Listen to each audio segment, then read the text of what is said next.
Welcome, traveler.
Hello, Bean.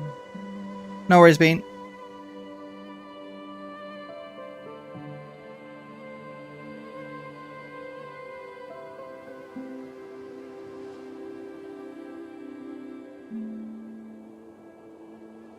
Right, let's see what this game is about, shall we? Hello, everybody. Now, I've been looking forward to this for quite some time, but considering it's apparently DM/GM day, I figured let's play some Esoteric Ebb. Let's make ourselves a cleric, shall we? Where is my keyboard? There it is. Right! Now, I have no idea what to expect from this game. All I know is that if I liked Disco Elysium, which I did, I very much enjoyed, I'm going to really enjoy this, probably, if it's a similar vibe, so we'll see. And also, you know me already, I'm a DM. I've been playing Dungeons & Dragons for about 25 years, since I was about 13 years old. And now, you know, a lot of video games think it's popular, so we'll see how well it gets, and see how it goes. I genuinely don't know what to expect from this. I can only imagine the character creation is going to be hilarious, though. Alright, so, I mean, we've got to randomize. Every shepherd knows the song. It bellows up the river. Earth lives in that sliver of land. Torrent's lament. Torna's lament. Folk prayer. Strength. Measures your natural bodily prowess alongside a testosterone fueled mindset. As a man, it is only proper for you to hone your figure and its capabilities. But why? The search for meaning is as vital as the struggle towards competency. Why am I struggling to read? Luckily, you already know your cause. To protect the innocent, to lead the weak, to sacrifice until your bones hit the pavement. To literally die! I mean, this is a man stat, right? Let's be honest, it's a man stat. This is clearly what this is pointing out. So I wonder if it's going to have the same bullshit, like, if anyone played Disco Elysium, the stats kind of talk to you. So I wonder if that's going to be in a very similar vibe as strength, dexterity, constitution, intelligence, wisdom, and charisma. Now, I think for my character, instead of going through all of this, as much as I would love to, I can already know, because I played enough Dungeons & Dragons to know how stats technically work. Hello, Skeets, my friend. How are we doing? Strength seems to be, you put on a big image, right? Proper intimidation check should be strength, not charisma. 5e, I'm looking at you. It is imperative to simply explain to these people they have the right to choose. Belief in oneself is just wealth is built from within. Meriadoc Moonwatch. Sights beyond reeds. Dexterity measures natural reactiveness, balance, and poise. The haste with which you express a witty remark. Ah. I think I just ran it over. How we doing, Skeets? How we doing today? Are you familiar with Esoteric Ebb? This is apparently inspired or very much like the D&D version of Disco Elysium, which is a game I don't think you're familiar with. This is just the D&D version of Disco Elysium, kind of. Or at least from the pre-blurb. We have proficiencies, and we can be randomized. I don't know if I should make something Dead Cleric. Growing up alone, getting into trouble, training with the Uthgard. Devoting your life and becoming a cleric. Was it always supposed to end in the river? Punching bag. You're a farmer's son who grew up in the city. Of course you'd be an outcast. It took time, but eventually you figured out how to cope with it. Troll killer. You don't remember it, but you know it well. You know it well how your father died. Sometimes it motivated you. Sometimes it felt impossible to live up to. +3 strength. Kiosk kid. Your mom wasn't around a lot, so to keep you out of trouble, she forced you to get a post-school job. You still despise the smell of newspapers. Lore enthusiast.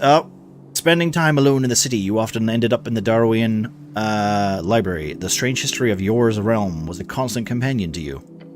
Crowd, please. Oh, okay. We found my one.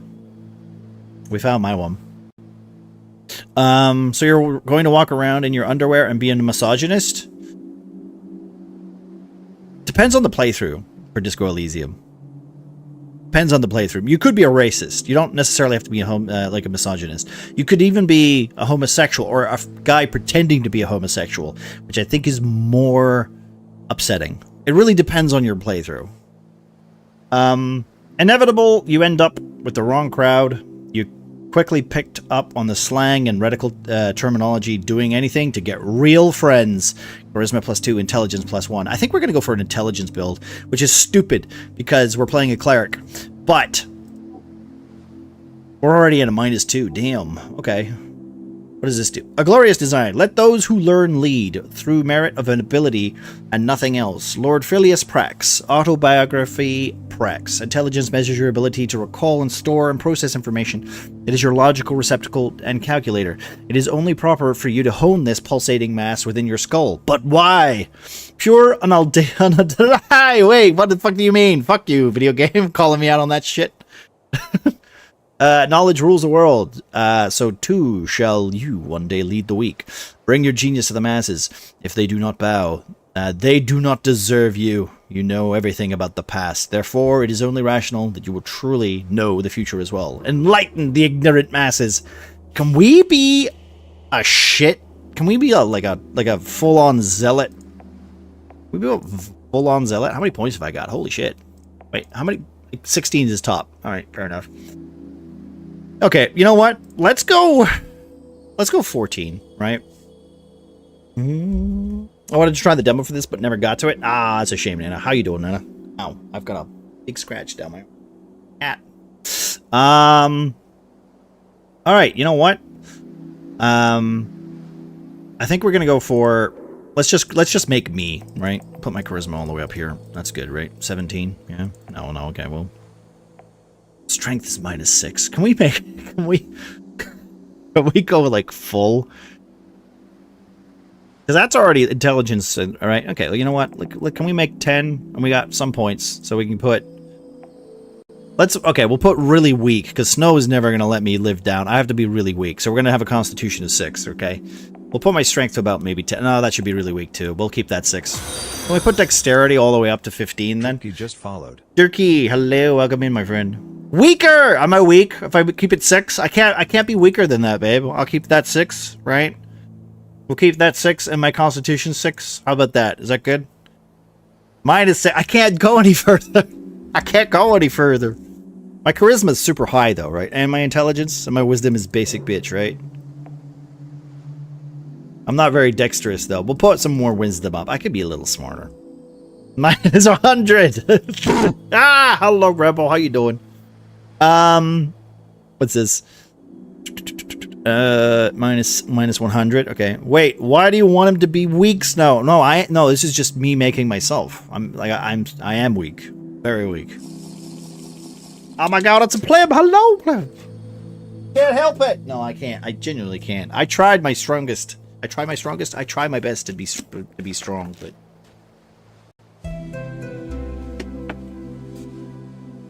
Skeets, I already made that joke, thank you very much. Look, we'll go to intelligence, okay? It says here, if I go to intelligence, simple, unadulterated ego. It's right here. Fine print. It says there. It's all in the text. It's all in the text, okay? Exactly. That's why we have the command. I'm okay nomming some vanilla ice cream. Oh, man. Getting the ice cream in early. Well, there's pre-built stuff, but I think that's fine. This is Manic 88, right? Crowd pleaser. You know? A high intelligence cleric votes for the best wizard. Despises and envies the gods. Solves every mystery with ease. Masters arcane magic. Spouts historical facts for hours. Is dismissive towards those lesser. Oh, I don't like that one. Knows everything. Knows nothing. Was it a low intelligence cleric? Knows nothing. Is both ignorant and confident. Makes up tidbits to seem smart. Is barely sentient. Cannot intentionally solve mysteries. Is an idiot. Duh. Well, here we go. Oh, I'm not dexterous at all. I'm not dexterous at all. We're making Manic weak. I'm pretty weak. An explosion erupts at the heart of the city. No one wants to deal with it, so they send you. I shouldn't comment on any of this. The weakest cleric of Norvik. Complete your quests in any order. Don't be afraid to make interesting choices. And remember to get a ton of loot. The campaign will take you from level 1 to 6. We'll play for about 5 to 8 sessions.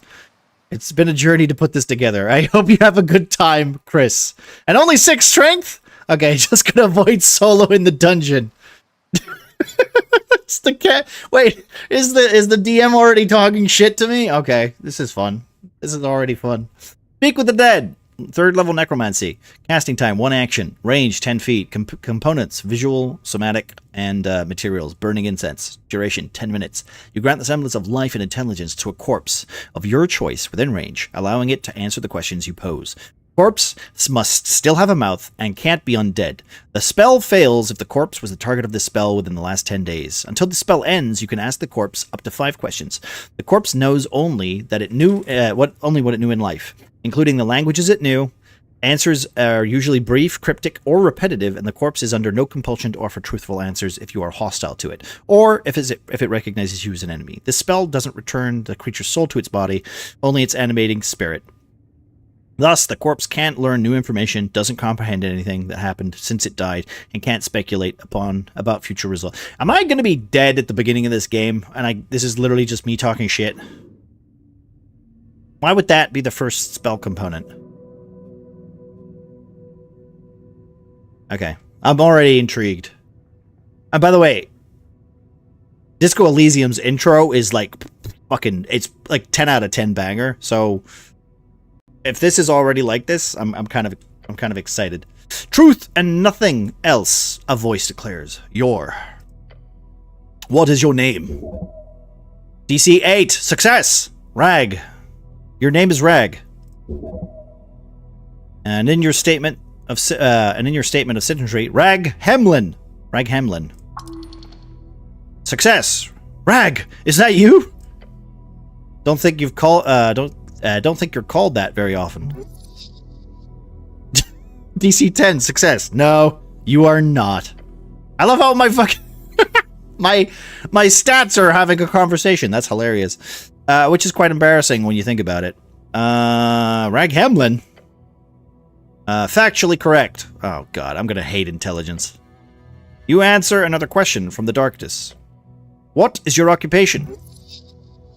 DC 13, success. What is this, an interrogation? Charisma is literally not having a go at this. Look around. Wisdom, DC 13. Failure, it's more than darkness. It's nothing. All around you. What's an occupation in this context? Wisdom, work, getting paid for labor. DC 12. Success! This is, for sure, about your job. Why is dexterity the stat that is answering this? You know, the job. Constitution, DC 6. Success! Your class. Tell the voices about your class. Class? What class am I? Constitution. Failure. I'm upper class. You are a great spellcaster who will rule the world one day. Not sure any answer is good here. I love how charisma's keeping me balanced. Just go with whatever works in the moment. You're a high-class scoundrel, the best of the best. And awful at everything. Fuck you, Constitution. I'm a goddamn wizard. I'm a sneaky little rogue. I'm awful at everything. Okay, I'll pick this one, shall I? Success! Oh, fuck you, Charisma. Probably shouldn't say that out loud. Putting yourself down is not a great way to get people to love you. Hey, this game is actually quite intelligent. Goddamn. Unless you're very manipulative about it. Oh my god, this game is really good. Takes a while before the next question is posed. What is your current goal? DC 13. Success. Goal? Would be nice to get out of this dark pit for one. We need to find out who blew up the tea shop. Wisdom. The Goblin Chieftain! She needs you! A tea shop exploded. Unfortunately, yes. That's not good. I like tea shops. Great. I hate tea shops. They should be bad. Oh, don't show this to Cal. I don't have a strong opinion on tea shops. In fact, I'll never think of them at all. Okay, I don't mind tea. I don't mind a tea shop. Yes, they are lovely, yes. You may ruminate further on tea shops at a later date. There is a question to be answered. Your goal is... Why all these questions? This fellow wants something. No idea what, though. You should probably lie. Tell him you're collecting tax or something. That'd be fun. I'm a tithe collector. Yes, that should scare them. No reply, no feedback. Then the voice asks, what is your political affiliation? The question strikes your entire consciousness, sending into spinning. If you care for your fellow, vote for the Asgalists. Okay. No way! Those dwarves want to take everything from... Is this gout? Which isn't much, but still. It is the duty of the powerful to lead. That is you, no one else. We're moved beyond the bounds of dictators. We are free to make our own choices, thanks to the revolutionary freestriders. Elections are... exhausting! I failed, damn it. Hey, I mean, I don't hate tea, though, babe. I don't hate tea. Like, if a tea shop exploded, you know? DC 13, oh god. 11, failure. It hides in the back of your skull. A fact that you are bound to be a nationalist. Uh-oh. It frightens, and it frightens you. The pressure. The nationalists, the Azalists, the freestriders. I don't know any of these words. I should be in charge as a god king wizard lord. I'm actually a political... I should be a wizard lord, right? I should be a god king, right? Okay. Speaking of wizard kings, right? Why wouldn't you want that as your wizard king? I'm doing wizard king. Oh, election week. Okay. Once we based our worth on knowledge and ability, it shall come again.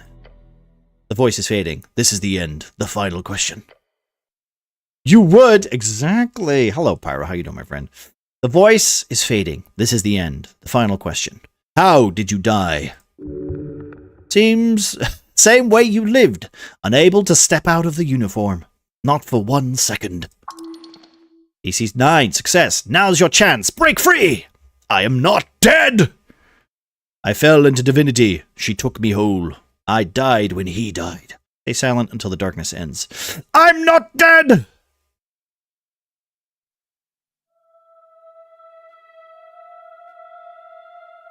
I walk again.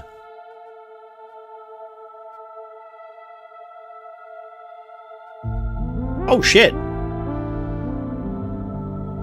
There I am.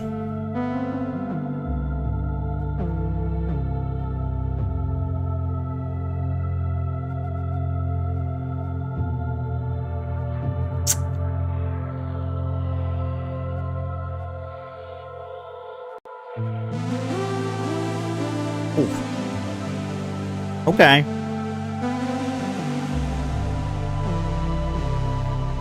I like the soundtrack so far. To be fair, though, Disco Elysium soundtrack, if you throw that on YouTube, it's good. No, not my dad's pocket watch! I'm going to assume it's my dad's pocket watch. Is it made by the Disco Elysium people? I don't know. It's made like, it says if you like Disco Elysium, you'll like this. Yeah. It's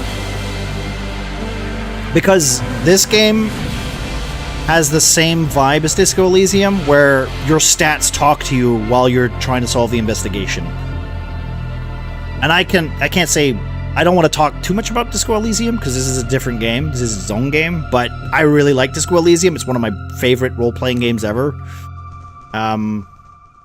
But if people say it's kind of like that but fantasy, I can't hate it, you know? Well, I look like I'm not doing too well. I wonder if this will get a later update when with voices, right? Day 1, March 22nd, 27p. Wisdom! Same way you lived, unable to step out of blah, blah, blah, blah, blah. What's this? Now's your chance to break free. I'm not dead, you! I'm waking up! A fresh start! Oh god, is my constitution gonna fuck me up? Who's gonna catch me though, babe? I'm falling. I guess that was me. I thought I was in water, but I guess I'm just dying, babe. Oh, wake up in the lower layer. Your body aches. It's stiff, as if you've slept for days. Don't sleep in the armor, dumbass. Oh, okay, gout. Jesus. I think gout's gonna be dexterity, okay? Because he seems to insult me all the time. Strength. Ready for the quest to continue? I failed. So, check my stuff. What stuff? Your hands dart round your pouch in uniform. Panic. Sweat. No spell book. No mace. Face it. You've been robbed. Your legs shake. Tears begin to form. I'm failing all my rolls. Deep breaths. Your belongings are surely here somewhere. Look around me. A circular stone chamber. A storage for apples and corpses. Those piles of apples. Is this Tolstad? Tolstad. DC 8. Success. A sprawling island fortress and one of 5 districts in the city. It sits in the middle of River Tornia, home of the Yours Pillar, a sprawling tunnel network, and water lane. The greatest trade hub in Askani. You are on Tolstad right now. Water lane. Charisma. DC 9. Success. Water lane, the largest trade port in Norvik, located in a massive tunnel piercing the center of Tolstad. Is so-called marvel of the dwarven engineering, and it's the reason so many people commute to Tolstad over the many bridges, considered as one of the greatest crafted wonders of the world. Norvak is. I'd love if I failed these. Do I just not get to know this information? You know, Norvak. I feel like this is a big lore dump as well because I'm an intelligence-based cleric. Norvak, the central city of Askian, the last bastion of humanity. It was founded upon the end of the Reconquest in 468 AE, exactly 70 years ago. I see apples and corpses. Nice one. Thank you, Dexterity. Get the fuck out of here now. Oh my god. There's... God damn it. Wait, what's this about a quest? I got a hit point. Oh thank god. I have 6 hit points, guys. Oh my lord. Oh yes, a quest. Do I remember everything? Yes, everything is off, but your memory is intact. Your quest was given yesterday. Remember? The tea shop? The tea shop? Yep, the tea shop that blew up. Easy job. You'll be done in a day or 2. Wait a minute. This isn't Resident Evil 9, the only game that is legally allowed to be streamed on Twitch? Well, hello, Riddy. And yes, that's true. We were going to finish our Insanity playthrough, but we're going to probably continue that next week. I hope you're enjoying the game yourself, my friend. Only way I keep my apples with corpses? I actually don't know. I'm assuming they're going to literally tell us why they're keeping apples and stuff together, right? Maybe there's a reason for it. No. Also, thank you, Pyro. Appreciate that, my friend. Thank you for the shoutouts there. Guys, if you're not already, please go check out Ready and go check out Rebel and go check out Pleb. And we got Bean as well. And we got Gout and Nana as well, technically. And of course Skeets as well. Ew, Rebel! It's okay. It's actually a worm storage, corpses and apples for the worms. Oh, maybe. Think you might be onto something, Gal. I hate that clip. Remind me to delete it. Hey, Pleb. Delete that clip. Let's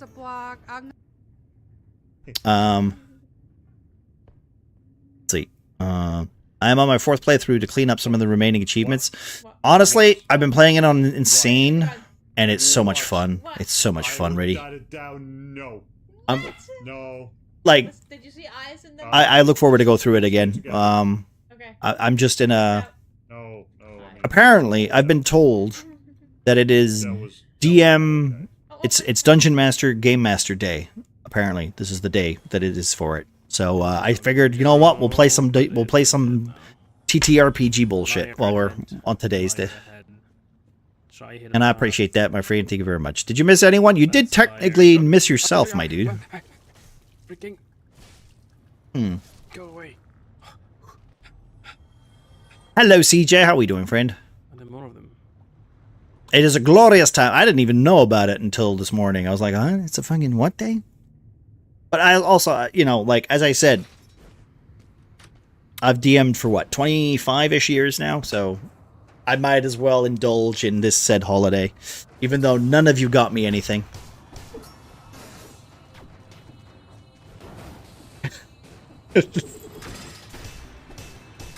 And of course we got CJ as well, who's been recently. What was the other game you were playing? You were telling me to play, CJ? Was that Blasphemous or was it the other one? There was another game you were trying to tell me to play, right? How can you have DM'd for 25 years when you're only 22? Yes. I am definitely not 38 years old. I'll take 22. I'll take 22. I'll take 22. I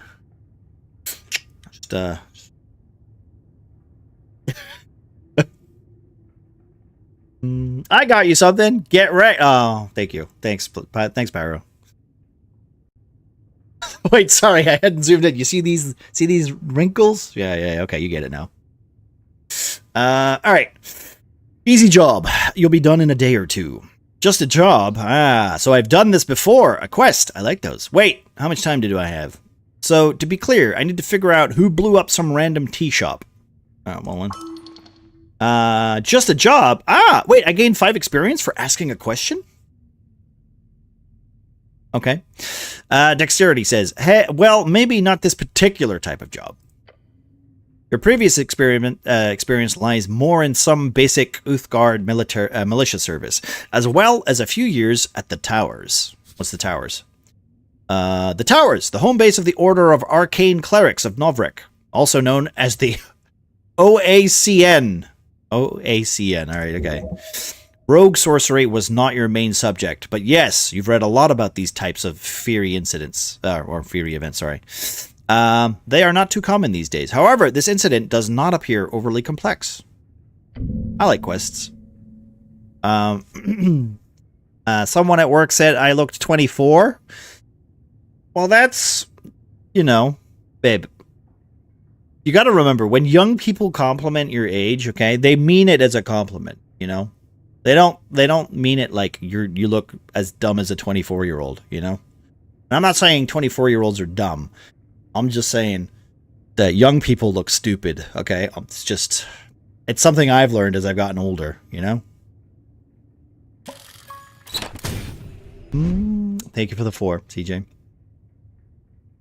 They are dangerous. I might not make it. My strength keeps failing. I don't like this. Wait, how much time do I have?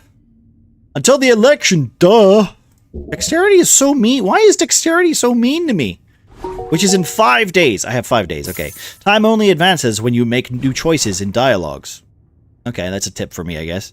But to be clear, I need to figure out who blew up the random tea shop. More or less. But you've got like 5 days to do it, so no stress. There's also some bullshit politics involved here. You'll love it. Can I think about this first? Time is limited. Okay, it's just a lot to... You feel dizzy. Minus 2 HP! Oh, fuck, I took a D4 damage! The weight of the Uthgard uniform. A dull pain takes hold. Your body aches. Its contents rotten. You must consume an apple now. If your stats are high or low enough, chimes will appear in your mind. They will suggest, inform, and offer unique paths. Trust them at your own risk. I'm very confused. Thank you, Poppet. Hello! Am I dexterity? No, I don't think so. I don't think so. How we doing, Pops? How are we today? I shall bid adieu. No worries, CJ. No worries, my friend.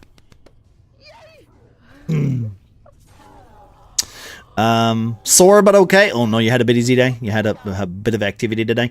How was Overwatch earlier? I did see that you were popping into it. I hope you weren't having too much of a struggle.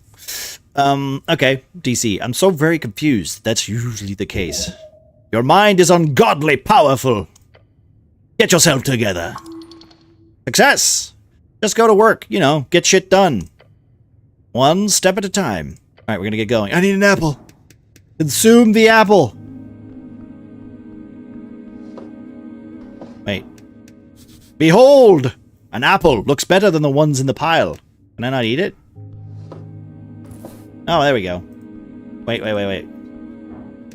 Behold! This isn't yours, is it? Can I trifle with it? Tattered cloak. Dexterity. -1 charisma. It puts my dexterity up. I don't want it.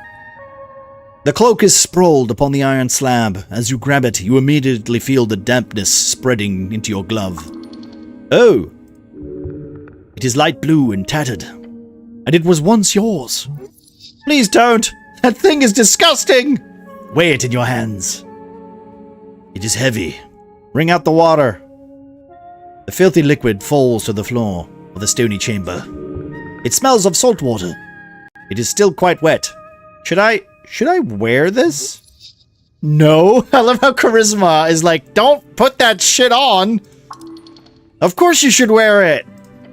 A hood is the perfect tool for any decent rogue and or ne'er-do-well. So what if it's a little damp? You have to wear it. I mean, I am a rogue, so yeah, let's wear it. But I'm not a rogue. Sorry, the word I am not a rogue is not in your vocabulary, actually. Please rephrase. That's not one word, though. So pedantic. So unrefined. I love how intelligence and dexterity are having a go at each other. Fucking shut up. You reaching for your fancy red pouch of holding? The cloak easily slips inside into the extra-dimensional space with a satisfying slurp. I really love my pouch of holding. You gain 5 XP. Yes. You are very lucky. Hello, Earth. How we doing, my friend? Yeah, put it on. Makes you smooth. It's wet, Count. I'm crap at it, but it is fun. Well, that's good. I'm glad you were enjoying it. Like I said, Overwatch is fun. I know it's a little overwhelming, but I enjoy it. Fuck. How are you enjoying Resident Evil, Grace? Earth, sorry. Like, dude. Fucking good, right? It's a good game, man. Like, I'm fucking loving that game. It's so much fun.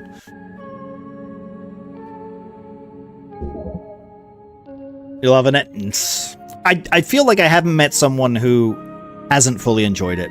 Yeah. Smooth is fast and wet is also smooth. Wet is... Listen, I'm an intelligence... I'm an intelligence charisma-based guy, alright? I'm gonna put on stuff that boosts my charisma and boosts my intelligence, alright? That's what we're going for. Me. It's stupid, but I can't say why, because spoilers, but it's stupid. Hey, it's still stupid fun, Pyro. Things could be stupid and fun. It takes the best things from both versions of the game. Yeah. And I'm calling the cops. That's fine. You can slip them Them thoughts. All wet like. Come on, it's one cloak. You know what? Maybe we'll put it on. Maybe we'll put it on. This kind of magic item can go upwards of 10,000 crown. Ooh, I can sell it? Charisma, success. Crowns, the Norvikian crown, the main coinage in Novrik. Okay, so this is we need NCs. So NC is our moolah, our gold. The official currency of the Novrik, of Norvik, suffered heavy inflation during the years after Earth's passing. A meal is somewhere between 5 to 20 crowns. A cheap month's rent is 100 crowns. A spellbook is 50 crowns. An average salary outside of the city is up to 300. Average salary inside of the city is up to 500. Earth's passing. Earth's passing is the day your god died. Novrik used to celebrate this with fervor. When you were little, as many fanatics believed he would return if they hosted a truly legendary feast. Earth's passing. Drink and feasting with family and friends, mostly used to ignore the darkness of winter outside. It's not yours, though. It's the city's. Okay. Can't just use it for anything. Shut up! It's yours. You can do whatever you want with it. Now go put on your cloak and rob some people. I mean, relocate some resources. Okay, so we already know that Gout and Nana are going to be doing a dexterity run. Equipping items temporarily alters your ability scores. Where's my inventory? Right, well I want to eat this, right? So can I put this on? Oh, okay, it's got and it updates the thing too. All right, we put it on. We put it on. My charisma's down a point though. Yes, but wow. Yeah, okay. Yeah. It takes the best things from both versions of the game. I wasn't planning on passing. But here we sit. But magic! Well, you could be a rogue, cleric, or wizard. So I guess you're everything. So I guess you could technically be a dexterity wizard. Who knows? Who knows? We'll see. We'll see. We'll see as we go, right? We have some feat slots, which makes me a little worried there. A deep storage. Uh-oh. I think this is a butt pocket. I'm not entirely sure. Can I put that in here? Uh-oh. Turn pouch inside out. This will empty all stored items into your inventory. One item found at the bottom of your pouch. Did I just break the game already? Oh, maybe that's where if I pick up too many items, they all go in here so that I don't lose items. Can I eat the apple? It said to eat the apple. Oh, consume. Okay. An apple grown on Tulstad. The colors ripple across the surface. Consuming it will save your soul. Gained a point. Also, thank you again, guys, for the shout out there. If you're not already, go check out Earthgracer. They were playing some Resident Evil recently, and as we all know, Resident Evil 9, best game, literally my game of the year. Even on the insanity difficulty, it's still a treat, and it's a completely different game as well. It's so much fun. What spells do we have? Cure wounds. Okay, I have one level spell. Okay. Spell DC 14. Do I have a cantrip? I have no cantrips. I think that might be because I'm not a wizard. And I have no prepared spells. Right? Damn it. Hello, Yo-Yo. How you doing, my friend? Alright, well. What's this?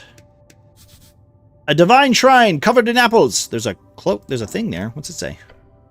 The runes fill your senses as you approach. Shrine of Earth. Earth, your god. Okay. The color is faded. This monument is hollow and void of all life and divinity. And worse, it's covered in rotten apples. A sacred shrine left in this state? It's an insult to Earth of all of his people. Do I really care? Am I going to be a god guy? I guess I want to be god. I am god. That's my point. I am god, right? We're playing a cleric who clearly thinks that he is god. Can I pray here? Are these rare? Are these old things still around, huh? A remnant of blindness and decay. Hard to let go of old national pride. Oh, that's dexterity for you. Uh-oh. But progress will always lead the way. Are these rare? No, you will find shrines like this all over the Norvik. Can I pray here? Can you pray here? To what exactly? There are many gods listening to our prayers, always. Just remember that they might not respond so clearly. So I can pray to some random god? You may pray as you wish. There's an internal element to it that is underappreciated. A sacred shrine. Okay, yeah, let's see. Indeed. Oh, strength doesn't like that. Okay, so we know that strength is literally... Like, strength is a nationalist, right? Strength is a nationalist. Is this D&D Disco Elysium? Basically, yo-yo. Basically. I made spinach, mushroom, garlic pasta for the missus last night. Whoa, that sounds good. That sounds good. I'm pretty sure he said I am God. See? Earth's paying attention. You are very much aware that this is not the worst you'll see. Okay. You'll have to fight hard to keep Earth's dream afloat. I'm not really an Earth supporter if strength is there. The city is lost, but it is not lost yet. How poetic. You're also aware the city is very much in need of change.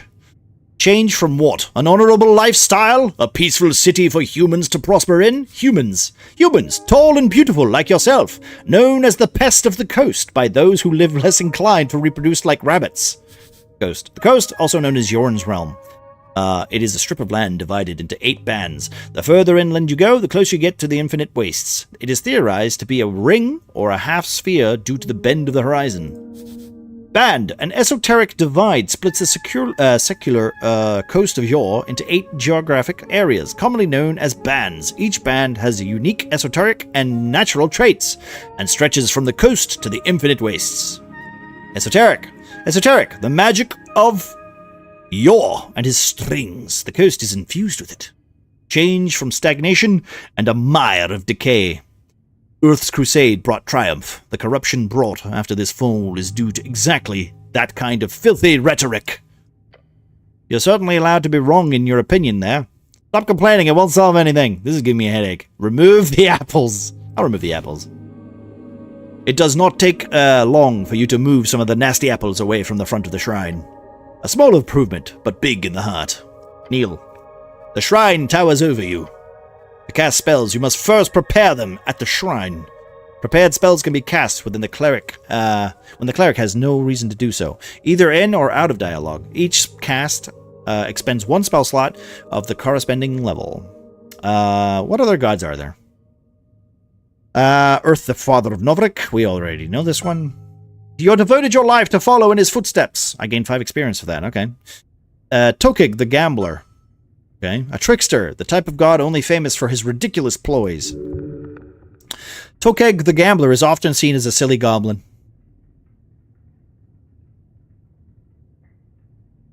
Anyone surprised? Goblin, short and green, got claws and fangs, little monsters. They've got 3 tribes in Novrik and are considered somewhat civilized. Lies! There's no such thing as a civilized goblin.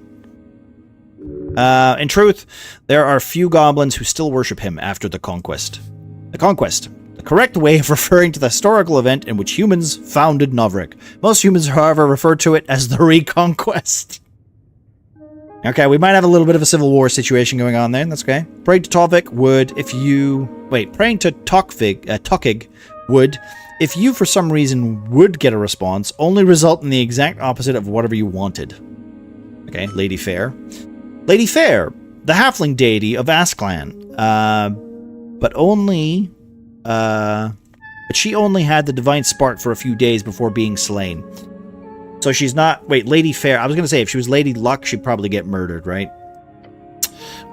It said that she led 5,000 halflings through the snowy hills, filled with foul fauge. Never once were they spotted. I'm afraid you're not too familiar with the Fordnips goddess, nor how to pray to her. These are not actually gods, are they? No, not gods, technically. It is complicated. There are common divine avatars known to the various folks of Norvik.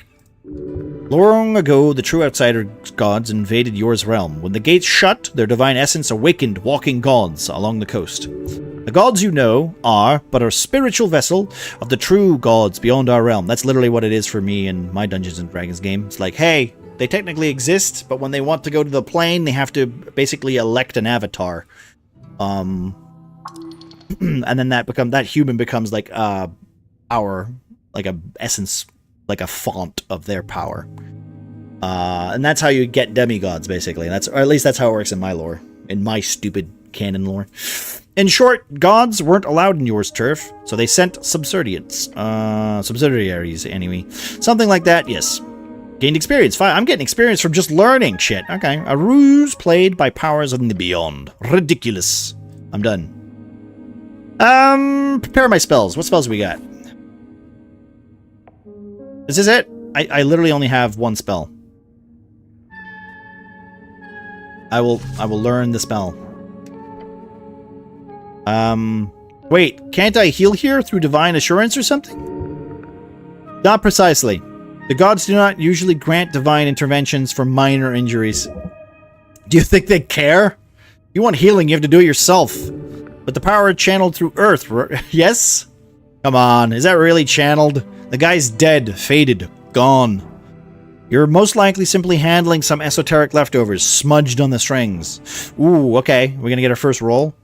I removed the apples, that minus this is DC. This is Wisdom DC 13, and my skill is very low. I'm not gonna do this. Attempt a prayer of healing. Well, that's good. First roll of the game. Get fucked. Hello, Duff. How we doing? And hello, Lore. How are you, my friend? This is a fun art style. Honestly, if you've ever played Disco Elysium, I very much like it. Thank you for the chat, it's there. Guys, if you're not already, please go check out Lore. He's been playing through Madison lately. Wait, ooh, he's playing some Balatro as well. Ooh, I still need to figure out if I want to try that game or not. I would have succeeded. You would have succeeded. I got a 2. I sucked. No healing for me. You focus your mind on Earth's symbol, his red eye. You recite a few words of remembrance before you sense the channeling strings around the shrine. They converge upon you. Oh, wait, I failed and I got a +4. Interesting. Ah, well, that's something. Sure is, but you sense there is something you've missed. What were those words, the ones you learned at the tower? Staring at the chiseled monument, you focus your mind. You take a deep breath and begin your prayer. And? Tranquility. Contemplate the tea shop. Contemplate the election. And I return here when I have more things to think about. Finish your prayer. Contemplate the tea shop. You let your mind go through the basics of what you know. The tea shop was destroyed in the middle of the day. Minor injuries were reported. Your goal is to enter the tea shop and investigate it properly. That is it. Okay, so I can come to the shrine and basically it can give me a little bit of a heads up going, hey, dumbass, this is what you might need to go and do. So that's cool. I like it's giving you a little bit of a, you know, a direction if you need it. Because these games, especially RPGs, you get a little lost sometimes. All right, well, I'm done here. The last stream got weird. I can imagine. Behold, a vase of leaves. Smells lovely. I'm just gonna steal everything? Incense. Ah. Behold, it's a corpse under a blanket. Let's trifle with the corpse. Oh, apple and crones. Man, I'm just stealing shit. You stared at the blue rag. It's draped over the outline of someone. Sir, you can't sleep down here. No response. Give it up. Nothing to gain here. Sir, please don't ignore me. Silent treatment, huh? Haha, funny. Stop this idiotic behavior. If you wish to commune with the corpse in a meaningful way, I suggest speak with dead. Speak with death. A third-level necromantic spell allows you to animate a spirit in... Okay, we already know this. No breathing, no movements, nothing. Oh! Oh, he is dead. Actually, check under the rag. Underneath, you find the cold corpse of a human. Thinning blonde hair, unkempt facial hair, mid-40s, factory worker, Askanian blood. Askan, one of the 8 bands along the coast. It is a cold, mountainous realm. It is your home, also referred to as Askanian, interchangeably. Okay. His complexion shows nearly no decay, most likely under the effect of a preserving spell. Yeah, this guy looks fresh, like he could just sit up and talk to you. The DC, a dice choice, is determined by how challenging that roll will be for you. You select a dice choice, you then roll a 20-sided dice, and you get the same or higher than the DC, then you succeed on that roll. I mean, I'm a DM, I know, right? Examine him closer! Let's do it! That's my second 3! What the fuck? Oh my god, I'm so bad at these rolls. There's something strange. We must look closer. Lean in closer. Harsh scars cover the skin. Another 16 yo-yo. Fucking get... Oh, what, do you want to play the game? Jesus. Getting my ass kicked by chat.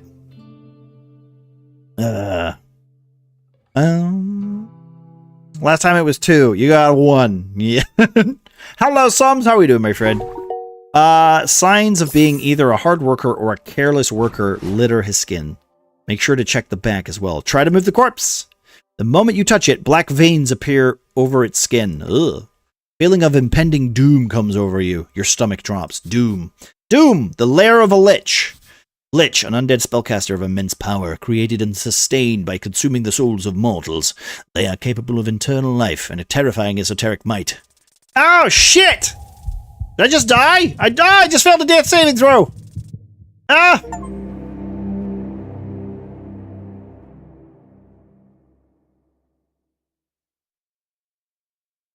It's only been 50 minutes.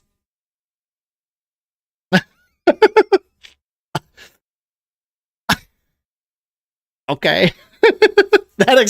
Alright. So don't touch... Okay, I've learned to not touch dark magic. Jesus Christ.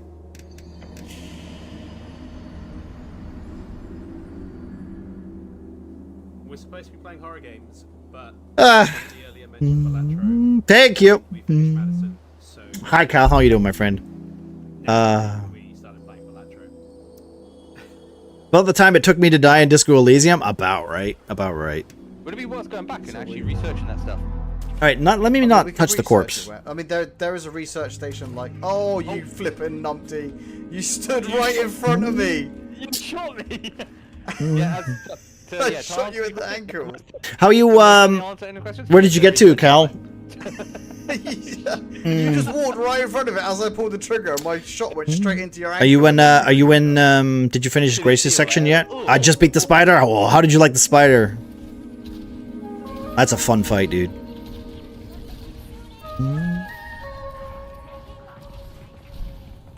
Yeah, guys, if you're not already, go check out Calcons, and if you would like to, of course, check out Lore. Very cool dude. And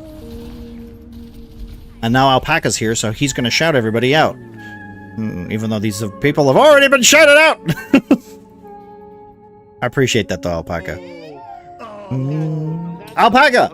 You should play this game. You would actually really like it. Cookie takes it back. Okay, so what I'm seeing, right, is there's a lot of weight leaning backwards. I'm gonna take one of the front one. Oh, not that one. Alright.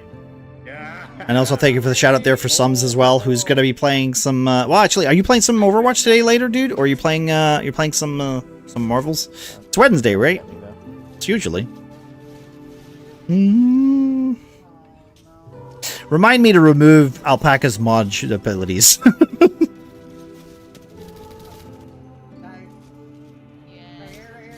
I try to get you. Come on. It's Wednesdays, my dude. Hello, Panda. How you doing, my friend? Let's go. Shoot. Here, let me do this real quick. God, I love you, Earth. Oh god, what's up, Pyro? Hey, if your wife's talking to you, why don't you pay attention to her? Huh? How would you do that instead?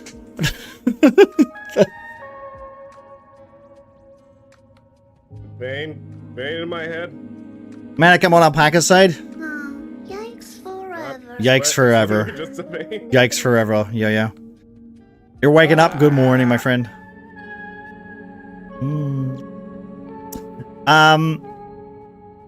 Are we done? We done now? We good? No one else? No?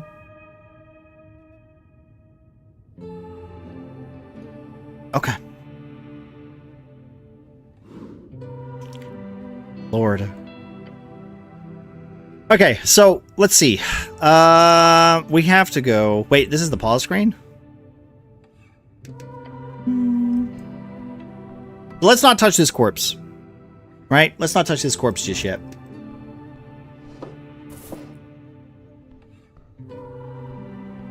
There's a ghoul over there or something.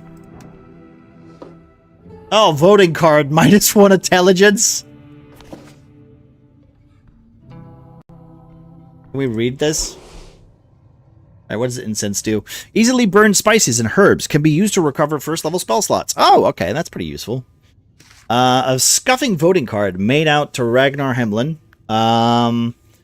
It's from a dwarven office for some reason, and someone has checked in all 5 parties of the list. You need to bring this to a polling place on an election day if your voice is to be heard. -1 intelligence. I don't want to whip that. That puts my intelligence down. There's no point in doing it. Why? Okay, so basically if I vote, I'm an idiot. Okay. You pick up this surprisingly thick piece of paper with a shaking hand. 5 experience. The card is slightly torn and has clearly been drenched at some point. At the top, it says Rostcourt in big, bold lettering. Rostcourt. Rostcourt means voting card in fancy ASCII dwarves. 5 days remaining. So we have 5 days to stop an election. Interesting. How are you finding this game? I'm enjoying it so far, honestly. Like I said, it's literally just Disco Elysium, but with a bit of D&D vibes attached to it. So, how does this thing work? Oh, right, there is an election. It was nice to not think about it once. Okay. You're prepared all your life for this. It's time for change, baby. Of course dexterity would fucking be into this. Useless. We've never had one of those before. Neat. We're very neat. Finally, your voice will be heard. Wisdom. Okay. Wisdom's a bit of a kiss-ass, I think. Along with every other idiot in Norvik. How does this thing work? After you pick it up at the district office, you only need to check that box, the box of one of the 5 parties. Then you deliver it to an election day to a polling place. Although in your case, you'd need to write the name of the party you want in the corner along with the signature, since you filled out every box like an idiot. Did intelligence just call me an idiot? This is your one vote. You should indeed take care of it. If you really believe in democracy, you should make sure not to lose it.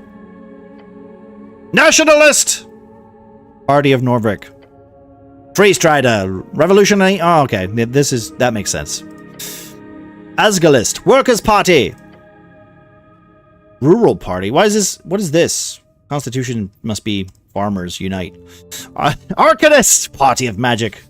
Party of Magic sounds like a hoot, says Charisma. And finally, the last box doesn't say anything. This is where you input whatever you want and just leave it empty for a null vote. The box next to each party is filled with a smudged checkmark, including the last empty one. Smart move. No one can get mad if you vote for every party. Are these all the parties? Great. I know what to vote for already. Of course you do. I love how all my feelings are literally just hurting my shit. I played the demo last year or the year before. There was a demo for this? I wasn't familiar with that one.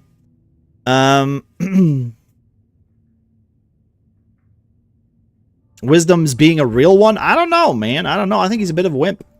I think Wisdom's a bit of one. Ooh, Shield of Faith! Memorize Shield of Faith! I gotta memorize it. Can we memorize it? I've already memorized it. Alright, wait. Can I memorize the spells? I need to sleep. I need to sleep. Sleep. Memorize the spell. Engage. Prepare my spells. Can I only have one?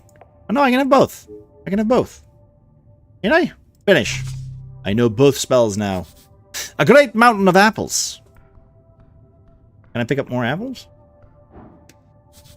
A pile of apples. Engage. Central apple pile. You stand at the pile of apples. These apples are not in pristine condition. Could I eat my apple, my way through these pile of apples? You could certainly try. Wisdom is being a real... Okay, but maybe Wisdom is being a real guy. Success. It's not really a question of could. It is a question of do you have the time? You are not capable of carrying such a tremendous burden. Strength is keeping me humble, huh? It would lead to death. Yeah, don't waste your time here. Okay, fair enough. At the very least, don't eat the less fresh ones. Ability checks. Roll a d20. Remove the bad apples first. That's a lot of apples. Okay. Your hands swipe over the surface of apples, carefully plucking away any signs of spoilage. Okay, it lowered the DC by 5. That's not bad. Start. Let's go.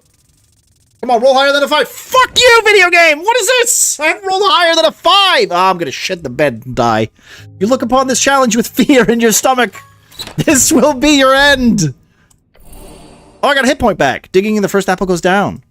Going smooth so far. Maybe this will be easy. Another one! Number 2 goes well, at first. Then you feel something rumbling. Oh, I took a damage. Eat a third. A rotten core. And something hard. Oh, I'm dying! That was a mistake! Keep going! Oh god, your stomach fights against your hands as you bite down on the apple. This is impossible! One more should be fine. I will surely be rewarded for this one. Oh, I'm dead. I'd choke to death on apples. Come on! Oh, I rolled a 20! I got a hit point, and I avoided exhaustion! This is the limit. As you chow down on one final apple, you feel your jaw ache, your hands shake. Apple overdose. Dangerous stuff. Gain 5 experience. No such thing. Come on! You glance at the pile, realizing that you've just scratched the surface of this rotten apple haven. Rotten apple juice dripping down the inside of your helmet. Wait! How are you eating these? Are you just shoving them in from below? A fine way to die! Your thoughts are interrupted by the sound of something light and hard hitting the ground. A small, sharp rock. A shiny stone? That's decent loot. Let's take it.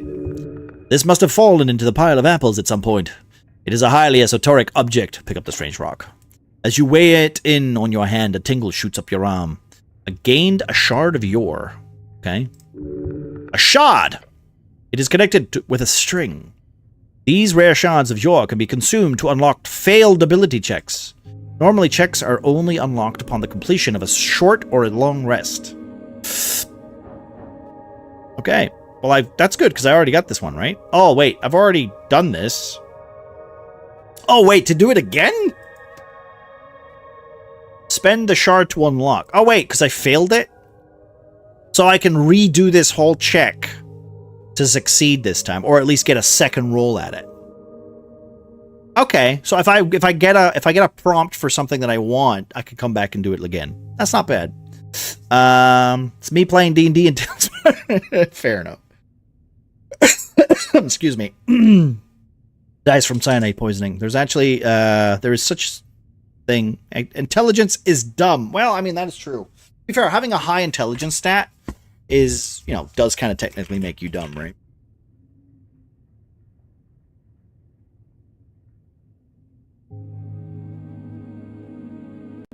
Okay. That's a lot of apples. Yes. I don't want to try this again, though, right? We should probably rest. Whose apples are these? The only apple farm in Novrik would be the one, would be the garden, the Goblin Garden. A dwarven-built citadel. Why is it called the Goblin Garden if it's dwarven-built? Okay, never mind. We'll figure that out. Sitting at the southernmost tip of Tolstad. It is now a goblin sanctuary and a greenhouse. Should these be stored alongside corpses? Nah, it's a health hazard. Of course not. It's nasty. Not at the pile. Alright, can I rest here? I only have 1 health. I kind of don't... Can I sleep? Can I heal? Wait. You think they care? Okay, we've already done this. Can I heal again? Is this cheating? Attempt to heal. Oh, I have to spend a shard to unlock? Alright, we're not going to do that. Alright. I'm done here. I have 1 hit point. Let's talk to this guy, shall we? I hope this isn't just a ghoul and he's gonna... I can trifle with this person? Oh, right click. Okay. What's this? This one looks good. I'm gonna open this one. A garden apple. Consume! Like it's been a hit point. Alright, cool. So I can hold right click and it shows me the prompts. That's good. Alright, let's talk to this guy, shall we? A guy! He looks indecisive. Oh my god, it's a zombie! Okay. You approach a shambling man by the apple pile. And then you do a cool scissor kick and rip his head in half. He does not acknowledge your presence. Greetings, citizen! Glancing under his hood, you catch a blank expression spread upon a dried face. This is a dead guy. Damn. Try not to get bit. What is your name, sir? He does not even turn to look at you. Identify yourself, citizen! This is a reanimated corpse.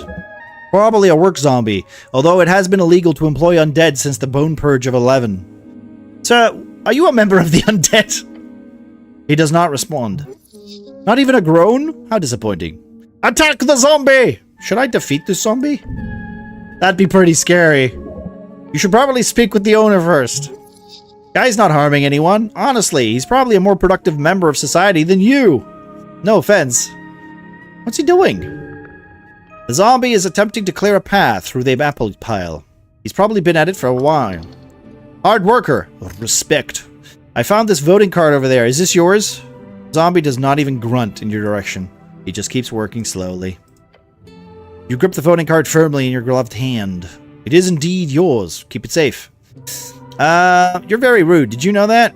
I'm thinking of voting for the Nationalists. They've got a good plan for the future of the city. The Free-Started Revolution will be good for this city, I think. Don't you? We need to establish an agsgalist government. It's the only way for us average peasants to not fall back into the oppression of feudalism. Or worse. Magocracy? I'm not even sure what that is. Everything surrounding this so-called democratic process is madness. Everyone should just vote for me to be their god wizard king. That way, I can solve all their problems through magical dictatorship. I'm doing this one. Mageocracy? Yeah, that's what I thought. Hello, Mel. How you doing? What's this? Mel, have you ever played Disco Elysium? It's basically D&D Disco Elysium. But I don't want to take it away from... You know, Disco Elysium is a very good game. I recommend it if you like a role-playing game where you play a drunk. This is very similar in that kind of vibe. How you doing, Mel? It's good to see you. I hope your day's going well so far. I mean, charisma does seem to be having a point. It's keeping me humble. Charisma is keeping me humble a little bit. It is a naive thought, but in all honesty, there is no other good way forward. You have become an anarchist. For choosing this political stance twice, your genius will enlighten the masses. It simply must be. I'm becoming a believer. The Magocrats who ruled pre-Coast War human civilization in Old Dimenor, also a very minor political party in Novrek. The zombie does not object to your campaign speech. In fact, the zombie does not react at all. Am I boring you? The zombie carefully places another apple on top of the pile. He does not have an opinion of any kind. Attack the zombie! Alright, we're not going to attack the zombie. We're going to go away. We only have 2 hit points. Magocracy. A society ruled by magical peeps. Exactly, Mel. Exactly. Yeah. How are you doing now? I can't get past him, I don't think. I think I need to get the zombie out of the way. This guy, he just won't move. Alright, well, we'll leave. We'll go upstairs.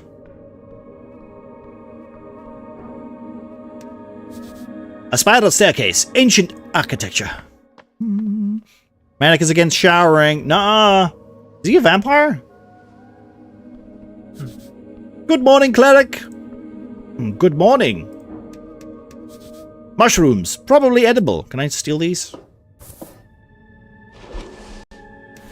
A small fungal spore ball. These can be farmed along the undercoast. They do wonders for your gut. They are not mind-altering, probably. Alright. I will consume them. I don't like this. What are these?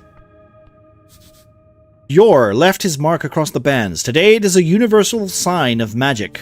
The red eye of Earth. Okay, interesting. There's a spellbook here. Is that mine? Wait, is that? It is my spellbook. Ruined prayer book. -3 intelligence. I can't wear this. Guys, I can't put it on. I can't put it on. It's taking away my intelligence. Maybe I should put it on. Maybe I should lower my intelligence. My intelligence is getting a little cocky. Was wanting to take the dog for a walk, but it started to rain. Oh, that's not good. That's never fun. Rain walks are bad for doggos because they make such a mess. You're an anarchist. You have to be against showering. Who fucking decided that? You can shower. There's a bath or a river. You can go in there. The only law anarchists follow? I feel like we have different kind of anarchists over here. You have intelligence? I have a little bit of intelligence.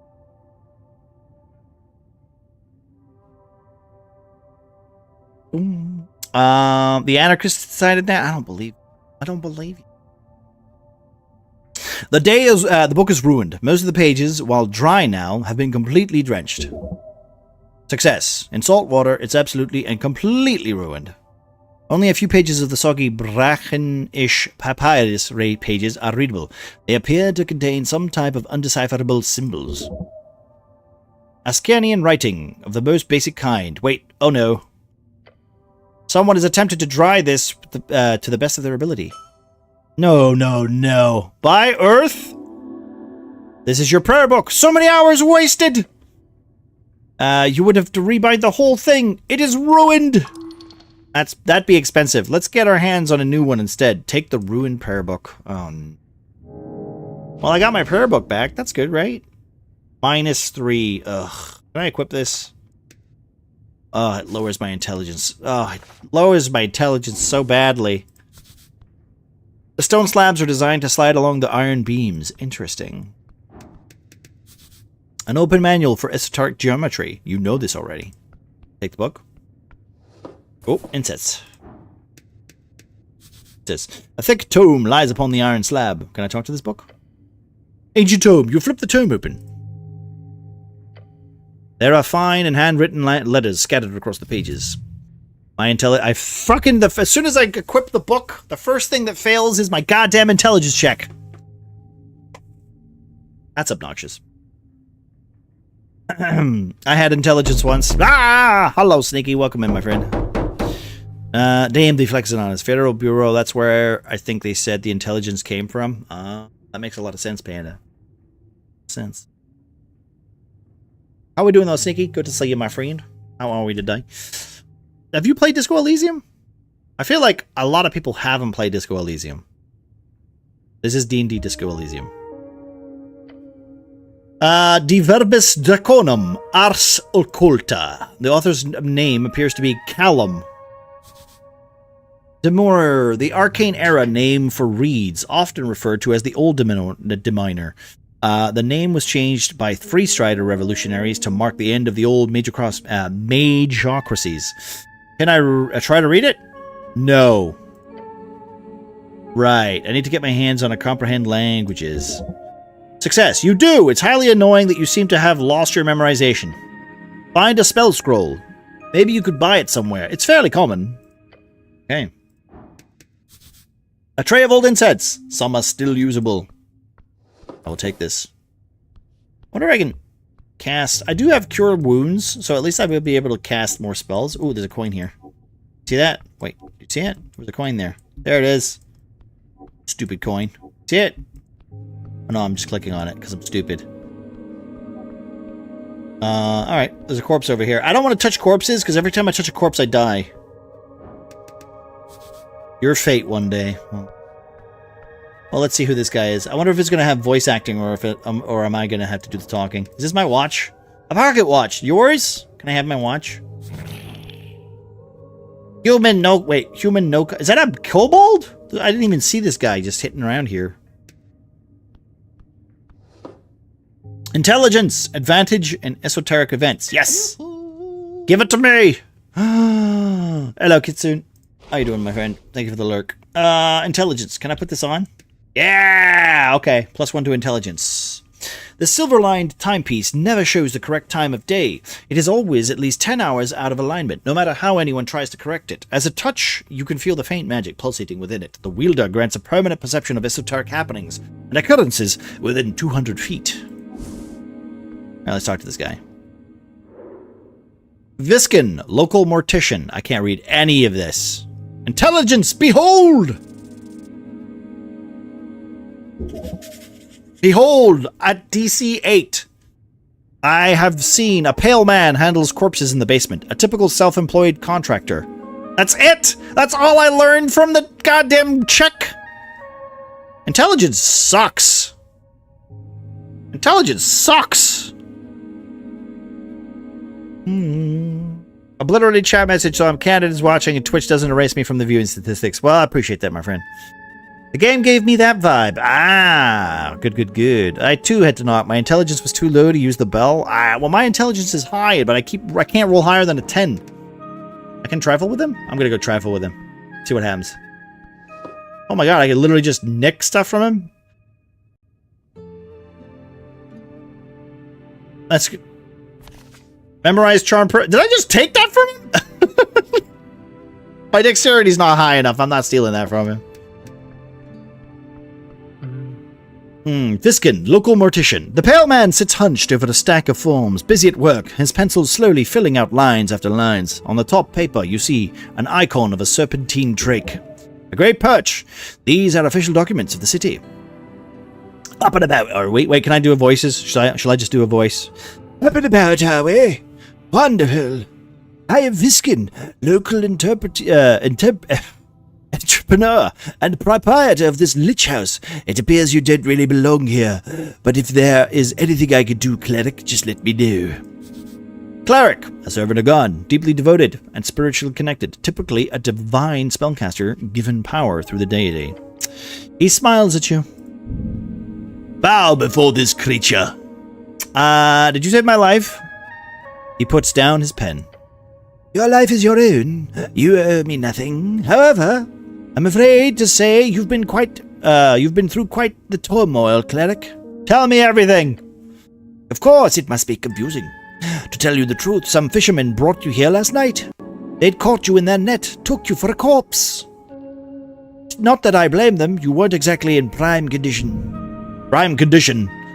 You're always in your prime condition. Wisdom fair. You quite literally live in this filthy uniform. No wonder they thought you were dead. How did I end up at the river? I'm afraid I don't have much to tell. Perhaps you fell off one of the bridges to Tolstead. There are 7 bridges over River Torna connecting Tolstead and the city, and the rest of the city. Sounds like the start of a great drinking story. The I woke up in a lich house tale. Okay, a lich house is a mortuary. God damn it. You don't have a lot of those, so that's good. I would never fall. It must have been an assassination attempt. I must have slipped. Happens all the time. All the time. I can confirm. Who are the fishermen? Morris, hello! Hey, listen, sometimes reading is hard. Sometimes reading is hard. Also, thank you, Pyro, for the shout-outs there for Mel and Morris. Oh my god. Yeah, and you're sleeping in the same bed as her. Yep. How are you doing, Morris? How's the week been for you? Because I know you've had a pretty much busy week this week, so I'm hoping all's good on your end. If you guys are not already, go check out Mel, who's been playing some Resident Evil 9 lately. She's doing pretty well on her run through it. And of course, we got a Morris who's been playing some, what was it? I think it was Overwatch we were playing last, right? Thank you. That's not funny. I had my Hey, I hope you and Sums had some good games. I know last time, I think it was Friday. Was it Friday? You guys were having some yes and no games. I don't know what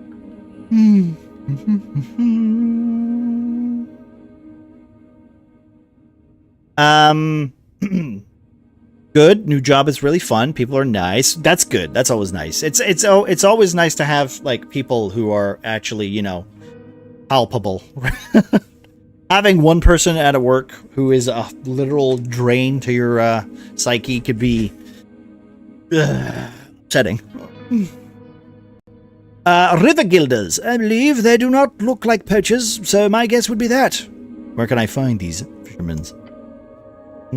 I haven't met everyone yet. Well, let's cross our fingers that there isn't anyone like that. He ponders your question.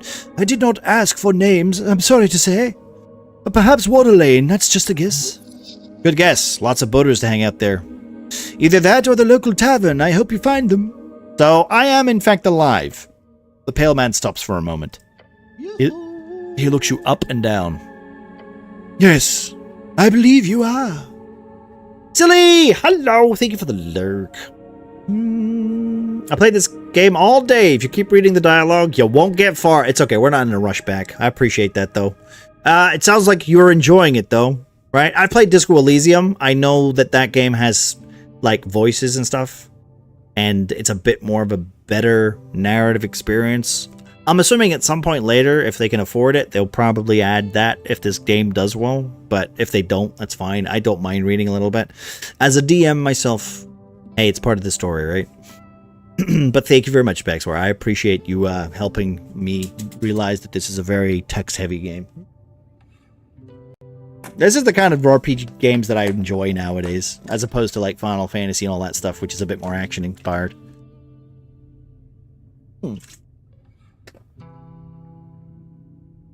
Ow! Okay, I have some questions. Move on. Do you now? I require assistance with some things. There's a zombie in your basement. Ah, how great. No, an undead abomination right below. I understand. We're closely connected to the city below. The undead seemingly wander as they please. Quick movement in the lower left cheek. His expression actually changed. Don't trust his words. However, I will have to take this up with the Lady Sageleaf. I pay good crowns for HWBT protection. What does HWBT protection mean? Before I click on it, what do we think it means? Holy wandering biter something? It's gonna be something stupid, isn't it? The Halfway Bridge tribe, commonly called the Halfways, one of the 3 goblin tribes in Norvik. They are arguably the most influential despite their small size, led by Lady Miska Sageleaf, with their headquarters in the Goblin Garden of Tolstad. Oh, so it's all a misunderstanding then. Good. Wait, no, I don't actually believe you. Huh? What do you mean, cleric? You're a criminal harboring zombie workers. You need to be punished. The zombie is clearly working for you. That is illegal. You're you're doing something weird here. I don't like it one bit. I greatly apologize for putting you in this situation. It is my neglect that led to the undead creature entering the tower. No, you're Ost. We'll do a clean sweep of the basement this evening. Get ready. The kobold gives a screeched yell. Yes, master. I will also make sure to report this to both the HWBT and the militia. I was gonna say this could have been like the homeowner society. Like, what's the thing that pleb had to deal with? Like, is that literally what it is? Is that the version of it? Yeah, the HOA. That's it. Yeah, I see. That's probably what it is, right? Yeah, the homeowners are to say so. Yeah, exactly. He won't let you get a word in. Amazing. I'm trying to say you need to pay for you're clearly doing something shady here, so of course I'll be sure to ask for a thorough inspection by the PCG, the Pest Control Guild. If there's anything unbecoming about my business here, it shall be uncovered and unveiled. Holy shit, he just keeps going. Thank you very much for your service, cleric. It is because of great men like you that the city shall stand. I'm sure a good word to your patriarch will assure a promotion of some kind as well, especially with the great work you're doing on the tea shop. He's going circles around you. This time to step in, argue. All right, here we go. We're arguing. I hate this level. The Grub Keeper. Hello. Thank you for the follow, my friend. How are you doing? Welcome in. Oh, wait. Are you a streamer, man? Ooh. Am I following you? I don't think I am. Hello there. Throw a thingy your way. Uh-oh. What's happening? Oh, cool. Very cool. Oh, yeah. Well, then hell. Hell yeah. Anyone who knows... Well, like a friend of mine... Right, let me check that out. My browser is being really silly. My browser's being very slow. Thank you for guys. If you guys are not already, please go check out Silly, who's been playing some Pokemon trading cards lately. She's also been playing some Marvel Rivals, and also every so often she plays some Genshin Impact too. It is Genshin Impact, right? It's not Wuthering Waves. It's Genshin Impact. I forget because I mix those two up. And Grubkeeper, it's nice to meet you. Hello. And you're playing some Silent Hill 2. Damn. See, I'm working up to play the remake for Silent Hill 2. Because I'm a Silent Hill 2 fan, and I really liked the original when I played it when I fucking 20 years ago. When was Silent Hill 2 out on PlayStation or whatever the hell it was? Like the original Silent Hill. I haven't played the remake yet. I have it, Mel. I have it. I just haven't played it yet. And the only reason I haven't played it yet is because I was waiting to hear that if it was going to be good. Do it next. I'm going to be playing Silent Hill F next. Because I want to get the bad one out of the way. Then I'll go back to 2. I'm not saying that Silent Hill F is going to be bad. I'm just not that excited about F because of the Dark Souls combat. So we'll see.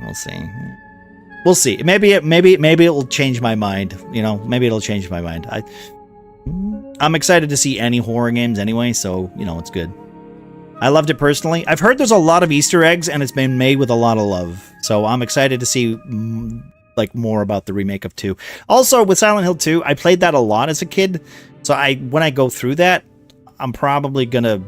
It's not gonna be I wouldn't say it's a first playthrough unless they've really changed the game. Like, it's not 1-for-1, which I don't know if they would do or not. I feel like they've taken they might have done a bunch of new stuff or whatever. You know, like what they did with the Resident Evil remakes.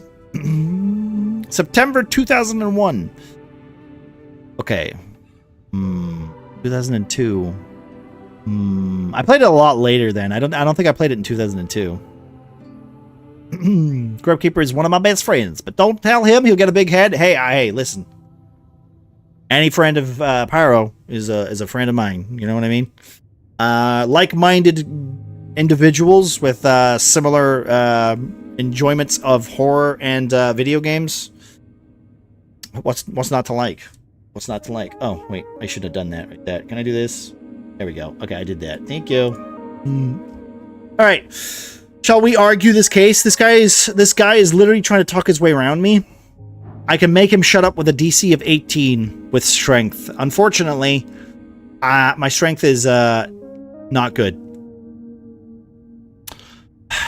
So we're gonna have to go for charisma, I think. We're gonna have to resist his incredibly oratory power. Yo-yo, you motherfucker, stop rolling higher than me. A ton of love, in my opinion. They changed a fair amount, but in a good way. I also played the original so many years ago, and it gets a massive thumbs up for me. Nice. Okay, well, that's good to know. Like, I have heard really good things. Like, to be fair, when it came out, I haven't heard, like, people go, ugh. And I'm telling you, and I said this, I did warn, like, Callie, because she wants to play Silent Hill, but I think she wants to play Homecoming first. And I keep telling her to, don't do it. Don't do it. It's not a good one to start with. But, you know, hey, it's her decision. She's a grown woman. I'm kind of hoping... I'm crying. I would just be upsetting to me. It's like starting with Resident Evil 0. I'd be like, oh. Yeah, well, like, but the thing is that she doesn't know, you know? And I also don't want to affect her. And, like, I don't want to affect her journey, right? Because let's be honest, everyone's got a journey into the... You know, without anybody guiding their, you know, their senses, their sensibilities. You know, we can all just hope that it works out. You know, and she comes to the same realization that we all know, that Silent Hill 2 is the best one, Silent Hill 3 is great, Silent Hill 1 is fine, and then the one on the Wii is okay, and then everything else doesn't exist. You know. Voice acting for a video game would be a dream. I honestly, Mel, when I was a kid, I really wanted to be a voice actor, like a lot of the time. That's why I do a lot of voices. That's why my voice is no longer Scottish, and I've pretty much, you know. What about 4? The Room is pretty solid. I've never enjoyed 4 because it's just an escort quest, and I can't say I enjoy escort quests very well. So that's the only reason I don't like to count 4, in my opinion. I think 4 it's fine, but you know, I played a lot of bad like games where the main gimmick is to you know, bring someone along and the AI is like, you know, not great. All right, let's try and make this charisma check. Yo-yo rolled a 20. Yes. Okay, we did it. Focus on the main point. Illegal zombie. Go! Stop! I know what you're doing. The pale man opens his mouth to respond. The zombie did not work. The zombie did work on your property. He closes his mouth and looks at you. It was picking up apples or something. That's a violation of the Bone Purge. Yes, I'm aware. The Bone Purge. A city-wide effort in 11 PE to stop necromancers from outcompeting mortal-staffed factories. The pale man takes a deep breath. He reaches below into his desk and brings forth a pouch. An isolated incident. It will not be repeated. I have gained money. He's bribed me. Yay! I've been bribed. This feels like a bribe. Wisdom's slow to catch on. This feels like a bribe. Dexterity's getting. Dexterity knows. This isn't a bribe, is it? Of course not, cleric. As a city cleric, you obviously have the ability to accept Dagsbotter on behalf of Norvik. Dagsbotter, dwarven for day fine. Some might call it legal extortion, but it really depends on the district. Violation of the Bone Purge Code, Article 4, in singular violation case, a Dagsbotter of minor class is issued. In relation to my status as a Tolstead business owner, that'd be precisely 25 crowns. Ah, he's dealt with this before, huh? Now that this issue is behind us, anything else you need? Holy shit. That's a DC check of 31. I can't even do that on a... like a D20 minus... Wait, am I minus or plus 1? Minus... Okay, I have a DC of -2, right? So, whatever I roll, I'm -2, but I get a +1 for my wisdom modifier. So that's a -1, right? Let's not do this roll. Maybe we'll come back to that one. I require assistance with some things. Of course, cleric. Anything for the city? I don't know where to go. I didn't mean to tell you what to do, cleric, but there is a certain rumor that our local goblin chief is waiting for you. The goblin chief? Lady Miska Sageleaf is her name. She is down in the Goblin Garden. Of course you've heard of her. Lady Sageleaf is quite famous. She leads one of the 3 goblin tribes exonerated by Earth after the conquest. Yes, we did want to fuck with that one. Wow, Charisma swore? Jesus. They call her the Dragon of Tolstad. I'm not afraid of some goblin woman. The pale man stares at you for quite some time. I will offer you some advice, cleric. Lady Sageleaf is a powerful ally. Translation, watch yourself or she'll fuck you up. Charisma has got a nasty tongue. What the fuck? I would even go so far as to call her de facto lawkeeper here on this island's fortress. Wait, this is part of the job. Talking with some petty goblin queen? You may find her at the southern tip of Tolstad, the pale man says, and keeps scribbling on his papers in front of you. He does not value your time. So, what do we know about spellcasting? Quite a bit. My prayer book is ruined. Yes, I noticed. You should speak with Shen, down by the water lane view, a bookbinder. It'll cost you, but he could fix it up right. As a cleric, you obviously only need your faith to cast spells, but I'm sure a spellbook wouldn't hurt in the long run. You teach me some magic? A slight smirk creeps upon his face. I certainly don't have the time for a proper lecture at this moment. After the election, I could make some time if you're interested. Great knowledge awaits. Until then, you are free to browse my collection, he says, glancing at the many books along the western wall. And of course, you've already gotten your hands on my copy of Charm Person. Okay, so he did notice I stole from him. I'm sure it will be of use of you, cleric. A truly diabolical spell. The towers teach it only to higher tier spellcasters, usually, despite its first level. It's a great shortcut to charming people, although you gotta be careful with the fallout if you care about such things. I wonder if I can cast it on this guy. Can I cast a spell literally on him? Can you explain the very basics of spellcasting? I mean, of course. Embarrassing. He wonders if your head is still filled with water. As a wizard, you memorize your spells before casting them. A wizard is a book-learned arcane spellcaster, typically plays your strings by memorizing and executing esoteric rituals and chants. As an arcane cleric, you must memorize your spells during prayer at a shrine. There's one downstairs by the apples. Where can I find more shrines? There's a Temple of Earth, of course. It's just up the stairs past the pillar. You've heard of the Tolstead Temple will act as the polling place for the district on election day. There's also one on Waterlane View, I believe, past the trade post. You'll find more hidden around every corner, I can promise you that. Okay, well that's all I really need to know. 5 experience. We are so under-leveled, guys. If you want to practice, feel free to cast anything non-lethal on my servant Ost. Wow, that's evil. Sounds like good practice. Maybe I will.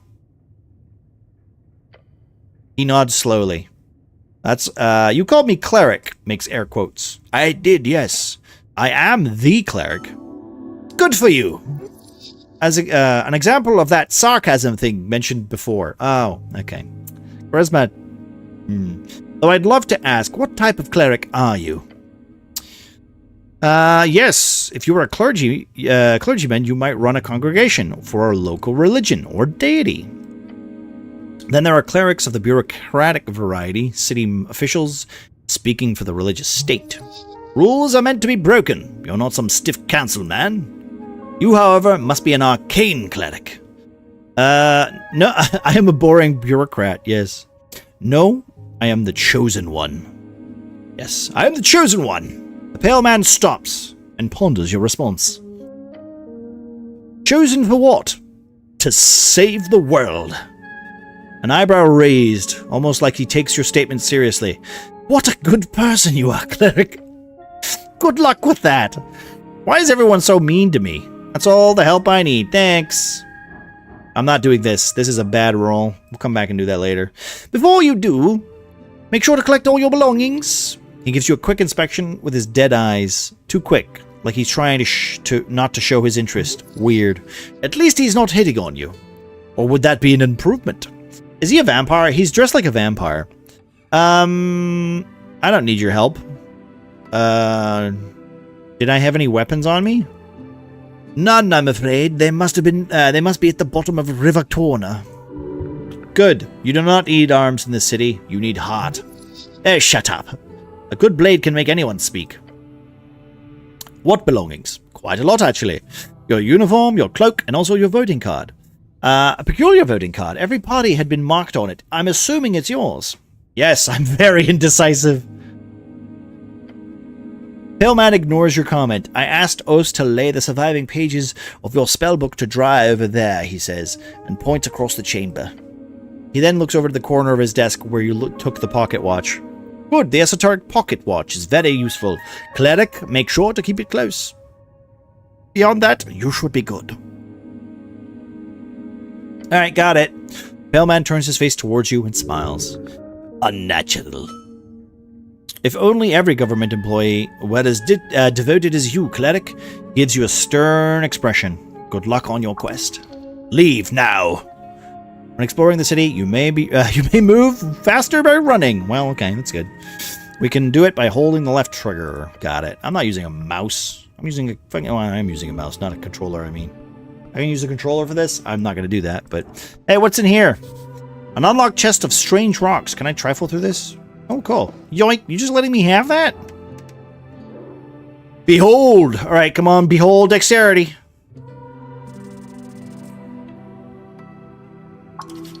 I'm very bad at these DC rolls.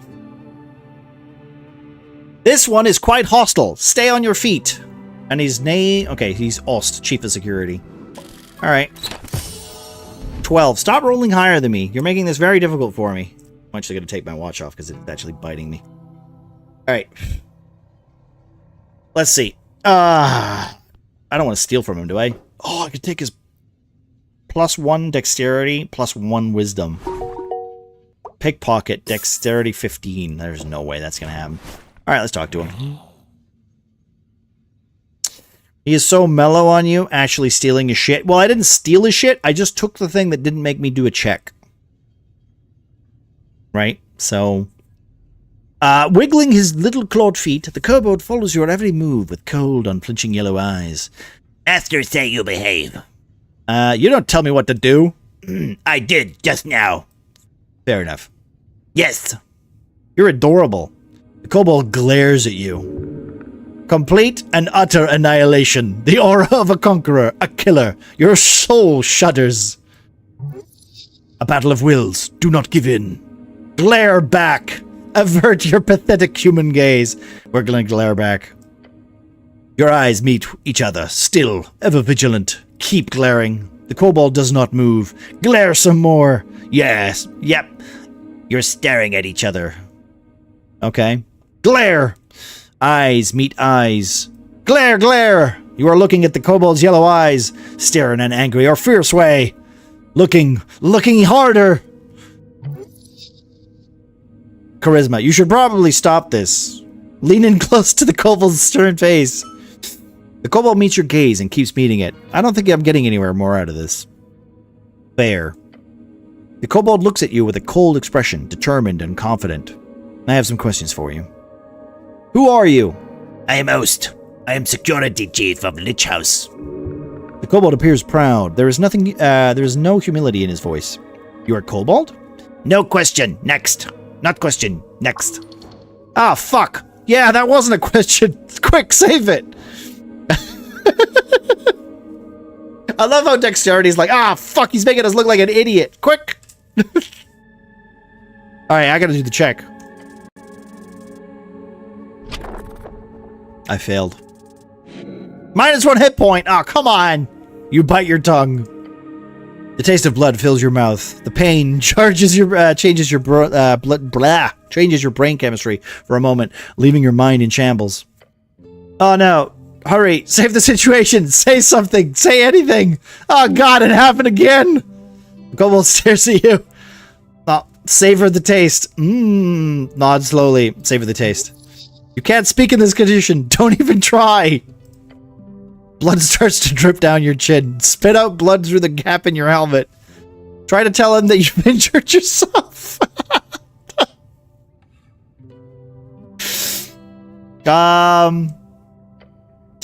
As you open your mouth, a stream of fresh blood comes pouring down the bottom of your helmet.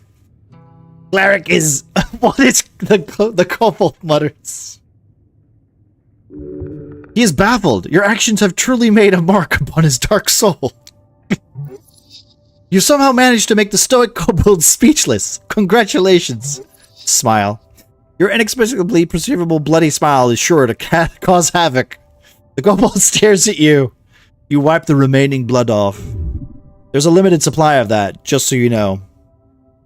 How'd you get this gig? Not gig. What is it then? I am devoted servant for master. You're angering the kobold. So you're a slave! So let's not do that. That's going to lead to a bad thing. He gives you an expression that could be described as a frown. That is, if it looked in any way different from his regular stony expression. You wouldn't actually shoot me, would you? No promise.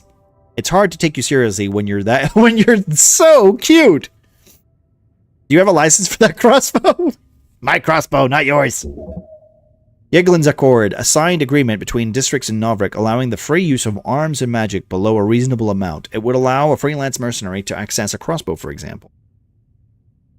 What does reasonable amount mean? The crossbow is yours. I apologize. I can't legally take your crossbow. Yeah, I can. Legally. Also, logically. He's got a point. He has a point. Can I borrow your crossbow? Human is kidding. Not funny. You would make greater use of it than this puny creature. You would make greater use of it than this puny creature. Just take it. The kobold snorts. Go away. Just take the crossbow. Don't take the crossbow, please. No. Try to convince the kobold. The kobold stares at you. Hello, pleb. Welcome back. Uh-oh. How do we do this? Appeal to your better nature. I don't fucking know. Find a reasonable argument. Probably with a lie. All right, let's try it. Oh! We did it! Okay, cool. Nice. Oh, you know exactly what to say. There's only one thing that could possibly convince this kobold that you should get the crossbow. And that is, of course, Biskin asked me to get your crossbow. Master did? The kobold glances over to his master. Yep, he said I needed it more than you. What? Why? The kobold seems to believe you somehow. Why don't you ask your master? Gesture towards the pale man. He said you were so strong that you don't need it anymore. The kobold squints. He leans back and smirks, then nods. Here we go. The kobold reluctantly and slowly hands over his crossbow. Master's always right. The fact that he handed it over without even asking the pale man first, love it. If the crossbow with the crossbow safely in your grasp, the kobold scoffs. Weak human. Of course you need crossbow. Yeah! Boom! We already got our first item. We got our first weapon. Boop! Can I carry this? Boop! Alright. And we got, what is this? What's the stat we got attached to it? +1 wisdom, yeah, and dexterity. That's pretty good. That's pretty good. So far, so good, guys. So far, so good. I wonder if I can cast, like... Wiggling his little clawed feet, the kobold follows your every move with cold, unflinching eyes. Master, say, you behave. I have some questions for you. Where were you when the tea shop incident occurred? Incident? Tea shop blow up. Boom. Did you see boom? Kobold makes a cackling noise. I wish. Tea shop explosion would be fun to set up. When it happened, I was on Water Lane on mission. A mission? Not mission. I meant to say errand. What were you doing in Water Lane? Milk. Doing milk? Deliver. You deliver milk? Yes. Tile hustle. The kobold just keeps getting better and better. Kobolds don't even drink milk. I want to know more. I want to know a lot less. Ask questions about the milk. The kobold stares at you. The milk situation is intense. Where does the milk come from? Cows. And where do you get the cows? Market. Who buys the milk? Humans. Water Lane humans. They pay many for fresh milk before dawn. Side hustles are always smart. You should do a milk run later. It pays. Do kobolds produce milk? No. They are draconic in nature. They lay eggs. Do you like milk? No. I also don't like milk. Oh, we're going to use charisma? Okay, let's do it. Come on. 18! Why do I roll high on not liking milk? What is this? This game is dumb. You smirk, a confident laugh escaping your lips. You then turn towards the ceiling, smiling. I also don't like milk. Your comment has made a dent upon the world. Charisma is fucking mean. Success. This is why you should all... Wait, this is why they should all follow you. You are a worthy leader. Okay, intelligence is clearly just full of it. Win them over with lies and deceit. Control them through flattery and love. The kobold stares at you with awe in his yellow, expressionless eyes. Can I have some milk? No. I don't have anything else to ask about the milk. Okay. Milk-curious. Milk-curious is added. Thank you. You should totally find out more about this. Could be a big money maker.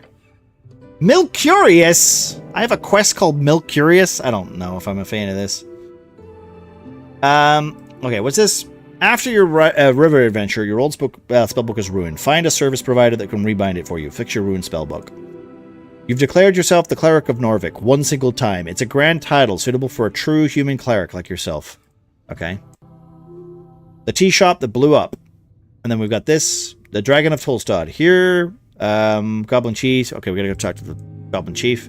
Election Week. And then the Milk Run. Crown Collection. Coin Capture. Cash Kidnapping.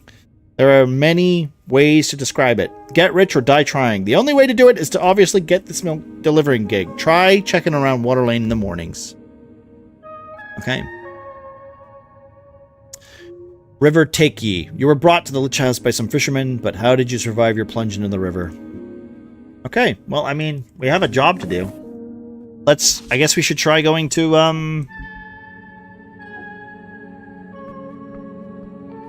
Oh, wait, there's a book here. Can we do these? So many books. Basic manuals, Arcanist histories.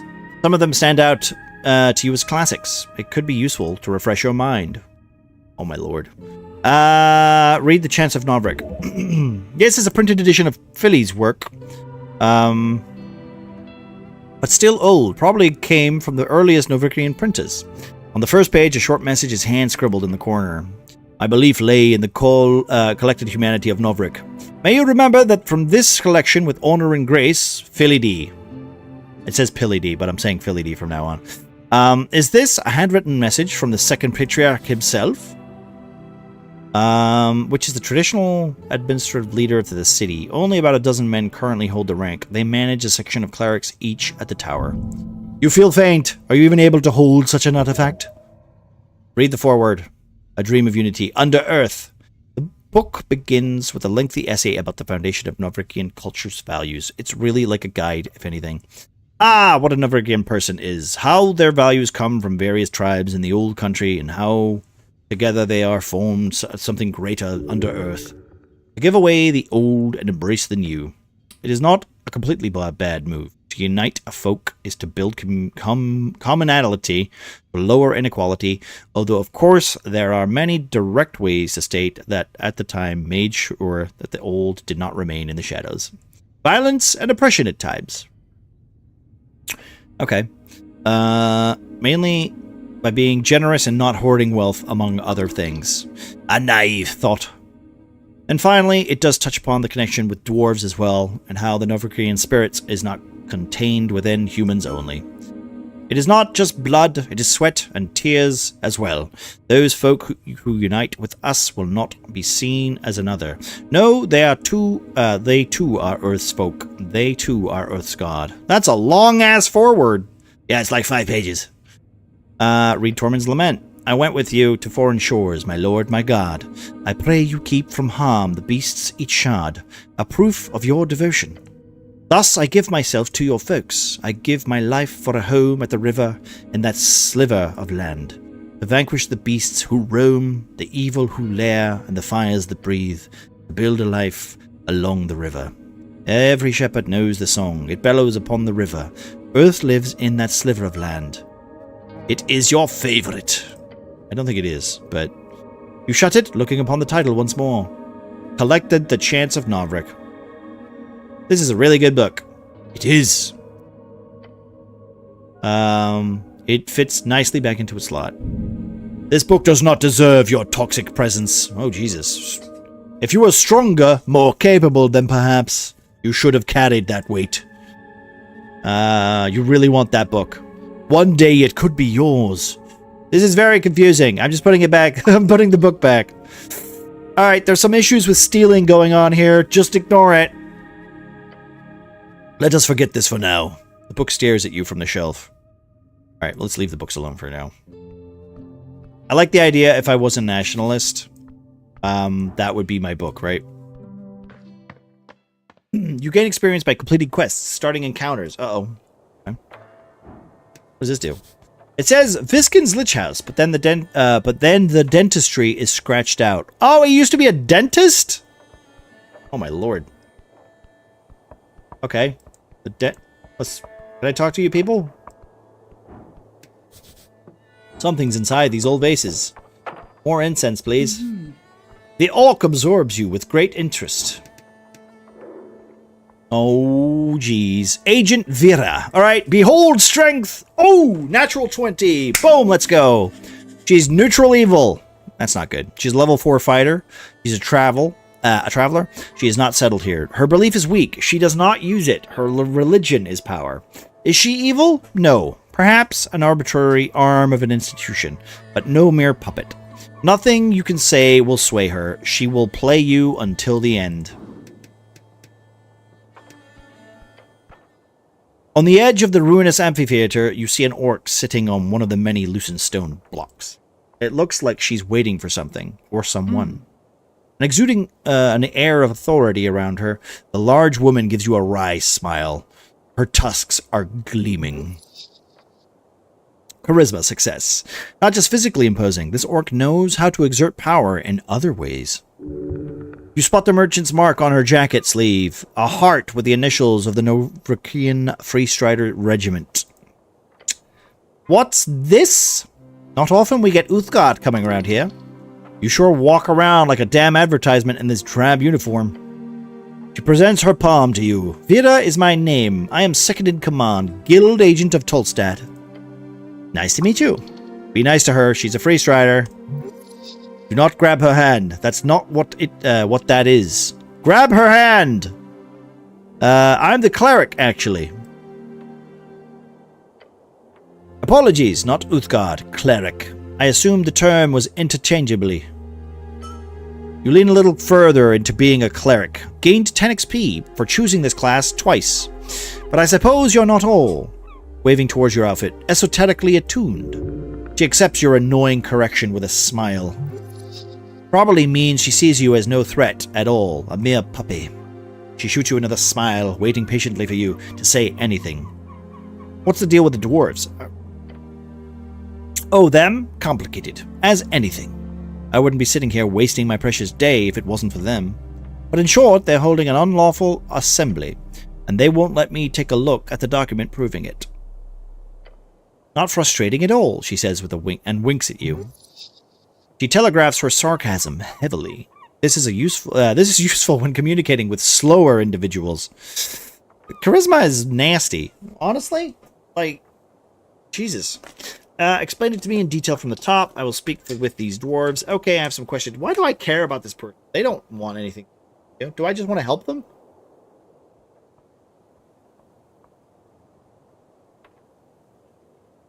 She telegraphs her sarcasm heavily. Okay. Oh, well, good luck. You know what they say about dwarves? They're so reasonable and pliable. You catch her smirking at her own joke. She means the opposite. Yes, wisdom. Yes, we're aware. Obviously. Yeah. I'm here on important business. Nod your heads and leave. All right, we can talk to the dwarves. Is that an egg? A tucked away bird's egg. Wait, can I get this? You see a bird's nest nestled on the edge of the protruding stone tile. Ah, got some eggs in it! And you spot something shiny below as well. It appears unguarded. Maybe a gull's nest. Scary beasts, those gulls, but whoever made this nest isn't around. So, could you imagine the goodies? Could it be worth a climb out? With the cantrip Mage Hand, you could easily grab the contents from their nest from a comfortable distance. Where could I get Mage Hand? I'd really like to climb out there and give it a shot. No! Constitution's like, no! Come on, just a little thrill. Push it despite your groaning stomach. No! You'll die! I fell into the river once. Why not twice? Your gut twists at the thought of tumbling down those red rocks. Stop this. You have nothing to gain. Nothing? Now that's not true. Your job is self-preservation. This is not it. Self-preservation becomes a lot easier with coin. Gotta risk a little more to get a lean. Okay. Nothing here to gain except another death. Boring. So very boring. But could be worth a reward. Yeah, it really could be. Then go for it. You know you can do it. You're as nimble as an Algerian cat. As fast as a tumbling Virginia screamer. You can do this. Oh no. Doing it. You begin the climb. Hands gripped around the ancient stone. Feet slipping. Eyes searching. Can you reach? Of course you can. You can reach anything you set your mind to. Dexterity! Ta-da! Continue. Obsidian amulet. You barely reach it. You feel the shiny object in your palm. Climb back up. It lies in your hand, teeming with energy. You return your solid feeting. Hells yeah! What did I get? What is it? A polished stone that is... a weird stone that's been polished into a fist. It's grappled with a tentacle. Who made this, and for what nefarious purpose? 1 to Constitution, and 1 to Charisma. Now that's good. That's what I want, you see? That's plus stats. I don't need negative stats. Putting this book off. No, I will not. Oh man, I can't take my helmet off. Okay. Well, we got it. We got a nice shiny trinket there. That's fun. Sometimes you gotta risk it for a biscuit, you know? Simi and the boys. Behold, charisma! That's not gonna be high enough, is it? Behold a 9. A devoted Asgal gives everything he has to support the cause. Okay. Well, I guess I have to give him a look later. The older dwarf puffs out his chest as you approach. Dwarf. Stout, short, hairy. Loves to dig and build. You know the drill. Drill. They build most of Novrek and have a long history in the Orthook. Fancy helmet, city man. He speaks in a short and quiet manner, as if he's scared of the words actually being heard. The dwarf behind him laughs. Don't engage, just leave. Thanks, my mom got it for me. Oh. Don't say something like that. It makes you look pathetic. Oh, it's a lovely helmet. She's got good taste. You made him feel bad for making fun of it. This is not an evil person. I love this game already. I can tell it's a good time. Interesting. Brutal honesty might actually win conversations sometimes. Good to know. Brute, Virginian slang for brother. Specifically the dialect grown out of a coastal slang, a mix between gnome tongue and underclass migrant workers and the old Mago colonies. Stare at the dwarf. He looks around. Stare at the dwarf harder. The dwarf glances at his boss. You here for talking then? Stare at him while slowly leaning your head to the side. You should, He stutters and points towards the stout dwarf on the stage. You talk to him. Nod and leave. As, Alsvoff. B.E. Behold Constitution. I have a really bad score for this. He stands by his ideals with gut and little else. This feels like an insight check rather than like a stat check, but okay, that's fair enough. This is a video game. Around the amphitheater scene, you see a number of dwarves hard at work. They're constructing a banner of some kind, carrying a bright green flag. The banner of Asgol, the Fool. One of the dwarves stands in front of you, a furrowed brow. He appears to be in a stirring contest with the orc on the other side of the theater. Oi, city man, he calls out to you as you approach. We've made it clear already, we're not moving, not one bit. He shoots you a shit-eating grin. That's no way to greet the cleric of Novrik. Oh, is that so? Guessing I'm supposed to grovel. I feel like you're not going to. I feel like you're not going to. The path of the cleric is becoming even more familiar. Gain 15 experience for choosing this class 3 times. No need to, you see. You hear the other dwarves laughing behind him. Nothing illegal's going on here. Nothing at all. He's only saying that because he's had to defend himself quite a lot lately. Great. I was worried there was for a second. Nothing illegal, huh? I don't care. I'm on a hire mission. We have the papers. Nothing illegal. Nothing at all. A half-truth. This might be one of those kind of illegals, but also not sort of situations. One of the older dwarves spits on the ground next to him. You even know who you're talking to, child. This is Alsvoff of the Barhelmers, a foreman in the Asgaleth's movement of Novrik. He's done more good than all of you Uthgard combined. A true speaker of Asgul. Okay. You're a celebrity? Simi exaggerates. He gives the older dwarf the stink eye. I'm also not in the way of my proud heritage. Nobility is just a poisonous hierarchy. Typical talking points. He grins. Just wanted to make that clear. Don't mention the whole noble thing. It'll just piss him off. Unless you want that. About this Asgal. What about him? Asgal Ashmak is a very controversial figure in dwarf myth, as well as history. If you want to piss off this dwarf, then just pretend to not know who Asgal is. I like him. He seems cool. Like, he's Asgal, the great, the kind, our liberator. You like him too, then?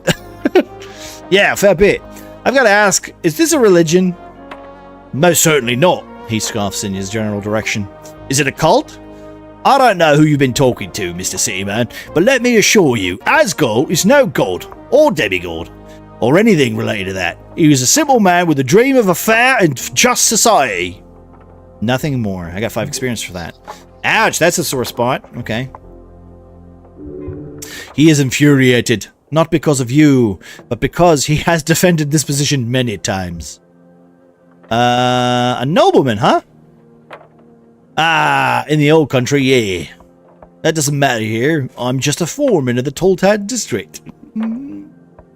Hello, Pop. How are you doing? It doesn't matter. If he's a noble, he must be rich. How much money do you have, then? Didn't your mommy and daddy ever teach you it's rude to ask about someone's mint? I bet you're only here because of mommy and daddy. What did you say? You must have misheard me. I said, don't forget to thank mommy and daddy for the foreman position. He clenches his jaw and stares at you. See, that's the difference between you and me, human. He takes a deep breath and mutters, "My work speaks for itself." You boys setting up a play or something? A play? He spits on the ground. We're holding a rally for the cause. This evening, workers across Tolstad will gather here to hear the word of Asgal. He turns towards the orc, and no one's going to stop it. You hear laughing coming from the theater across. Papers, Alsop. He grumbles and turns back to you. So what do you want? You look like one man to me. Aye, listen. My favorite thing about these games is like, okay, dialogue is always fun, right? And I want to say for most D&D experiences, like dialogue's hard because your players don't really know which questions to ask, and they always feel like they're asking stupid questions. So in video games, it's always a laugh. You know, it's always a laugh. That orc lady sure is annoying. What's the problem here? You seem a bit stressed. No, you don't sigh. His words drip with the acid from a green deer. So it is forenoon. I get the lads together and we arrive. That accursed woman is standing here. The dwarf shudders. She starts complaining. He reaches for something in his pocket and takes out some documents. We show her the papers, and the papers are no good, she says. Circle square conflict added. Real convenient, I say. Nah, there's nothing wrong with these papers. We're in our right to speak out against tyrants and burglars. Bulgars, the craftsmen, merchants, and notably higher standing citizens in comparison to those of the Romans. They sure are playing a game they can't win. Check the papers. Surely the dwarves have screwed up somewhere. So, she's wrong about the documents? How dreadful. Let's see. Let's check the documents. Oh, of course she is. She's a liar, that one. A filthy liar. Alphonse nods and grunts. Terrible liar. Can't even get the words out. He knows she's right about the documents, but doesn't want to admit it. Isn't that a bit of macabre to hold a rally on top of a morgue? So what's the rally about? Can I see the papers? He gives his companions a glance. Why? Construct an argument as to why you would see the papers. Boom! We did it. Nice. 13. You tell them you're an expert and that you're on their side. I'm an expert. Are you now? Yep. Also, I'm on your side. He repeats like, are you now? I'm the best shot you're getting. Now hit him with, I'm your best shot of getting out of this. The dwarf grumbles. His eyes go from you to the orc behind you. Fine. The dwarf sighs and grabs something in his pocket. PBG documents. He hands over the scroll. I trust you with these documents, city man. Oh boy, if you hand those to the orc, this could all be over right now. Tell us we're in the wrong, I dare you. Because we're not, the older dwarf joins in. Take a step back and check it out. Let's see what's actually going on here. You can examine certain items in your inventory to access unique dialogue. I'll take a closer look. I mean, I'm a cleric that is trying to, you know, be God. That's my whole point. This is the way we're going to play this game. I want to be God. So we'll see. -1 intelligence and -1 wisdom. Jesus. A formal permission of public gathering. It contains a lot of legal nonsense, making it difficult to parse. It's quite light. Some kind of magazine paper. Unrolling it reveals a short statement about the political rally in the circle square. Permission of public gathering accepted. It says in big letters at the bottom, followed by a signature, Tolstad Magistrate Nicholas Darrow. The actual text uses archaic and typically bureaucratic writing styles. Intelligence! Examine it in detail. Boom! DC 4. You scan the text again, checking for spelling, phrasing, and terminology. It is perfect, not a single error. Except the date. It says their rally is supposed to be held on the 16th. The document is perfectly legal, but it's expired. Have I seen this kind of document before? Yes, often. In your scribing duties, you've signed these a number of times. Look at the dates. Yeah, it's expired. It is a cool document. It is not. I don't like it. Oh, how come? Because it's a legal document. Duh. Seems off. Fascinating. Hello, Kelly. How you doing? Thank you for the lurk. Hope you're doing well.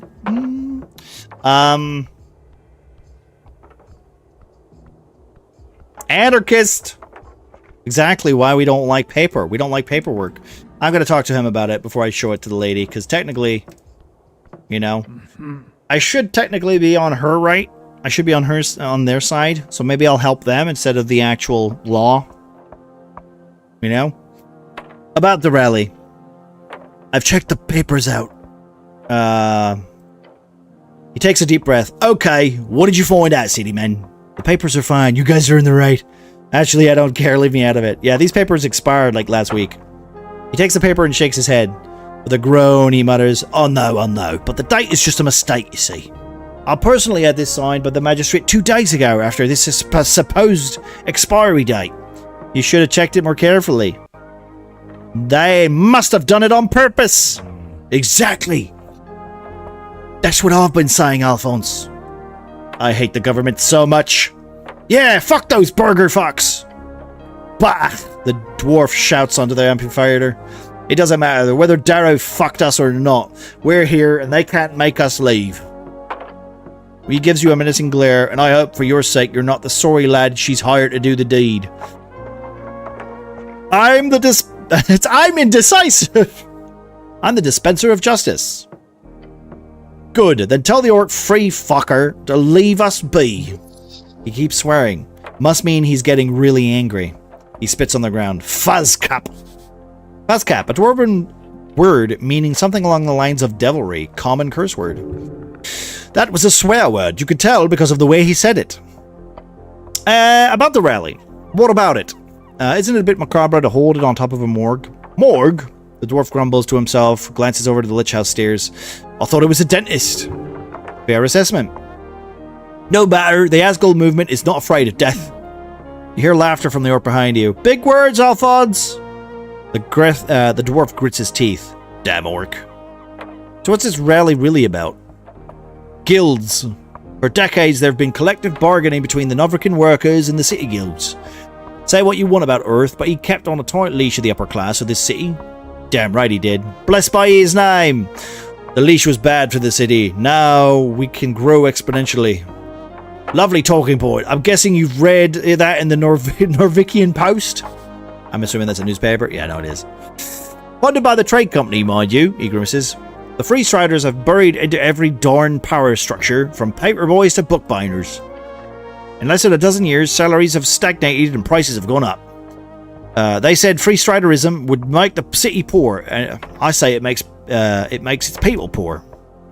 We need change. So you're here to convince a bunch of Tolstad workers to vote for the Asgulist party. More or less. It's also about the spirit of community. Together we fight against the purchasers of our labor. Alone, we are as brittle as a twig. And the older dwarf pipes up, a twig in the wind! No, that's not good enough. A twig in the fireplace? He points at you. That's good, I like that. Anyway, the rally will be a success. We just need to get rid of that orc. So we can all call out to our workers of this magnificent city, he explains, as if there was a crowd around him. Vote! Vote with your gut! With your manhood at stake! You too, city man. Alright, good luck fighting tyrants. Thank you, Mr. City Man, I appreciate it. I think that's everything I got, right? Yeah. Alright, have fun. Did I give that back to him? Did I give it back? I think I did, right? I must have given it back. Also, are we close to leveling already? No, 185. We need at least 300. I wonder what levels are going to look like on this. Can I talk to this guy again? Former ale barrels. What's in here? Ooh, money. Can I talk to this guy again? I just want to see if he's, going to insult my helmet. The older dwarf puffs out his chest as you approach. Fancy helmet. Right, I've already done this. Wait, dwarf behind you. You're making fun of me, aren't you? No, we do this. Oh. Okay. No, wait. This is just the same dialogue. Okay. That's fine. We don't want that. Okay. Well, hey, we did it. Maybe we can talk to him later. Alright, what about you? Can I lie to her? The orc greets you with a bright smile. I'm here on important business. Hello, Zarya. What are you doing, my friend? Business, you say? She leans in and squints at you. Fascinating. Perhaps I can be of service, cleric. For your business. Where's the goblin chieftain? Lady Sageleaf, just head down these stairs. Good luck getting an audience there. Success. By moving your head to the side and using your eyes to look south, you see a garden of some sort. You can see a goblin or two on the ramparts. Is she busy?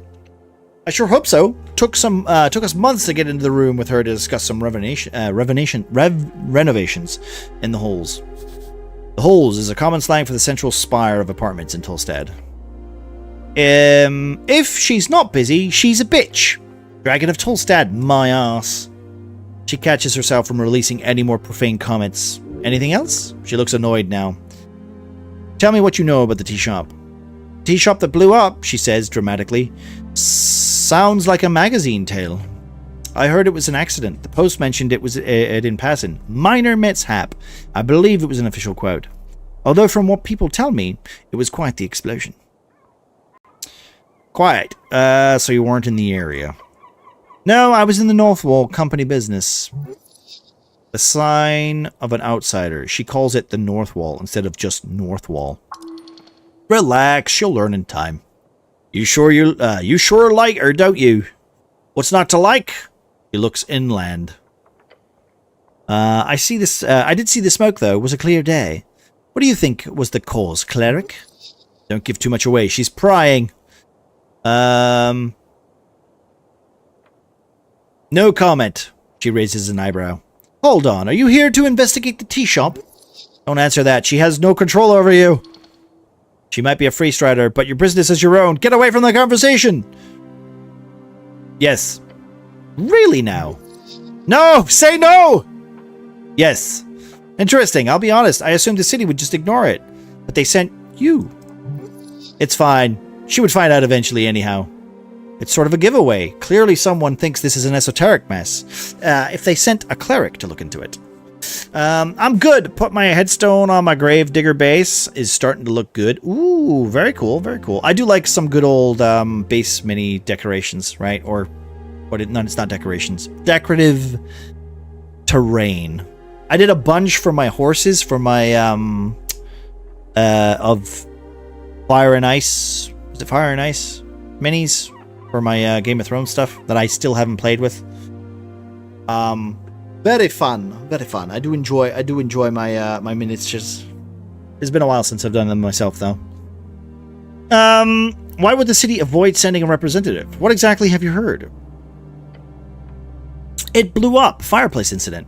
Bullshit, of course. Most likely a rogue spellcaster. Why would the city avoid sending a representative? Duh, because of the election, of course. Look, Tolstad is a highly volatile district with lots of extremist ties. I believe this tea shop acts as a sort of lightning rod. So when a place like that blows up, why would any faction spend resources investigating it? Especially when those resources could be spent on trying to win the terribly important election. A sound reasoning. While some might see it as corruption, I classify it as more as simple, boring, but ultimately harmless bureaucracy. Esoteric. I keep hearing that word. What does it mean exactly? Really? It means, her eyes wander for a while, her brow furrows. It's a term to describe whenever anything queer happens. Whenever the cause would be regular spellcasting or something more esoteric. I'm sure you've noticed something you couldn't explain rationally. Then that would be esoteric. I assumed you of all people would know what it is, considering. She mimics casting a spell with her hand and points to you. Well, I'm here. You sure are. And good luck, cleric. If there's anything the Ashkian Reeds Trading Company can do to help you out, let me know. You can usually find me down in our HQ on Water Lane. She smiles in a way that completely breaks down your defenses. Looking forward to seeing you there. I'm done discussing my business. About the dwarves. Yes, have they had enough of wasting my workday? I checked the papers, they've expired. So, should I just hand her the PBG thing I got? Explain it to me in detail from the top. I spoke with Alzov. Make a decision. Let's be on the dwarf side. Let's be on the dwarf side. Oh, did you now? The dwarves surely need to leave, but if you make them leave, the nice orc lady might pay you. Don't get involved with this bullshit, unless you really want to pick a side with this free-striding Avgalist conflict. Both these sides are useless and ignorant.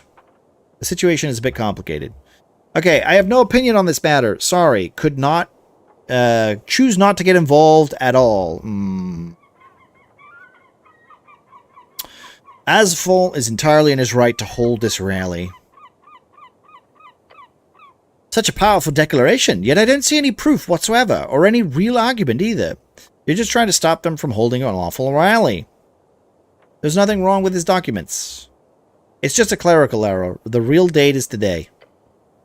I don't care if there's an error, or who made it. The papers say one thing, and that is the thing we follow. Can't you look away this once? It's my job to never do so. He's definitely hiding something, but dare you risk to pry. Now, I would love to hear what you actually think, she tells you with a smile. Figure out why she won't let this go and make her leave. Come on! Yes! Woo! You get a feeling of unease as you imagine this from her perspective. A formidable woman with lots of pride. Her accomplishments are glorious. She's achieved so much, yet she's sitting here, performing this meaningless task. It is not meaningless. It is terribly important. Stopping this rally will show the ineffectiveness of the Asghouls once more. It will make them restless and annoyed, perhaps making them lash out in the tunnels. That would be even more bad press for their cause. All of this right before the election. The worst of all, she enjoys it. She's a shit! You must want to stop them from spreading their message, isn't that right? It's smart stopping them in their tracks like this. You don't give a shit about the law. She stops smiling. A moment of silence passes before she speaks.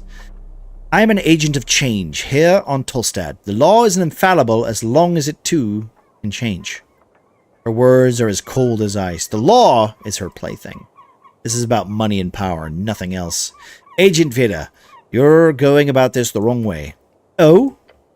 You know her nature now. To de-escalate is simple. The dwarves are stubborn. You know this. Agreed. But you must see how leave this place. The dwarves will not hold their rally. They are proud, but they are not stupid. He stares at you, waiting for you to continue. Were you to go away, admit soft defeat. They will not hold their rally. They will leave as well. She hums to herself. You speak this with such confidence. You know it as well as I do. She leans on her hand, glancing over to the working dwarves. I never liked diplomats. She stands up. Her figure towers over you. Little Uthgard, or cleric, or whatever you are. Tell your friends they win. I'm done playing. She grabs you by the cuffs, pulling you closer. Being dragged around by this creature makes your innards churn. Ugh. Oh my god, she beat me up. What's she doing? She stares into the slit of your helmet. Don't expect any assistance. She releases you from your grip with a foul expression on her face, then walks away down the stairs. You fool! The Free Striders could have been a great help! You should go grovel before her to make up for your silliness. She listened to reason, but she did not like it. Interesting. I just took a lot of damage there. God damn. I don't have any way of healing, do I? Can I cast a spell? Alright, maybe let's cast a spell. Let's do oh, I got Charm Person I need to learn. God damn it. How do I cast spells? Can I only cast spells? Am I allowed to cast spells? Or is it like a prompt?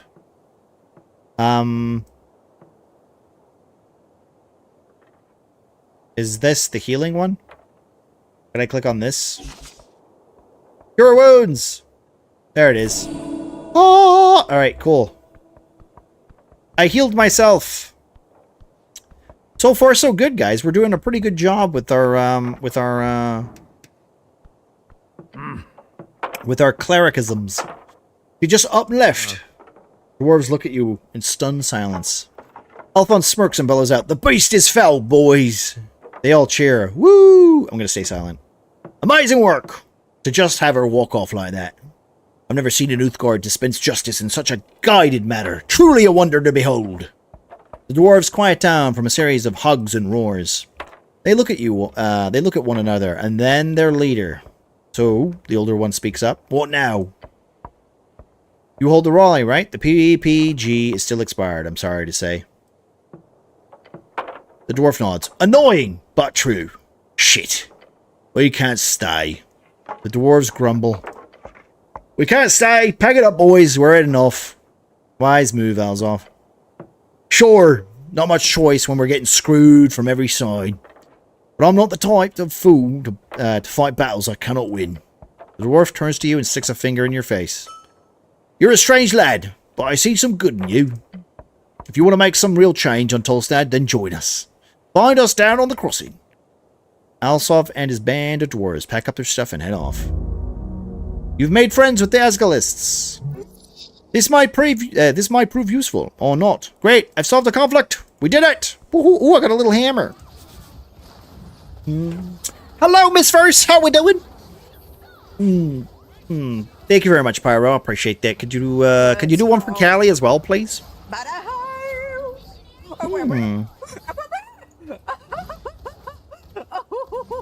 How you doing, Miss Verse? How was wait, you were playing some Overwatch. Was it Overwatch last night? Yeah, it was Overwatch last night, right? Or was it Marvels? I think it might have been Marvels actually. Might have been Marvels last night. Your mama, how on my way home from work? Ooh, good.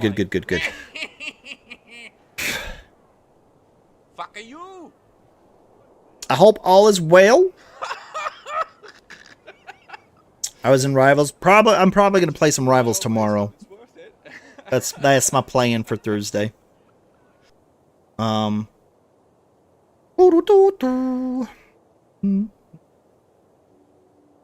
thank you again, Pyro. Appreciate that, my friend. So far, okay, I could see like this game actually, like if they did do what Disco Elysium did and kind of like, you know, get some voice actors and actually like, you know, give it like a bit of budget on the VA front, I think it could be a very good game. I like it, and I like the reading, and I like the dialogue. It's pretty witty, it's pretty funny. So far I'm enjoying it. I could see people who don't, you know, don't like very dialogue heavy games enjoying it as much though.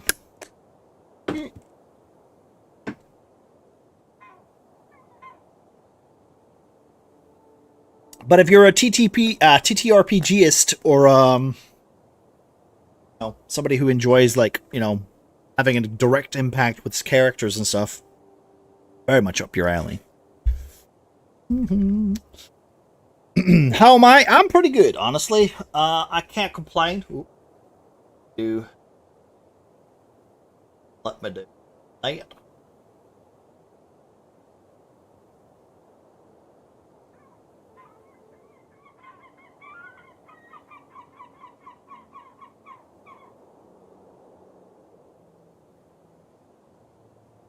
That would be the case, but it's okay. How's your dad, Mac? Oh, he's fine. He's good. He's good. We got a cover for his chair. So, because he's basically just, what's the term? It's very difficult for him to lie down, and it's very difficult for him to stand up, but we got him a nice little reclining chair so that he can get up by himself, which gives him a bit more independence. Also means he's a bit more in control of getting up and down. So he's doing good. He's doing good.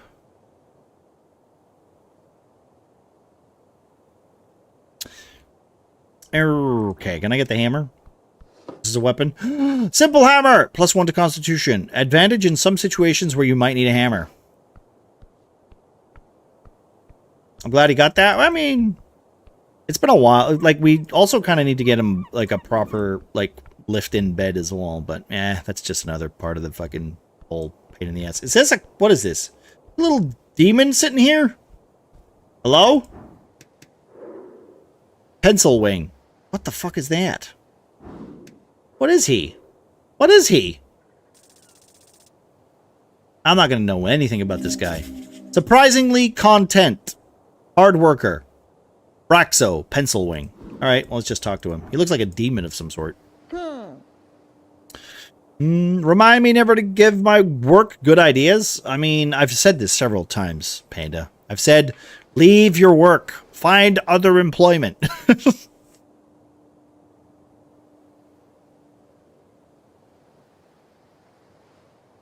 I've said this several times, Panda. You raise your head towards the sky. Above you sits a tiny red creature. His wings flutter faintly in the wind. The fiend throws a quick glance on your way. He's annoyed. Staring at a piece of paper, he does not acknowledge your presence. What you reading? A sigh escapes the fiend's maw. He slowly puts down the paper. The paper is actually a torn-out page from a magazine. He appears to be reading an article on the latest debate. I like the funny pictures.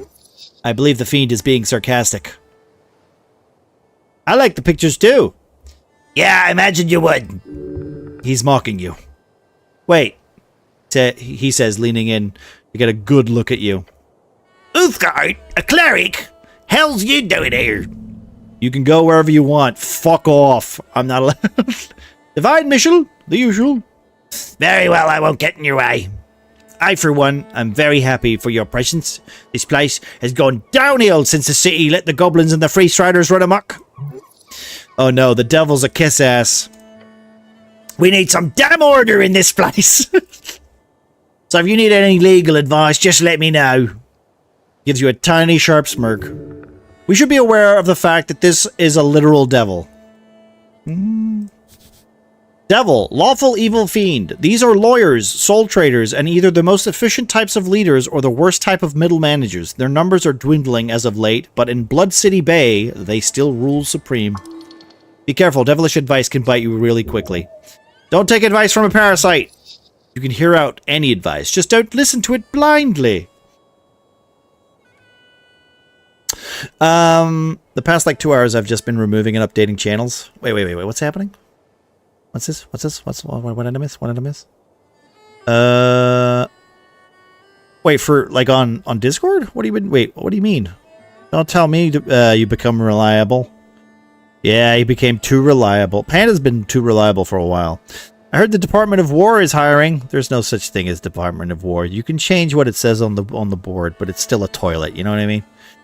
I was like, hey, I think we need to clean out one channel. Not everyone is like, oh yeah, I haven't cleaned these channels in like 4 years. Can you clean it? Oh, well then you tell them no, because that's not what you are. I already was. Just pointed out the weakness in security, which is technically my job now. Already was. Just pointed out. Okay, yeah. Just taking my job now. I hope you're getting paid for that. Nope, probably not. Restaurant that needs a manager. I'm tempted. 17K more. I mean, you know, it's work stuff, not Discord. I thought it was Discord though, like with the Discord channels and stuff like that. But I guess if you've got security things as well, I mean, I guess so. Are you a barrist or a tiny barrist? No, I have no legal position within the city. I am fairly knowledgeable in the Magistrate's Code. 5 rulers of the 5 districts. There are Coin Lord, Home Lord, Shield Lord, Food Lord, and Law Lord. Each has a unique role in the city's bureaucracy. Sometimes the titles switch between districts, but generally the housing districts hold the Home Lord and the Palace holds the Law Lord. So he works with city law. Ask him for details. He shows you a foul grin. So what type of work do you do? If you love what you do, you never work a day in your life, he says and smirks. So what do you do? Agreed. I love being a cleric of Novrik. Good, you should. It's a very honourable position to uphold the law. Now me, I do scribbling most days. Got some connections within the parish, and believe me, whew, they got me through in some tough times. See, whenever some rich asshole needs a legal draft in a hurry, who do they send for? The guy with the wings, that's who. He does paperwork. Then he must be highly knowledgeable in the law. Work is work, although you'd prefer something more exciting. Always on call, huh? For sure, but I get around quick. What do you do in your spare time? Calligraphy! The art of writing and lettering, something you're quite familiar with as well. A hobby for women and weak men. Ah, but I do love me some reading. Gaining access to the Darwinian library changed my life. What's it like being a little red guy? You want an honest answer, or the one I tell my clients? Honest. Okay, let me put it like this. It fucking sucks donkey shit. What is this, muffin? Do you know what it takes to get a promotion these days? Tell me, brother. Is it expensive? Oh, I wish. We're talking decades of servitude to some sadistic fuck that wants to return the Gogurdian greatness, or some shit like that. And then, after risking your life and humiliating yourself, there's a chance this fucking guy will put in the effort to promoting you. And if you're really unlucky, you'll turn into a freaking bug. Or worse, something without wings. Being a devil is a harsh existence. It requires constant vigilance, hard work, and incredibly natural talents to reach any type of high-tier devildom. You would do quite well as one.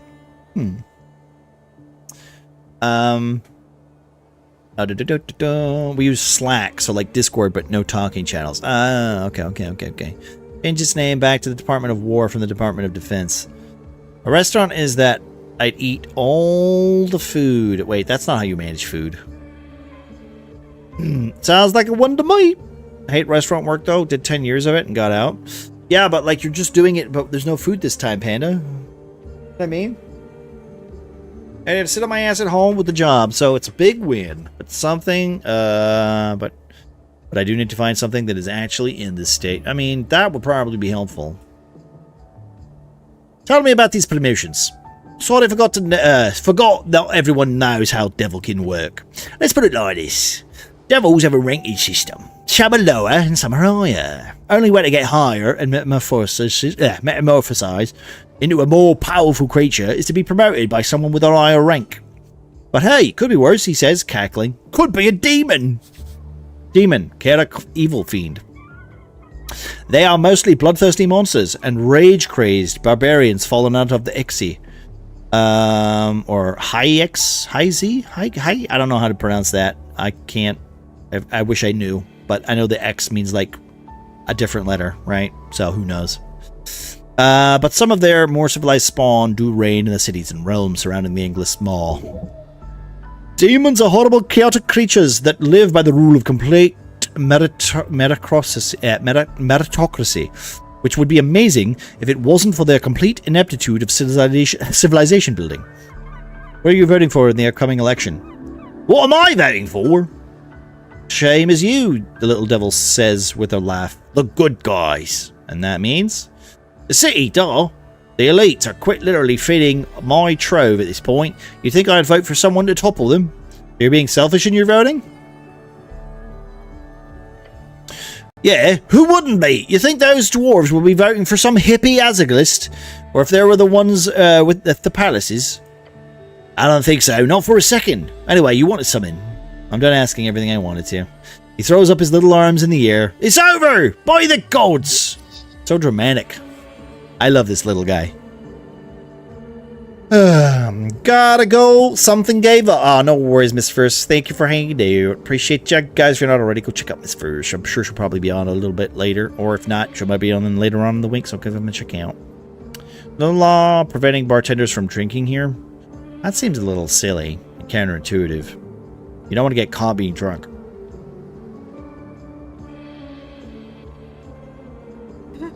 Thank you, Panda.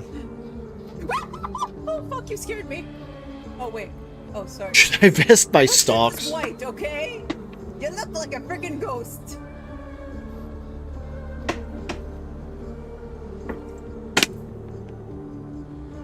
I think this is the most talking I've done in this room. That's reading in quite some time. Okay. Should I give... can you give me free legal advice? Oh, yes. I'll gladly assist a member of the Earth Guard any day. Actually free? Well, in that case... just ask. Should I invest in stocks? Oh. Oh. I do not give, nor have ever given, investment advice. But... here we go. Yes, he looked you up and down. I should ask, have you ever bought shares before, cleric? I don't share with anyone, little red man. Okay, some basics then. Popularized by Light Divine era human adventurer companies, a share is essentially a percentage of ownership of a certain venture. Could be a guild, could be a company, or a specific adventure, something that is supposedly to grow over time. So you can increase the value of all securities in that venture.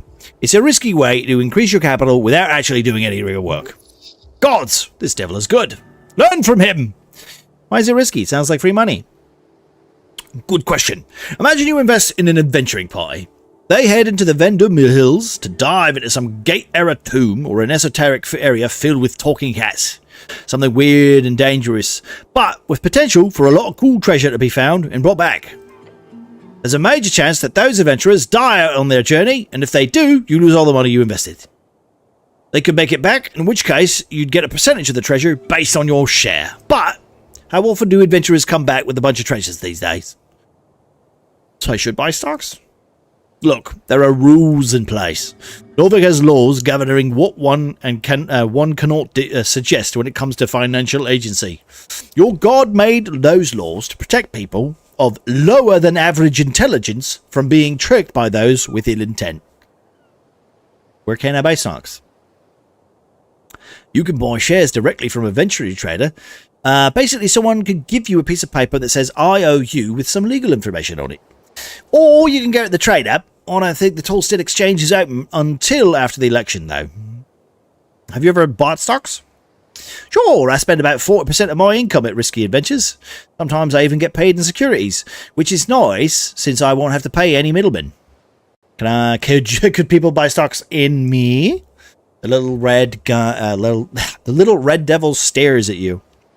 If you were to set yourself up as a venture, then maybe, if you could convince someone to invest in you, without breaking any laws regarding investment advice, I'd be impressed, so why not?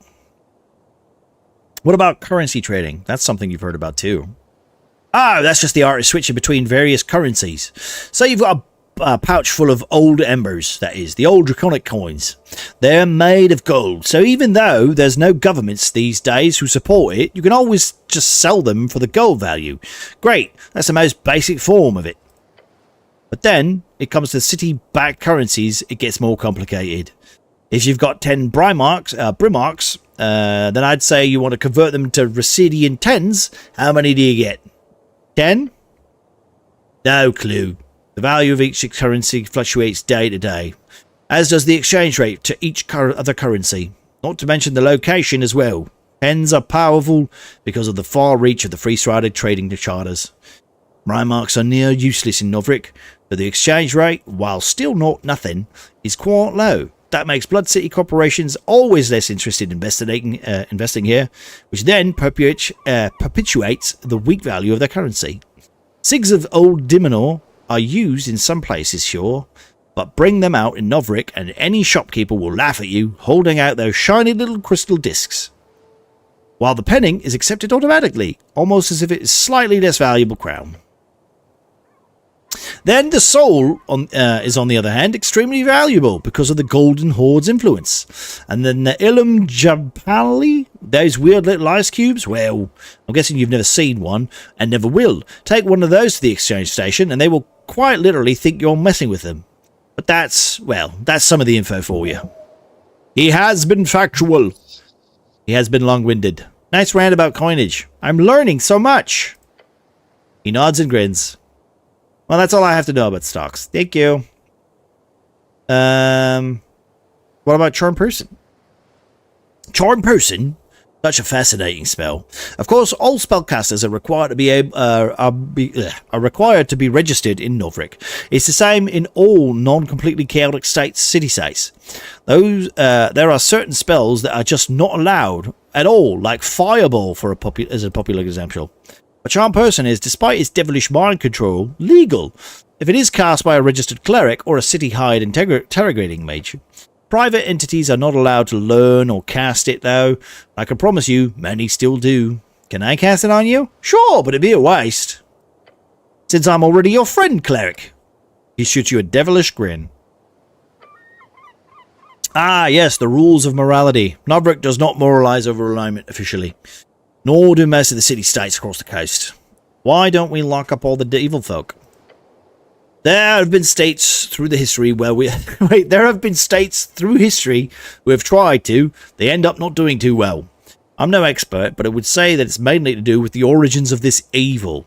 It's selfishness at the core. It's got nothing to do with how people actually act. If you only allow the most good-hearted of folk to roam free, you'll end up with a country of nothing but good intentions. Ironically, I've heard the road to hell is paved with those. And you being a devil are, Yes, You're evil. Oh, yes, indeed. It's pretty easy to spot. Flaps his wings. It can be pretty discriminatory at times. People assume I have their worst interest in mind because I'm ontologically evil. You don't have that. You don't have their worst interest in mind? Look, evil is not some objective thing. It's entirely internal and aligned with your subjective opinion. This feels like a Monty Python sketch, you know? There are good people who ruin the world and evil folk who do their best to maintain it. That's the deal. What does the law have to say about resurrections? That's one hell of a question. He smirks for a while. The imp's enjoying his pun before moving on. What a sociopath. Higher tier resurrections aren't illegal. They're just not available anymore. There are a handful of known divine resurrection spells. Since the death of Earth, there has been no documented instances of successful resurrections above 3rd level.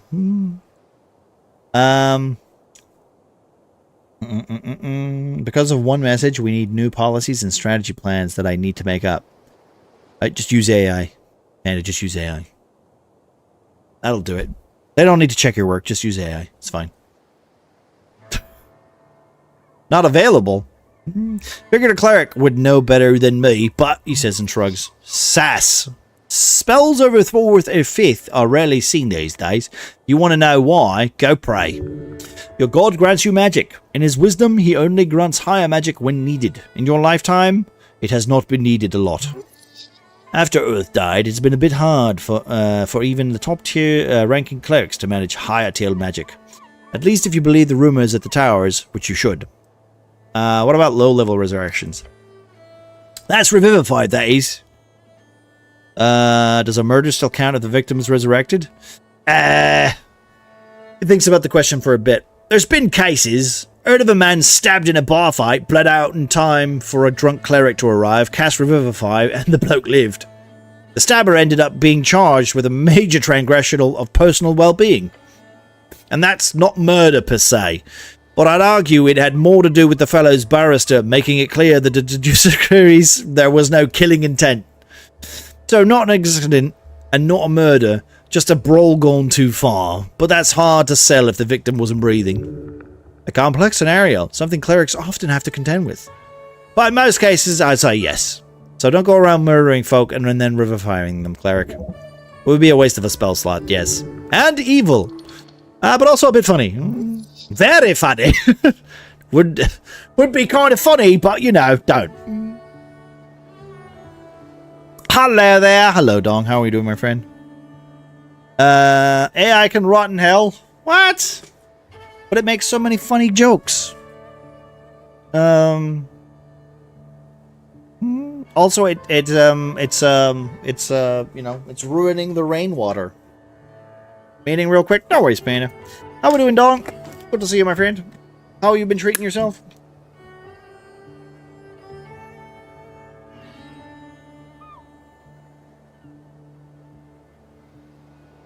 Thirsty.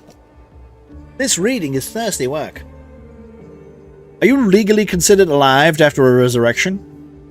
Yes, for all intents and purposes, you are alive. Undeath, on the other hand, would be a very different affliction. Sorry.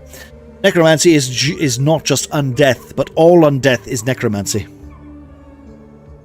And how is that defined? As long as the necromancy is considered of divine origin and the soul is returned to a healthy body, then it is considered as a normal resurrection. If the origin is more black magic shit, as they say, or some kind of corpse animation, then it would be considered as bodily sacrilege. And that's a top-tier criminal offense. How top is it? Oh, it's up there. Does death absolve your crimes? Now you're asking the real questions. But no, it does not. There's been actual laws signed in old kingdoms over this shit. He leans looking excitedly. You got the devil going. That's a good thing. Oh, he's dancing for you. Keep it up and he'll love you to death. So, classic story, alright? Real bad guy's caught murdering his neighbor. Real sick shit. He's executed after a quick trial. Justice wins again. Everyone's happy. But surprise, some holy man raises him a couple months later. Death and rebirth. In this situation, the bad guy did technically pay for his crimes. His life was taken by the state, but because somebody gave it back to him, doesn't change the fact, right? Well, people weren't too happy with that, as you can imagine. Thus, the common legal term these days for capital punishment is DIP. Death in perpetuity. Stands for death in perpetuity. Kind of funny when you think about it. Makes one death is enough, I think. I follow the law. One death is enough, I think. Really? Well, suppose humans would have a different outlook than a fiend like me. So to keep criminals DIP'd, most states tend to hide, lock up, or simply burn corpses or spread the ashes using non-resurrectable methods. So a properly DIP dead guy shouldn't be able to return without the use of some miraculous 9th level spell, which obviously these days isn't too likely. That's all the questions I have on resurrection. Good night, Morris. Have a good night. I just opened a bottle of wine, a mega pint. Oh my god. I have not drank wine in a very, very, very long time. I hope you're enjoying it.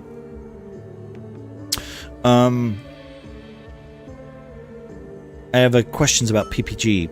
A permission of public gathering? Yeah. I think I know what you're getting at. He throws a look over his shoulder.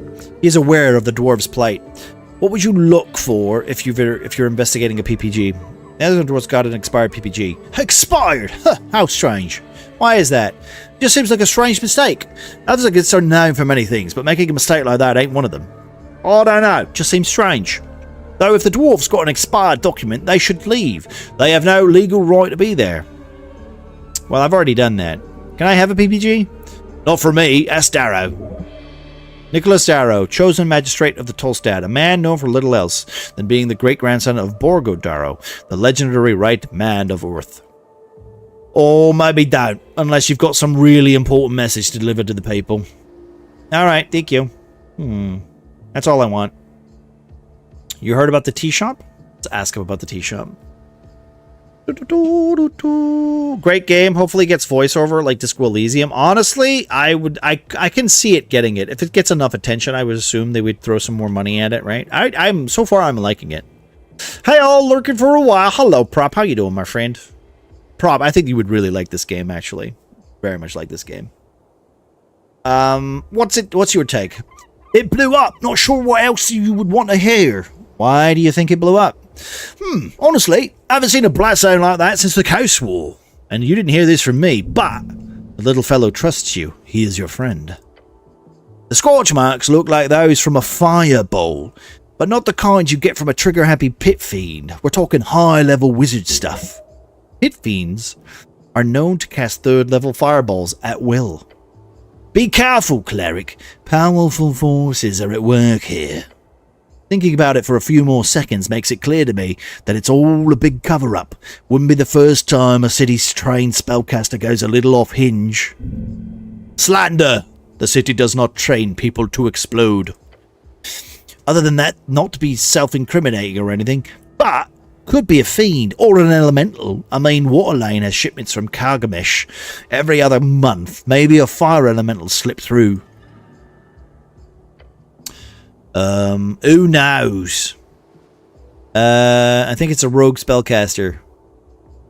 Probably a rogue spellcaster, right? It's the simplest answer.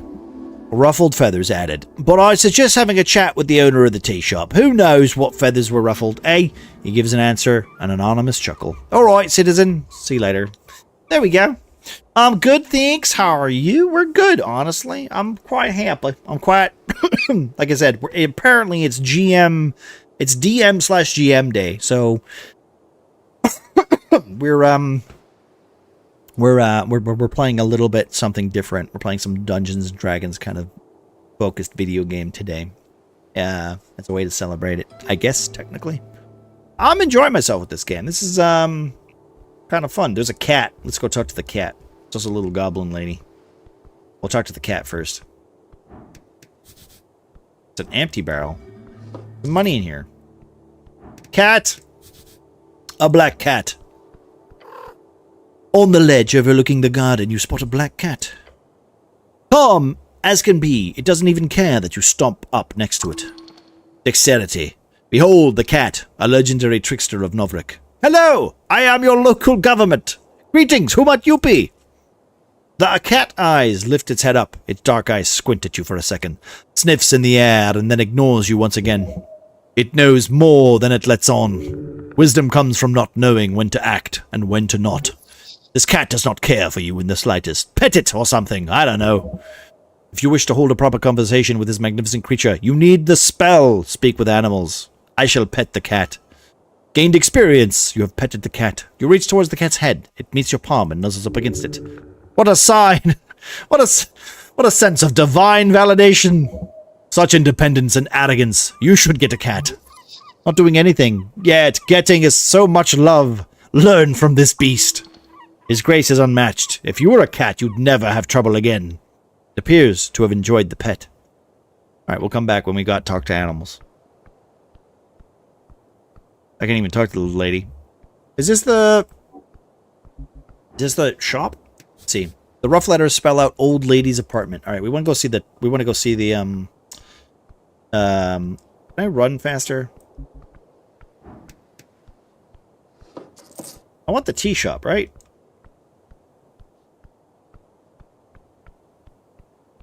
Oh, we got bicycles. Zerba! Behold, Constitution! Ooh, okay, we rolled pretty high there. A girl born in Avgalist Wave in Asgal's household, come from a fallen Asgal state. She is an Asgalist. Dangerously shy. She needs good friends and better mentors. That is not you, by the way. She has a bright future ahead of her. No matter the path she ends up pushed along into, alas, her agency is nowhere to be found. Not that she is looking for one. Oh, man, is she a shy lady? She's a service worker. Let's talk to her. Where is she? The dwarven girl gazes around the halfway bridge before her eyes land on you. She says nothing for a while, just staring at you. No real reaction on her face. Hi, I'm the cleric. She looks around, clearly nervous. You feel a growing pull towards being a cleric. Gain 20 experience. You're worrying her. By your presence alone. Potentially by something else as well. I'm waiting for a friend, but she hasn't shown up yet. I can help you with that. Get excited about the potential, yet very minor quest. Oh, okay. She fidgets with her hand and clears her throat. The girl is neurotic and introverted. That's a mean way of phrasing it, but it is true. Her body language reveals all too much. She has glasses. She wears a green coat. She's a human, but not that much taller than me. We were supposed to meet up here, but she hasn't shown up yet. I shall go look for your friend with glasses.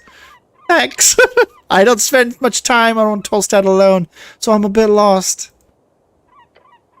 So thanks. That's hilarious. I have a quest. Alright.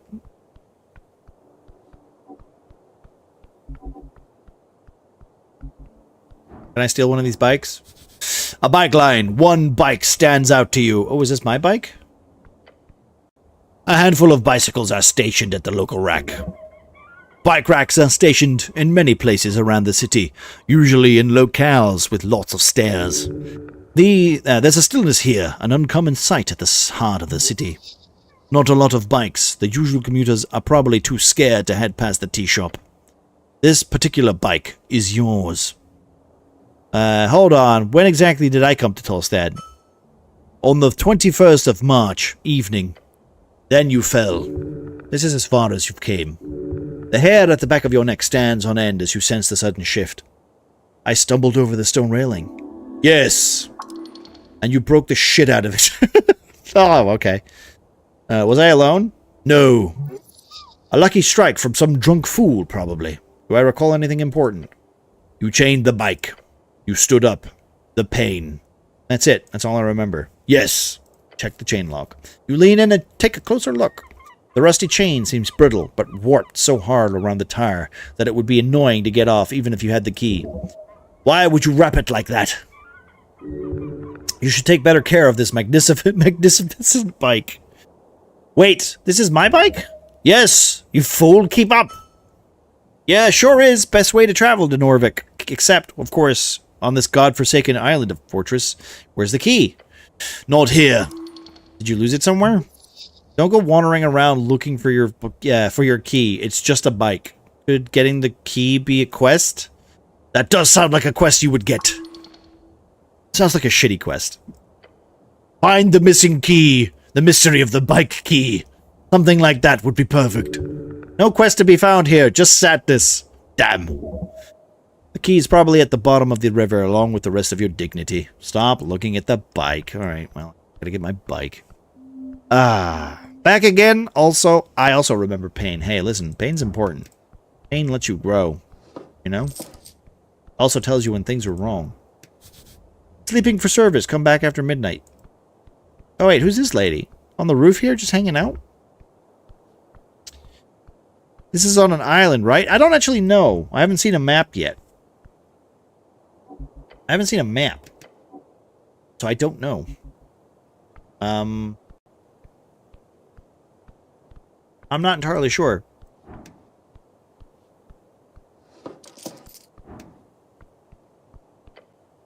The tea shop entrance. Mid scorch marks and cracked masonry, you approach a doorway. There are several planks blocking the passage.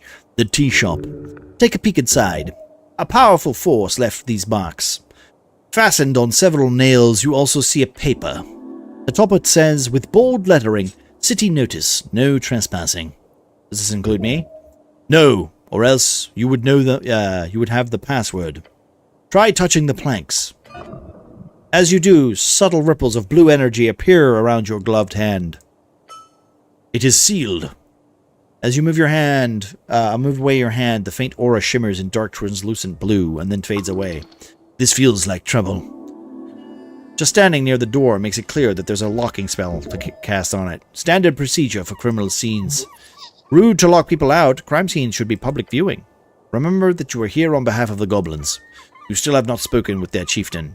Complete this quest. You should probably do that first. Attempt to break the door! No, we're not going to do that. Okay, we can do that. Excuse me. Yeah, but I assume it is. Sneaky? I assume it is. At last, near an ocean, so I made that thought. Excuse me.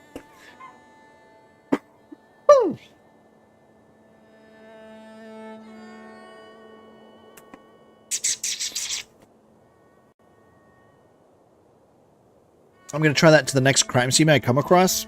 Try not to say that in a Twitch chat, you know, you get into trouble. An almost intact and endless rising pillar, the centerpiece of Novrik. I feel like a map would be kind of useful here, but that's okay. This goes down here. Talk to him. Okay. Excuse me. I need a goblin. That's what we need. Ooh, what's this? A bucket! I have a bucket. Can I put it on my head? Can we become bucket?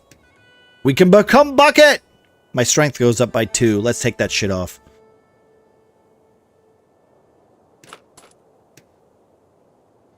My wisdom goes down by 2. I don't know if I like that. I don't know if I like that because my wisdom's already quite low and my strength is fucking terrible. So making that 8 is not going to change anything. So, all right, let's talk to you. Arn, kiosk kid. Dexterity, behold! 19, not bad. Kid's working his ass off, getting that bread. He must be doing that optional weekend school. He'll go far in life with that attitude, but that fire under his ass must have been lit by something fierce. He's a jumpy fellow, a survivor, type of kid that's used to making it on his own. Can I steal from him? Oh, I can just steal a bunch of magazines from him. Jesus.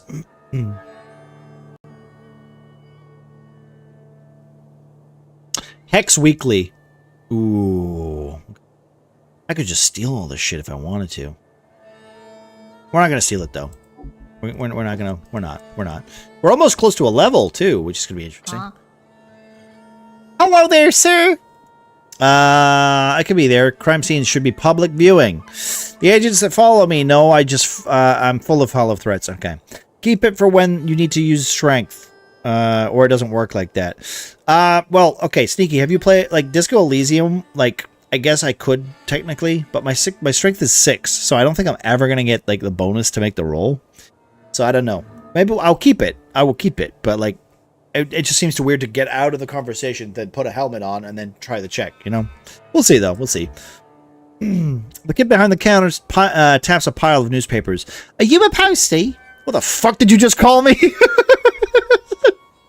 So aggressive. What? Do you read that? I'm asking. You've scared the poor boy. Ah, the Post. Yes, that is a good magazine. Ah, the kid looks distraught.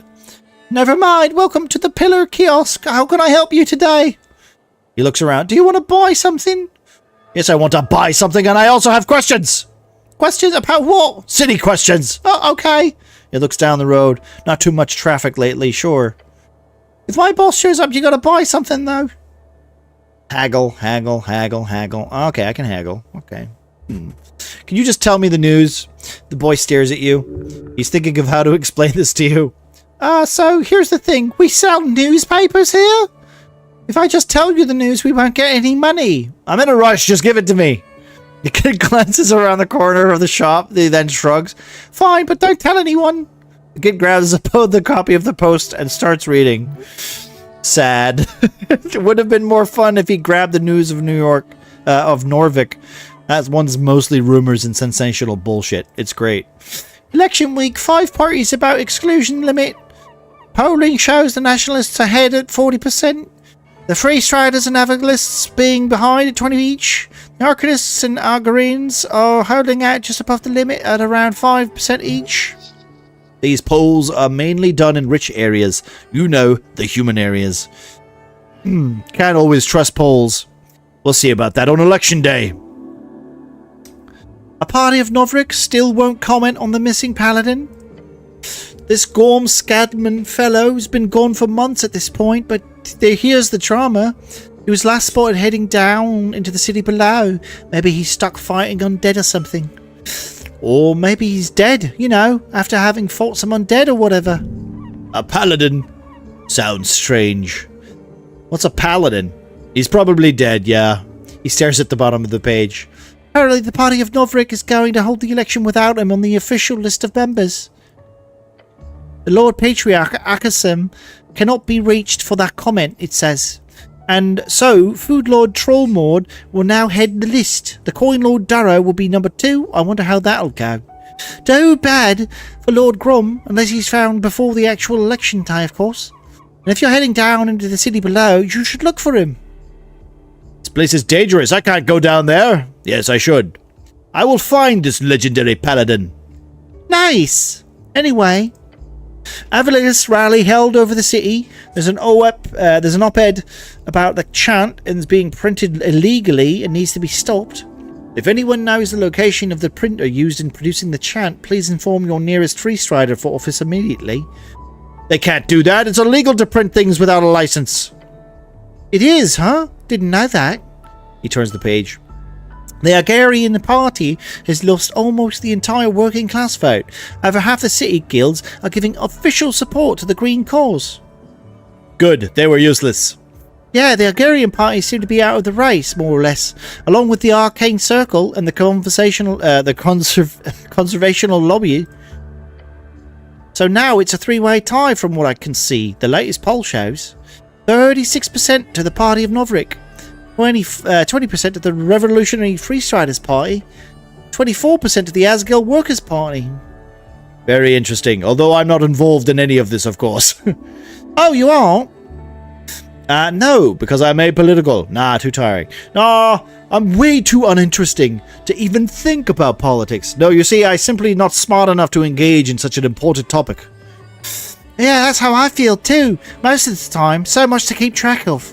The kid flips through the rest of the magazine. Right, that's it, I guess, too, huh? Interesting.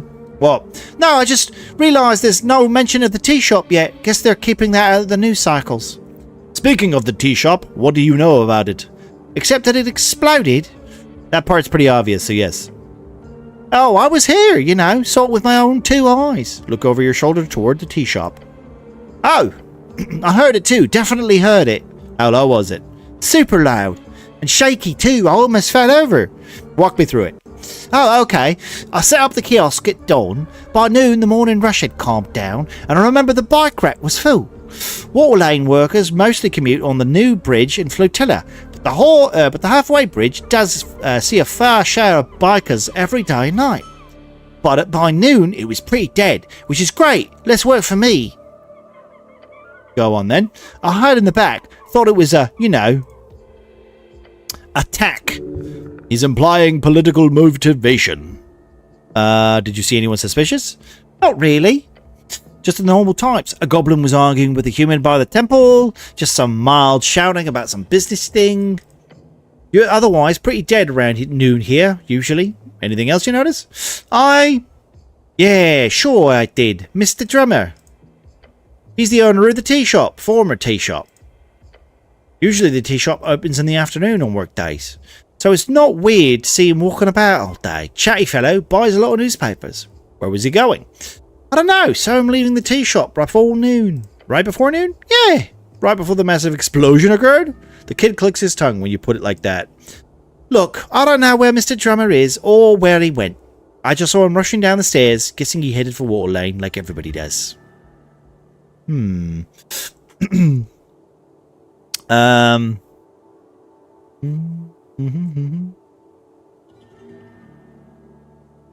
can be here, crime scenes. Of agents that follow me, I know are just full of hollow threats. Keep it for when you need the strength, but it doesn't work like that. I have seen the gameplay. Well, hey, listen. Maybe, okay, if I buy all those magazines, I can use them for whenever I need them to. But I'll be honest, that's a lot of money. What could you tell me about the owner of the tea shop? Mr. Drummer is a customer. Seems nice. Seems nice enough for bird folk. A passively racist comment. Maybe we should do that more often. Like point it out. Passively racist comment. I've heard he hangs out with the Sphinx a lot. And that he's got connections with all sorts of folk. All sorts of folk? Politically. Asgal used the tea shop a lot. I've got some buddies involved in that scene. What about the fire? I felt the heat, even all the way over here. It was like... It gestures a large sphere for you. A really weird fire, then. Shrinking the size of his imagined sphere. Weird. Gone in an instant. A weird fire? Yeah, it was like... Oh, look, it's going to sound really weird. Just lean in and say, I like weird. It was blue. Blue fire indicates extreme temperatures. Only for a split second. When I looked again, the whole building was on fire. But it was normal-looking fire. So I might have just imagined it. Did the fire speak to you? He stares at you. Like a conversation. Yeah, like right now. No. I don't know. What would it be like? Did anyone else enter or leave the tea shop? No, Mr. Drummond, he says confidently in his voice. It was a boring day. I was pretty much just people watching all morning. Mr. Drummond was the only one I saw leave the tea shop all day until the explosion. Did you see him enter? No, actually. I never saw him entering that building, so I guess he must have just slept there or entered before dawn. So no one else entered all morning. Not a soul. Usually not too many people there in the morning or forenoon. Really? Forenoon? That's a good word. I like it. People should say that more often. Feel very Norwegian. Yeah. I saw it in the Asgard newspaper once. They like using dwarvish words like that. Though my brother doesn't want me reading those copper papers. A newspaper printed on the magical copper sheets. Quality suffering in this production, but its popularity has skyrocketed in the indie papers around the coast. Yeah. Keep reading Asgard content, kid. Don't listen to your brother. He's probably a fascist. Don't read that slop. Read city-approved articles only. If it teaches you fancy words like that, then it's probably good to avoid it. Don't want to sound like a snob. The kid nods along. Anyway, about the tea shop owner. Oh yeah, he's kind of okay for an elf. Ugh. Elves. Did Drummer actually act strange when he left? Just in a hurry, maybe. Saw him shuffle towards the stairs to Circle Square, probably heading down a water lane. Why water lane? It's the only place to go. Either that or the Goblin Garden or the city below. I don't think Mr. Drummer is a city below type of bird. Are you sure you saw him? Absolutely, no doubt, he trails off, muttering to himself. He went downstairs to Pillar Cross, that's all I saw. He is trying his best to remember. I've been going over it in my head. Pretty, shocking stuff. He is just a kid, shouldn't have to deal with such terrible things. Ask about the owner of the kiosk. My boss, Thanalus, he's a pretty nice merman. What do you need to know? Your boss is a merman? Yeah. He's in the river a lot, likes fishing. What does he do around here? He stocks the stalls, usually really early in the morning. Beyond that, I think he just does what other stuff. He owns a bunch of properties around the city, so he's pretty busy. Can I speak with him? I guess he's not. He's not very talkative, but he usually fishes behind the kiosk in the afternoons. That's his only break from work, I think. But don't tell him I told you that. What does he pay you? I get about 5 crowns an hour. It's a really good salary for someone my age. That's an awful pay. You are clearly being exploited. Ah, other kiosk kids get like half of that. That Thurlus is pretty generous. At least that's what my brother says. Your brother is wise. Trust in him. Your brother is a fool. You need to rebel and fight against your oppressive exploiter. I disagree. I don't really want to rebel. Then you are weak and you will fall along with the rest of them. Actually, that's good. We should avoid bloodshed if we can. If you do, just remember to stand up when the time comes. I don't really follow, but okay.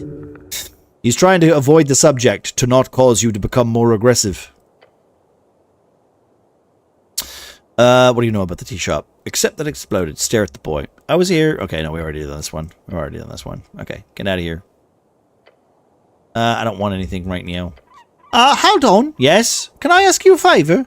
Anything, young man. You are the future of the city. How much you paying? It squints. 3 crowns? I'm joking. Keep your money. Oh, okay. There's, I heard there's trouble down in Waterlane tonight. Please go and make sure that nothing happens. Why do you care if there's trouble in Tolstad? I'll do if I can. Please? You give him a quick nod. Ooh, join back into some classic incitement of violence. Exactly, Lore. Exactly. That's what you need in a D&D campaign. Oh, I've leveled. Have I leveled? Level advancement! I have leveled. 1 ability score, 5 hit points, 1 hit dice, another spell slot, and a 2nd level spell slot. Alright, where am I putting my points?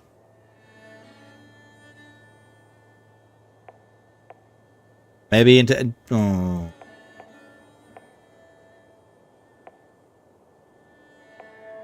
None of these help. You know what I mean? None of these help. These don't get me any bonuses. So, you know what? I'm gonna stick it in wisdom.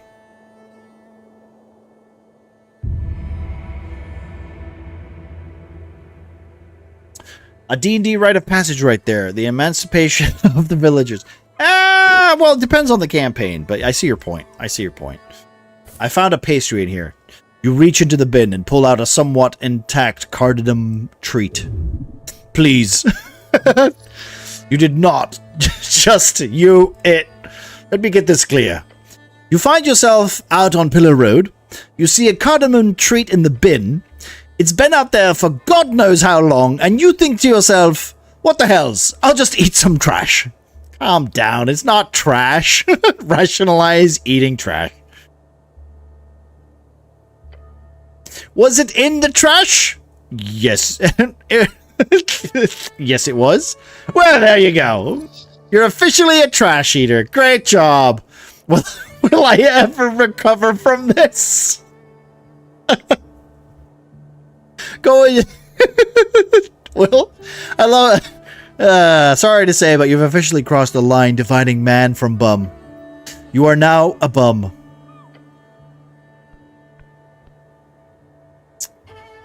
So this is D&D Disco Elysium? Yes, this is basically D&D Disco Elysium. I kind of don't want to say that because I want to give this credit for what itself, but it is kind of using the same kind of elements. So, I would say yes. The closest thing to it would be another fun Disco Elysium experience.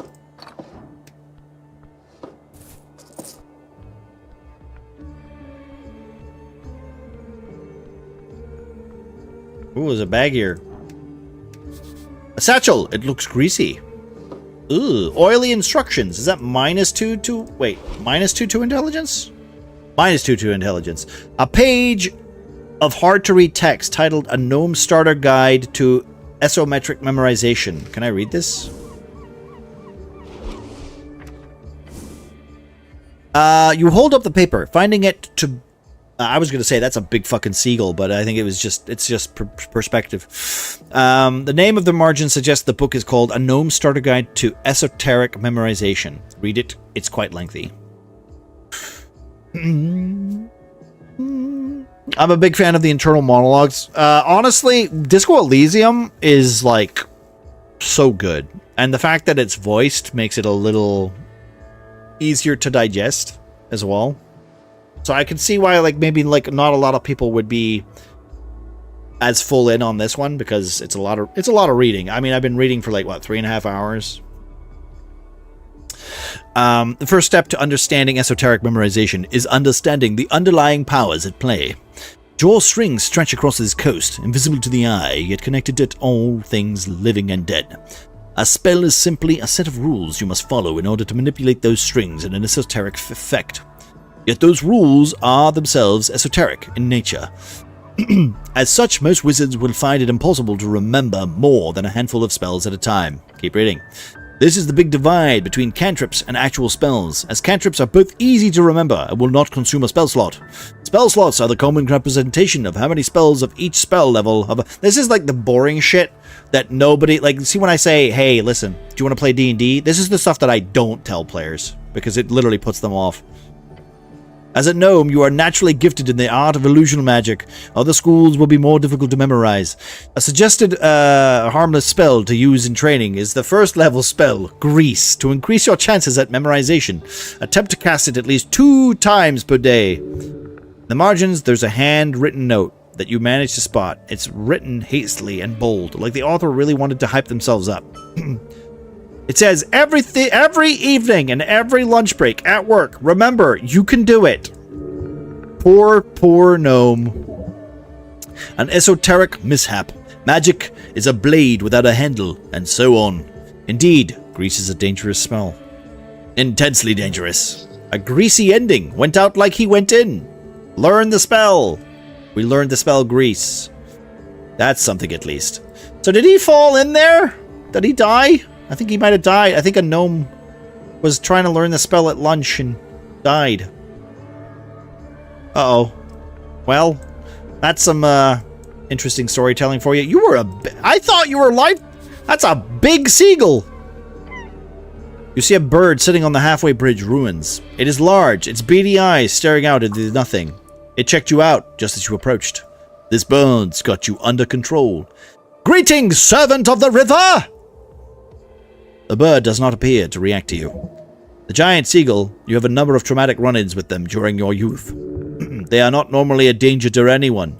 Pet the birdie. As you reach forth, the gull doesn't seem to react until it snaps at your fingers and you quickly pull away. I want to keep petting the bird. As you reach forth, the gull doesn't seem to react until it snaps at your fingers and you quickly pull away. I want to keep petting the bird. Yeah, why not? Not like it'll be able to hurt you. Do not anger the beast. It's calm, just sitting there. It has done nothing to you, and clearly wants to be left alone. Why do you deal with creatures like this? This is below you. Nod and leave. Alright, fair enough. Oh, there's a thingy here. Get it? Get it?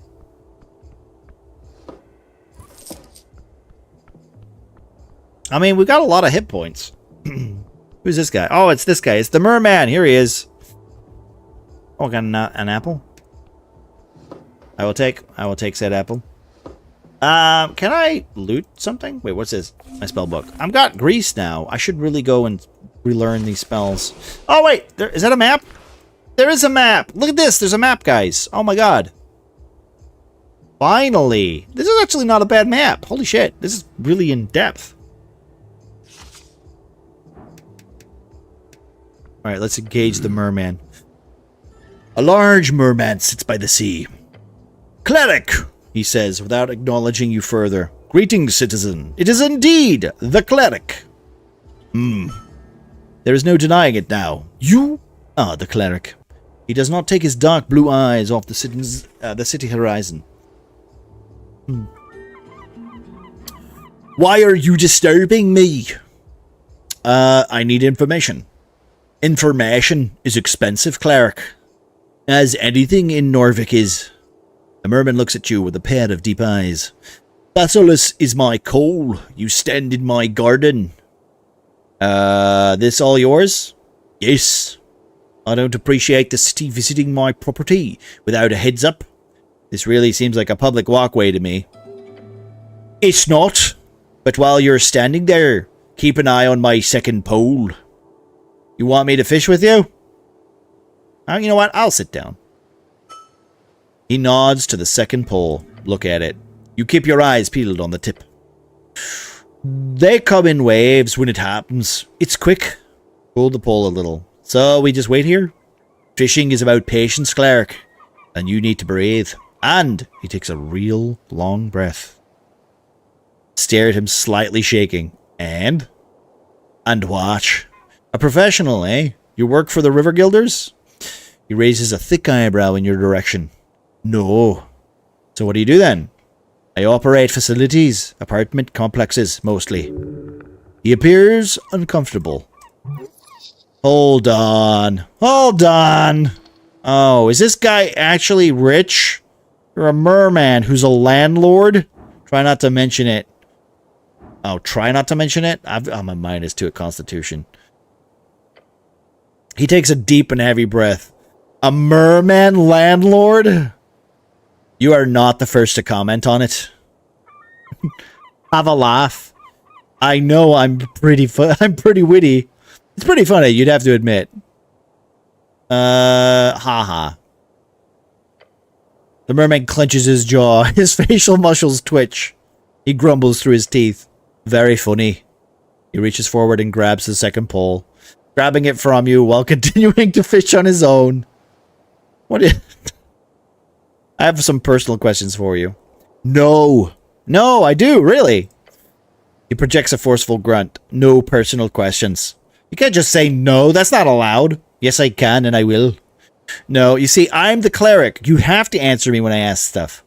He does not respond to you. What do you know about the tea shop? It burned up. I know that part. The merman stays silent for a while, then mutters to you. You need to find out what happened. If it was an esoteric error with a fireplace. If it happens to more units in the area, it could be. I could be affected. I will personally hold Magistrate Darrow responsible if it does. I'm sure Darrow cares a lot about your units. I don't think the magistrate gives a shit. You can't talk like that about the city official. I don't think it was an esoteric error. Yeah, there we go. Find out for sure. Do your job. I've spoken with Mishka on the topic. We both agreed you must figure out what happened, cleric. Make sure it does not happen again. Yes, sir. He grunts. Do you have a quest for me? No. Nothing at all? I do not have anything like that, no. Not even a delivery or something like a fetch quest? No. What about the last rents? Do you have some late rents? I can handle that myself. No secret temples that need exploring, like a merman dungeon? No. Come on, you gotta have something. Everybody's got something. Merman says nothing for a few seconds, as if fading of think. Then he says, no. So nothing. Nothing. He's patient. Very much so. Except... Smirk. My tenants have reported a strange light around Pillar Road. With the tea shop, I do not want to take any chances. Take a look for me. A strange light? The merman grumbles something. If it has anything to do with the tea shop, or if it's just ghosts, or an esoteric event. It was reported to be spotted in the late hours, sometime after midnight on the road down in the field on Pillar Road. I have no resources to pay, but if you wish to do your duty, make sure my tenants are not disturbed by such nonsense again. Quest accepted. It's not a quest. No? Quests require payment. This is, if you do it, entirely pro bono. The merman grumbles again. You wouldn't happen to know anyone in the fishing guild, would you? He glares at you. No.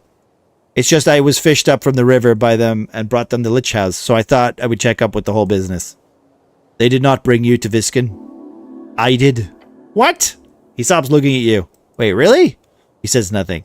Oh, he nods. So you fished me up. Yes. You were dead. Dead? Yes.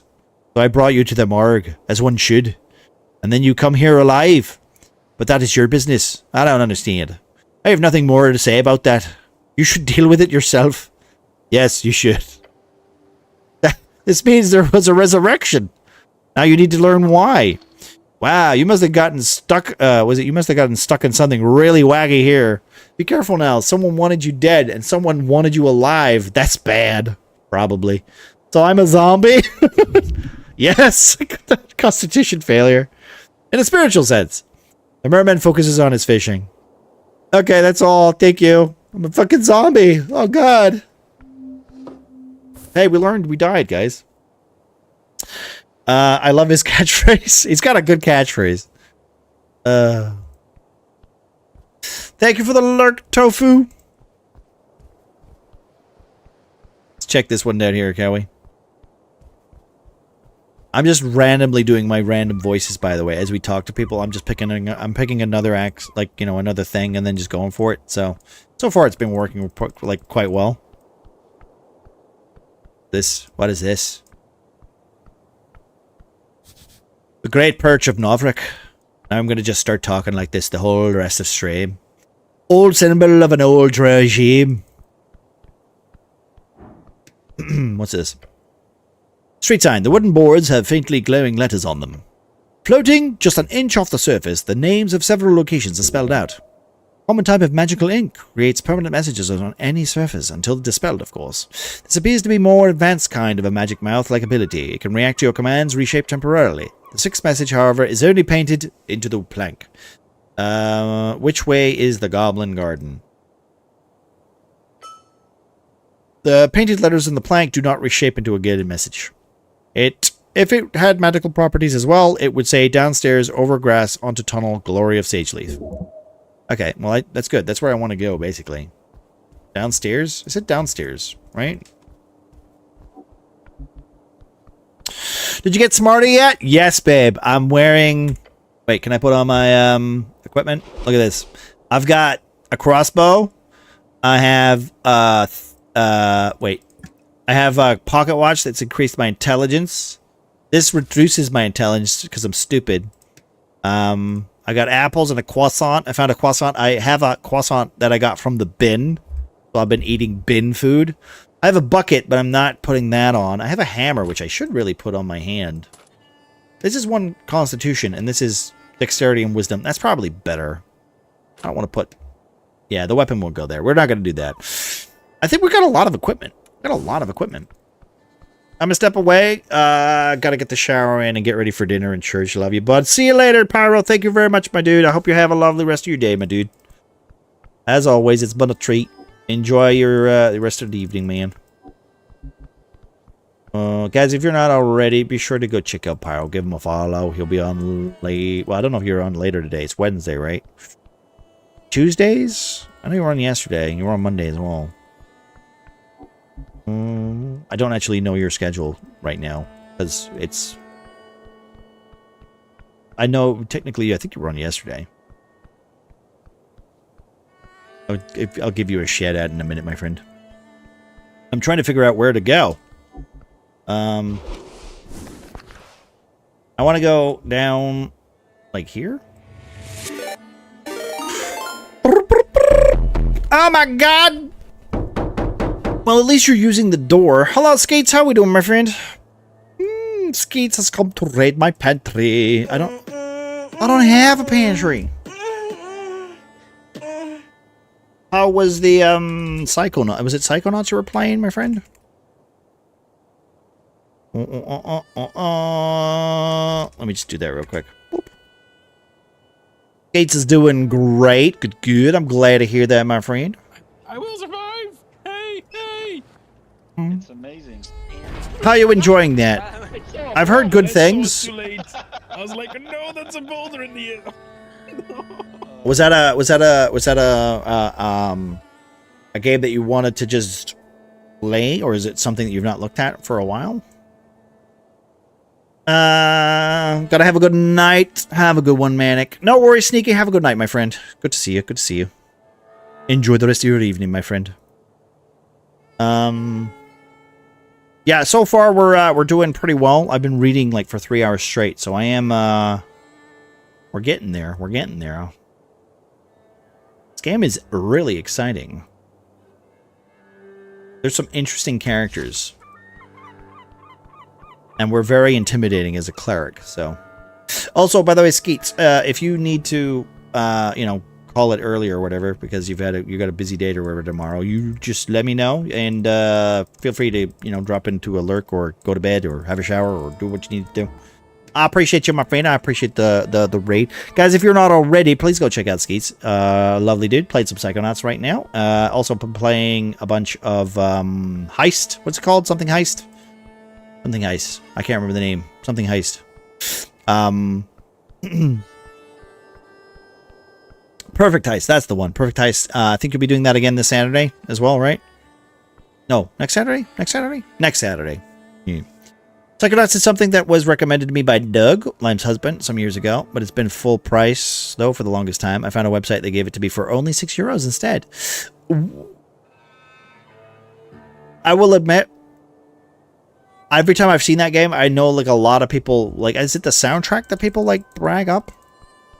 Because it is one of those games that's, like, I don't want to minimalize it, but it is like a collect-a-thon, right?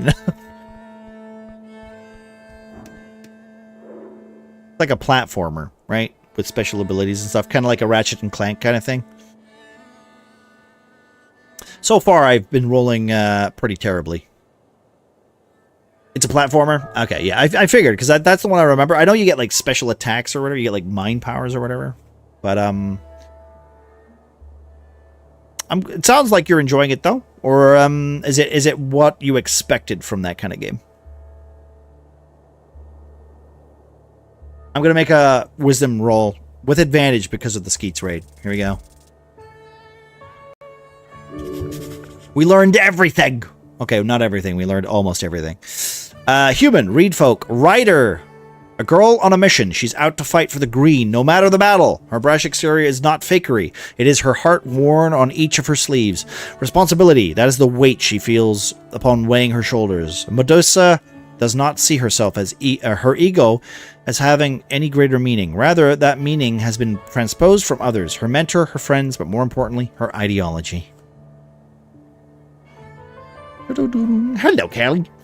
We're playing my favorite TTRPG class, a psychic. Oh, yes. No, I know. Yeah, I know how you feel about your psychic. I know. Skeets, I know how you feel about psychics. I know how you feel about psychics. Also, let me do a shout out for Callie. How you doing, Callie? Good to see you. I think I'm gonna do this for Callie, and we're gonna do one for Pyro as well, who is. You guys aren't checking Pyro out. You gotta check out Pyro. He's a good dude. He's a good man. I've enjoyed knowing him. Okay, it's 6-5. As long as our archer is fine, we should be fine. I don't know how this is gonna work. The idle music for this game is also pretty chill. Angel! Angel! Yes, no worries, Skeets. You get away, my dude. You get him away. I appreciate the raid, my friend. Hey, listen. Just know that when you're sleeping, there's no such thing as psychics, so you'll be fine. You know? They can't hurt you in the real world. I'm still taking damage even though I'm jumping, so what's going on here, bro? Oh, what's that? What game is that? What game is that? Like, what? What am I supposed to be doing, bro? You need to go down immediately. Expeditiously. Oh, no. Is that Remnant? Is that Remnant 2?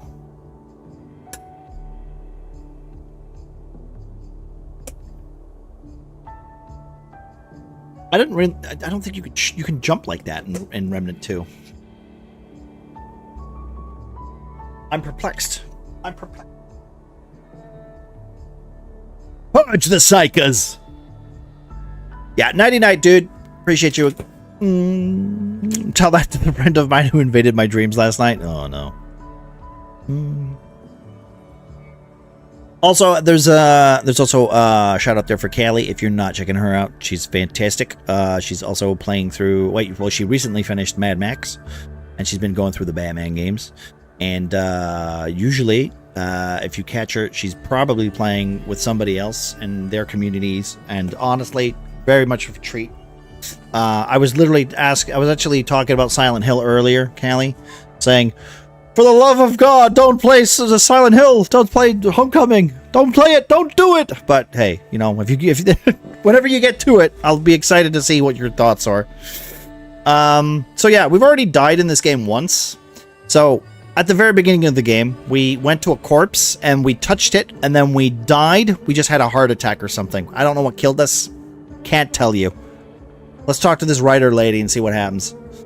All right, here we go. Uh-oh. You see a girl with glasses stuffing a mail slit with a magazine. Hello, citizen! Wait, stare at her. Let's just be intimidating. The girl gives up on trying to jam the slightly too large paper into the mailbox opening. Huh? She looks up at you, adjusting her glasses. Help her push the paper into the slit. My strength is literally 6. There is no way I'm gonna do this. Let's just glare at her. Young and dumb, updated. I don't have time for this! Marissa, you hear a voice call out from down the alley. Let's go! She glances at the stack of papers and mutters to herself. Shit! We gotta get done before the evening, otherwise Waterlane is screwed!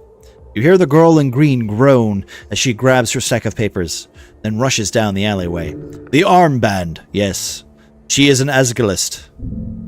She's just some girl. No need to care. I'm done here. Okay. What's this sign? What was she putting it in? Tolls Route, North Darrow House. Alright. Can I get in here?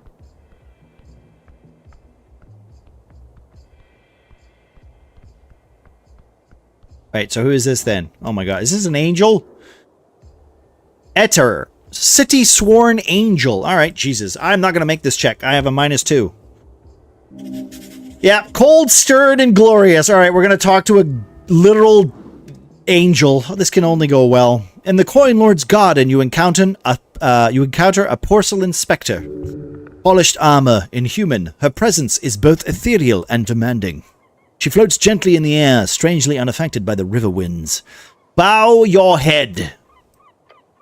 The creature does not turn to face you. Instead, her many eyes simply pivot their gaze.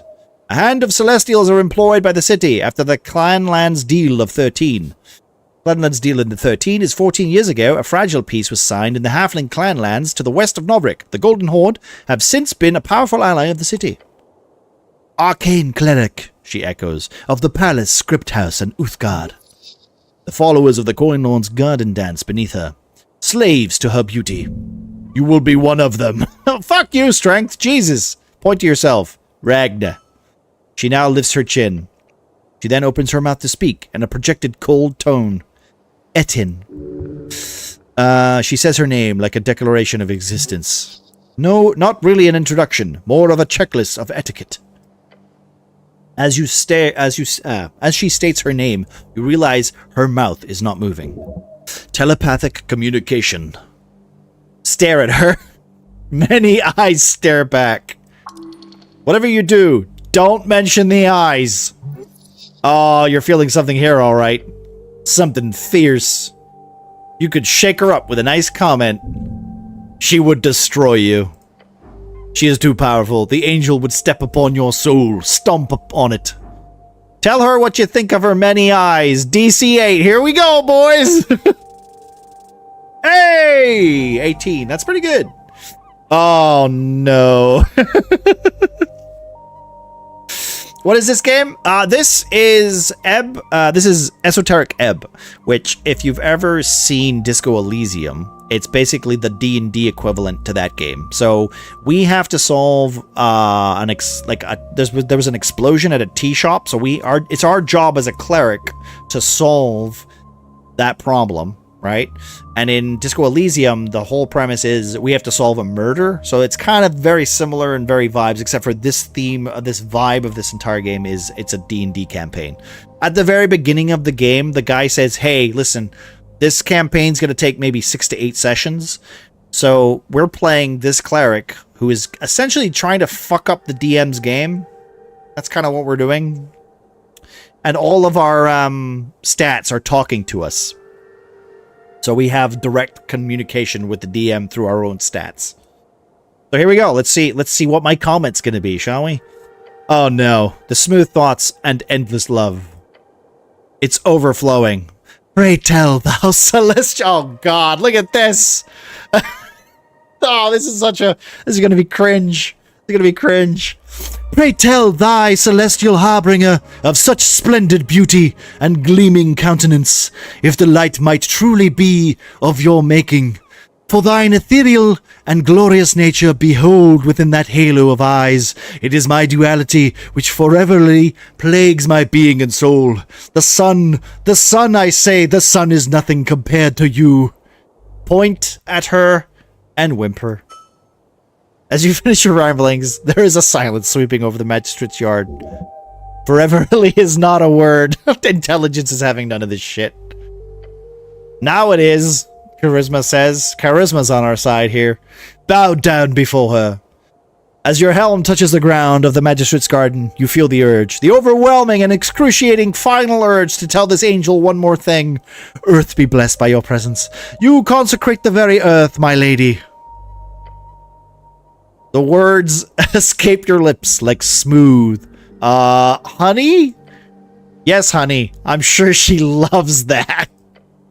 She looks down on you with many eyes. No response at first, but then she raises her head. Thank you, she says. A dry reply. At least she's not pissed. Take that as a win. You get up. Be careful now. Cut to the chase. She clearly has no interest in small talk. Nice weather we're having. Avoid eye contact. I'm here to investigate the tea shop. The eyes just stare at you. They spin gently around her. Great. Nice. We got that cleared up. It's like talking to a brick wall. She's not very vocal. We're getting nowhere with this. Be direct with her.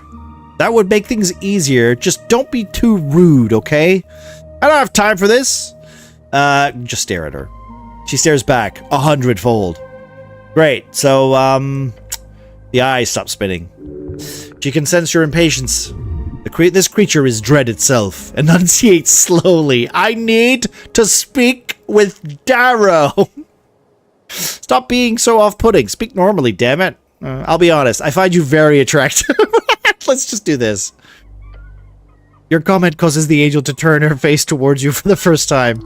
Walk away. Walk away. Walk away. Malutki premosoletwil. Celestial tongue. A common derogatory saying among the horde. It means something along the lines of, the little one speaks. She is mocking you for sure. You can sense she does not see you as worthy. Is that alright with you? Perhaps you should stand up for yourself. Take a step forward. Don't disrespect me, angel. Yeah, Maludi Shenmudi, you too. Who wrote this? Some of this is funny. Like, puff your chest. Where is Darrow? Pretty, okay, sure. Okay, you know what? Oh, don't disrespect me, Angel. No, we're not going to do that. As much as I would like to do that one, I think this one's the funny one, though. We'll do this. Don't disrespect me. As you do, she makes her first real move. 1 step. Her hand placed upon the top of your helmet. She's fast. You barely saw it. The rings rotate around your head, and now yours. She is close. Stay silent. She leans in. You see through the gap. You see through the gap in her skull where her eyes should be. A warning, cleric. Jedno, she whispers, before taking a step back, leaving you frozen. You don't like her. Your body is pulled towards her. Despite her harsh words, you see her body language relax maybe. It's hard to tell, but she does not appear truly angry. Coin Lord Darrow is busy, she speaks. When is he available? I'm more important than anything that he might be doing. I'm here on city business and I need to speak with him. She looks to your right, towards the building leaning against the ancient tower. After a moment of silence, she says, Coin Lord Darrow will be available post-midnight. So he will only be available after midnight, between midnight and 6 a.m. So he will be in his restaurant. Several of our eyes look at the entryway to her right. Okay, so it's this room over here. Restaurateur is not a real word. Okay. And whoever is attempting to make it one deserves a life of suffering. I love intelligence is just a sassy bitch. It's one of those fancy terms imported from Anurian culture. Though it does mean anything in Anurian, they kind of got it wrong. That door there, point to your left. At midnight, you say. Yeah, let's point out that the word is wrong. Yes. At midnight, you say. Yes. That door there. Yes. Right. She says nothing. What a conversationalist. Have a good night, Zari. Thank you for popping in, my dude. I need access to the tea shop now. When did you say I could speak with Darrow? Can I ask some personal questions? You speak good human for an angel. Human is not a language. Oh, yeah. I meant that is a dialect. Gotta be so specific. The common tongue of man is called Dimirian, or Old Dominion. You speak good Dominion, then. I speak every tongue, cleric. It is not special. Hold. I like her. Can I ask a personal question? No. Please? No. Tough nut. You didn't actually think this living tank of a creature would just open up to you, right? Coin Lord Darrow has requested no unauthorized access. But I am authorized. You are not. Damn, she got you. Don't lie. You're not good at it. Alright, nod your head. Alright, well, Jesus. What am I supposed to do here, then? I'm stealing these apples. What about this? What is this? Oh, chart. Can I go in here? The path is closed. Alright, well, shoot. I need to talk to the goblin. That's what I need to do. Can we get... What's this? Okay. The road leads into central Tolstad. You have no business there. Okay. Well. We need to go down the steps, I think. Are these the steps that I want to go down? Oh, what's this? A corner of Novrek, still standing in the gate area. Active machinery inside. Ooh. Cookie with a 5. The roller mill. Ah, what's that? Did you guys see that? There was a crab there. A bunch of site safety rules. Then it says, if broken, contact your local union representative. Okay. I saw something get away. Up to the roof. I saw something red. So did I. So did I. Who's this lady? Is she watching me? Can't reach that from here. Who are you? Lady Charmer, Mountain Lamb. Behold! DC 23. I'm never going to find out who this is. A follower of the holy mountain of Divina Torum. She hates you, entirely due to your blood origin, or maybe there's something else. Wow! She hates me? She's not even met me! What the fuck? I'm just a like-minded cleric. That's rude. This. A letter wedged in between some roof tiles. Ooh. Ooh, wait. A resistance note. I can get more wisdom. Wait, that's -2 wisdom plus 1 strength. I don't want that. Let's examine this real quick. A handwritten note entitled Important Notice. The resistance members of Tolstad. What are they resisting? Read the note. Tonight's ting is cancelled. Wait, tonight's ting is cancelled. Meet up tonight on Water Lane instead. It's time to meet the chant. It's signed by R. The Chant, a locally produced newspaper by Asgul authors. Water Lane. You know what Water Lane is. Don't be stupid. It's right below, down below. You know, the underground port, largest port in the city. Closest path is probably through Pillar Crossing. When's this meeting? This evening, it seems. Tonight should mean something like between 7 o'clock or midnight or something like that. Right. A bit scary, too. Young people should not be running around. They could hurt themselves. Okay, we're getting prompts. I understand her. Wow, alright. I have to hurt my feelings. Jesus, Yo-Yo.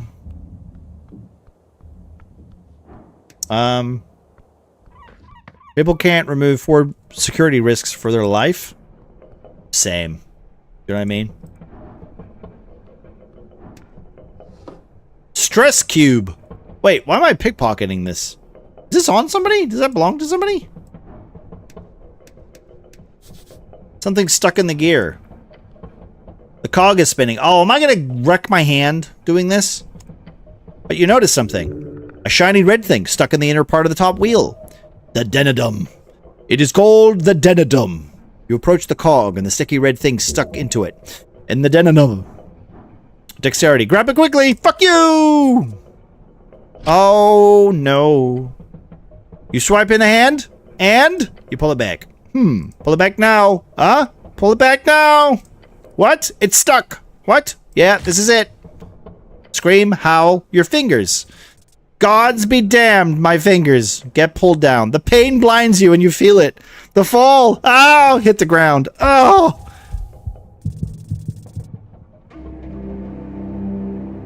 I died. Second death.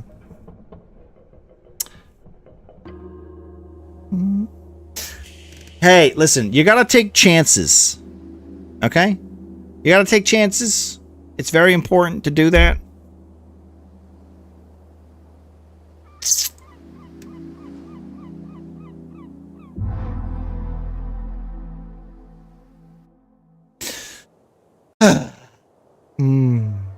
Just put your hand in when it's about to close. Well, I mean, it's a roll, right? So, I'm gonna do it again, though.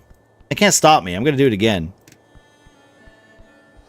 I'm gonna get a better roll this time, right? It's gonna be a better roll this time. I took a chance on our friendship, and look where we are now, right? You see, you gotta take a chance on me. Dum-a-dum-dee-dee, right? That's how it works. I don't know the words. Also, when did you get here? Like, you were here before, but I don't remember you being here. Behold! Let me just roll this again. I'm gonna fail this time. Oh, I don't know nothing about this lady. Well, I technically already know she hates me, so that's fine. The womanhood, clape in an icy chair, blah, blah, blah, blah. Her eyes are locked with yours. Stare back. Her eyes do not falter. This woman is not trying to intimidate you. She's probably just not very good at dealing with people. Ah, yes. She's one of those. A socially awkward person. What are you looking at? You, stranger. I'm looking at you. Her voice is emotionless and spoken from deep in her chest. I am Shamar. I hail from the slopes of the mountain. She bows her head slowly. A golden horde servant. Lovely to see a visitor to my great city. She bows her head again. I do not have time to talk much. I am in service of the ambassador, as you can imagine. I am not here to socialize. Why are you staring at me so much? Is that a bad thing to do in this city? I mean, not if you have a good reason. What reason? Flirting or hatred? If you're flirting, if you really hate someone. I do not care for you in such a way. I will stop making eye contact in accordance with your local norms. She speaks so mechanically. Strange woman. I have a personal question for you. I do not have time for your inquiry. Please, she says, bows her head. So later then? I am busy then as well, cleric. The golden archreach does not cease, never. I am not a citizen of the city. Also, democracy is not something I approve of.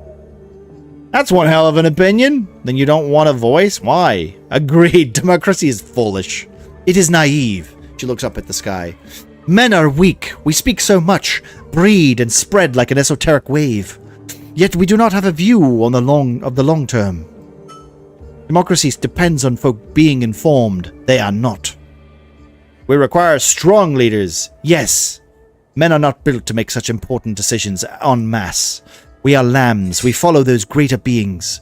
To answer your question, stranger, I would vote for whoever stopped this foolish democratic way. Hey, I want to do that. I want to do that. That's me. I agree with you, which is why I'm voting.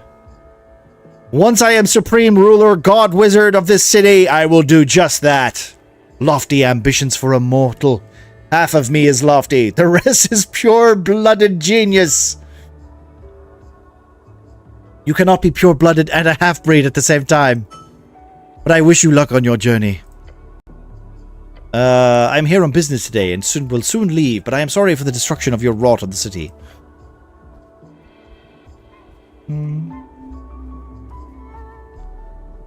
Alright. Let's go back this way. I'm gonna stick my foot in this thing again. Strange rod. Looking out over the ledge towards the roller mill's blade, you see them spinning as per usual. Except for one of them, there's something stuck. You see a rod. Fancy rod, decorated. How did it end up there? Interesting. It appears you've spotted something interesting. That design is quite easy to spot among the mass-produced Arcana era of magic items. It is an immovable rod. Grab the rod. Here we go. Whoop. Yay! It's an immovable rod. That's incredibly useful. You reach out, leaning as far as you can. Balance on the edge, and you get it! Movable rod. It's a hard wooden frame with fancy iron set pieces on each side. Along the handle is a button. However, it appears permanently pressed down. A quick sight of your hand reveals its magical nature. How broken? How? Try touching it against the ground. As you do, it gets stuck to the ground. Obviously, it's a broken, immovable rod. It's a movable rod. Sure. Whatever object it touches last, the rod will be esoterically locked and aligned with. It cannot be moved until it touches an object, until it comes in contact with the second object. So what can this be used for? Used? Oh, nothing. It's quite literally a useless stick. Well, if used very carefully, it could be a bookend. Intelligence is such a dumb stat. That would be an esoteric designation. Usually determined by belief, or common esoteric forces, or set in specific rules left by Yor. In this case, it seems to indicate a dynamic object connected via mass. Were you able to cut off your arms, that arm would be a new object. Were you to place that arm on the ground, it is now not a new object, but you were to, for example, staple the arm to the ground via pittance, then it could potentially constitute as part of the ground, depending on how harsh the defining forces are in this particular case. Either way, there's no real use in defining those rules right now, as that would be interesting for further study at a later date. Was it worth it? I mean, it's a cool stick. I think I hate intelligence and dexterity at this point. I mean, I could just stick a rod in there, right? And be done. Look, there's a crab there. What the fuck is that? Okay, well. Can I take root? This? I'm taking root for this. I don't know what this does. A dozen dwarves and an orc walk into a tavern. The orc turns to the tavern keeper and says, "Hey, give me a large one." The tavern keeper says, "Please don't turn this into a joke. These are real people you're talking about. What's going on here?" Let me continue. So, the dwarves go, "The dwarves have struggled as a minority for decades. They deserve respect. Nothing less. A joke never hurt anybody. The political struggle is never a joke." No, really? What's going on? Wait, a joke never hurt anybody. Words are sharp, carelessly aimed. They can easily cut the cord of any man. Whatever. Look, the gist of the story is, the orc is hard at work improving the shitty little city. The dwarves are annoying and stupid. Got it? You believe for a second the orc wants the city to improve? No, you've seen too much to ever believe such a lie. The orc is with the Freestriders, right? So she's with the good guys. The dwarves are Asgalists. Well, that means they like poor people, thus making them the good guys. They're a bunch of lazy assholes. All they want to do is take from the ones who work and give it to those who don't. On the other hand, the revolutionary Freestriders will bring freedom, democracy, and the riches to Norvik. Last part being the most pungent. Or poignant, I guess. Not pungent. Poignant. Let us focus on each of these points, one at a time. Oh, come on. Freedom, Freestrider rule would entail joining the Free City Alliance. Leaving politics will be focused entirely upon serving the core cities in Reed and the interests of the trade company. Democracy, while it is true that they initiated the move towards universal suffrage, the Freestriders are known for both ruthlessly pushing propaganda to vulnerable folk as well as just simply buying votes. This is a fact. Ridiculous. Riches, they might not bring a lot of money into the city, but it's always going to bring factory owners and already rich folk. Because they actually work. I love how dexterity and wisdom are literally having a fight right now. This is silly. Without free starters, you'd probably be a farmer. Who the fuck wants to be a farmer? Farming is good. It's healthy work. Don't change the subject. I feel like I should make a decision here. Choose a feat. Yes, you must retain the spirit of the Asgelian Revolution. After completing a quest branch, you can allow it to take root in your mind. When doing this, you must make a choice between these available feats. Take a deep breath and stand up against the ever-growing wave of capitalism. You should choose Asgelian Spirit and Speech. With this feat, you restore 1 hit point for every hour that passes. This is a terrible one. Greed ain't so bad. To be able to unlock a better life for yourself, who wouldn't want that? You should choose Money Talks. With this feat, you gain 50% more crowns on pickup. Choose Money Talks or Spirit. HP for every hour that passes is pretty good. It's a free heal. I feel we're going to get a lot of money, though. Money Talks. Which one should I tick? Which one? I don't honestly care for either of these. These are both bad feats. I feel like HP per hour.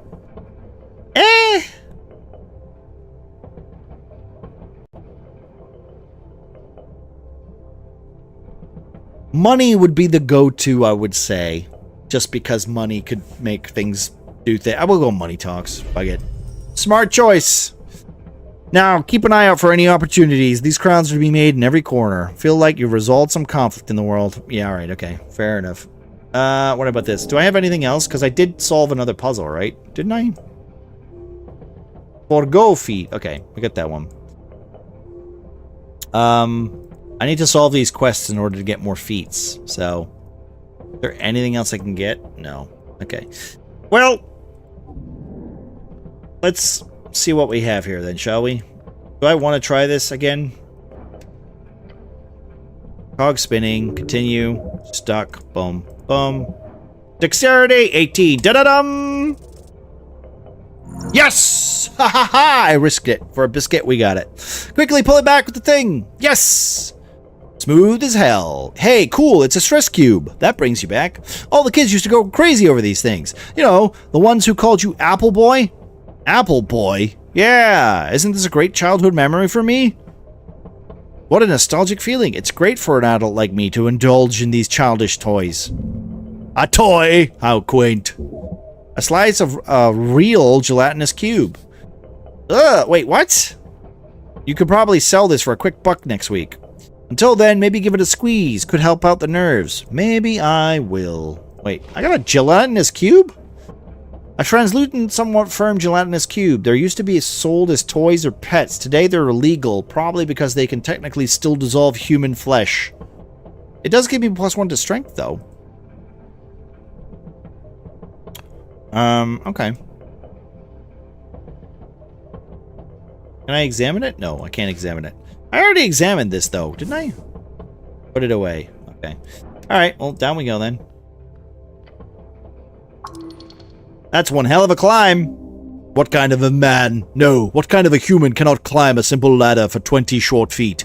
It would be embarrassing for anyone of any age to fail this. I will attempt to climb the ladder. Hey. Easy.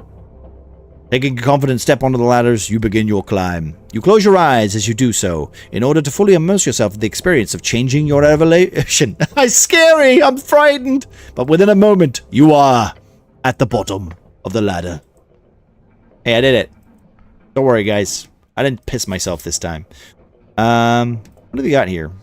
Oh, incense. Oh, gods, there's several stale... Wait, baked goods? Oh my god, I'm getting so many of these? What's this do? Is this a door? This must lead to the rest of the roller mill. Feel the handle. It refuses to budge. Oh yeah, it's locked tight. Pick the lock. Boom! Man, I'm glad I went for some slight dexterity. You work your fingers work the mechanism with precision. Click, click, click. The lock gives way. The door swings open. You see nothing but black beyond. Navigate the darkness. You stumble inside, carefully allowing your vision to get used to the complete darkness of this underground. Storage chamber? Office space? Feel my way through! I'm gonna fuck this up. Yeah, I kinda knew that was gonna happen. I'm gonna hurt myself now, aren't I? You stumble forward into the darkness. Suddenly, the leftmost side of your foot connects with something hard. Pain shoots through your leg. Groan and wince. Massive, massive damage! I'm fine. Seethe. Fuck, that hurt! Eventually, your eyes adjust somewhat. You can see shapes now, vaguely. The storage chamber is a disaster. Broken equipment, scattered papers, shattered glowstones on the floor. The tea shop explosion must have knocked them from the ceiling. Push forward. You wade through the debris. This place has been abandoned for some time. Dust covers everything. Search for anything useful. You sift through papers and crates. Most of it's worthless. Old receipts, inventory lists. But then you find something. Pick up the document. A notice. Official letterhead. Now that's a lot. Notice of termination. Collective action violation. You scan the text. The roller mill owner fired everyone. They tried to form an Asgal union. All workers dismissed. Effective immediately. Now that's a lot of damage. Exactly, Pop. Exactly. That explains why this place is empty. The owner shut down rather than deal with the organized labor. Unions are troublemakers. The document does not respond. You put it away. Back, find an office. The owner's private office. Approach the desk. Old papers, ledgers, more termination notices. And then a drawer. Locked, but poorly. Force it open. A drawer slides open with a snap. Inside lies a smooth stone, one with several faces adorning on its side. It pulses faintly with esoteric energy, a magic item. You pocket the stone. You pick it up carefully. A sending pebble.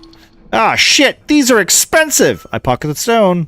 You slip the pebble into your pouch. Time to leave! This place has given you all it can. What a lovely delve. What a lovely delve, guys. I got myself a sending stone. +1 wisdom and +1 charisma. Oh, hell yeah. How do I put this on? Boom, look at that. My intelligence is so high. We look at the sending stone? I can't examine it. Here we go. Alright, let's... Wait. Bit of a stretch. You hold up the pebble. You think about who you could send a message to. There are a few targets you have in mind. So I can use this to send messages to people, right? Send a message to Eter. Hey, Eter, what are you doing? It's the cleric. I'm just calling you to let you know I've got a pebble of sending. Cool, huh? Mm-hmm. Yeah, very cool. Message ends. Things he puts up with. Short and sweet. You didn't disturb him now, did you? So I can send a message to Etir. What are you doing? Cleric, please do not use that pebble to contact me at your leisure. I'm attempting to work here. Message ends. So I can use this to send messages to people, right? You can. The Pebble of Sending is a powerful magic item, not quite as versatile as the Stone of Sending. The differences between the Stone of Sending to anyone on the current plane of his existence. The Pebble has a limit of 1 mile. This is an extremely expensive tool, but it doesn't exactly run out of charges, so use it as much as you want, and then sell it later. Okay, very cool. Very cool. Near the water, do not fall in again. Here we go.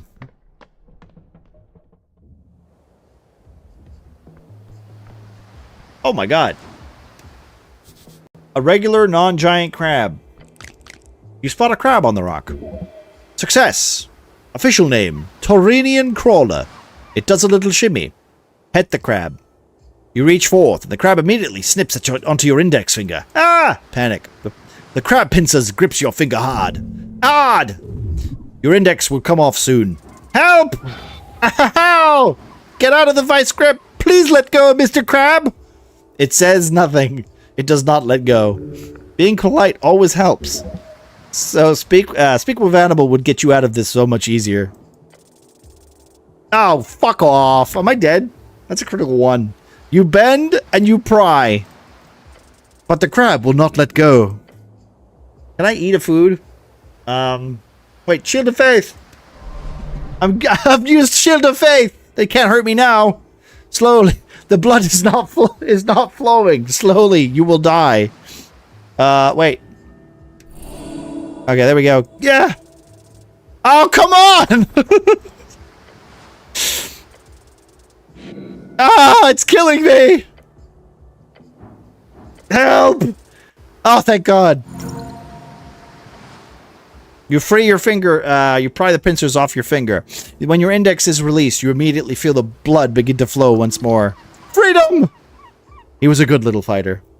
Are you allowed to loiter here? I'm asking the crab. It does not respond. What do you know about the tea shop? It snips with its pincers once. That's not too helpful, you know. It snips again. What are you voting for in the election? It doesn't answer. Oh. I'm being mocked by a crab. Oh, what's this?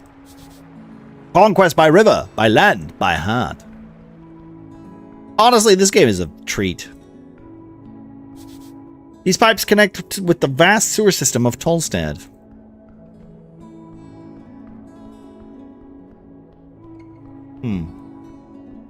Was it getting to nighttime? Oh, Manic VIP. Oh, wait, you want to do cookie? Thank you. I will do that. Yeah, sure, I can do that. I can do that. Sorry, I'm a big. There's no audio for it, and I don't see it, so I appreciate that prompt. I'll do that for Cookie. Congratulations, Cookie.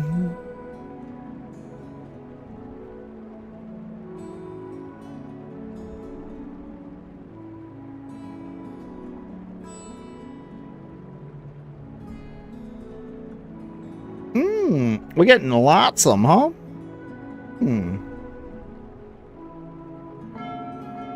Boom, boom.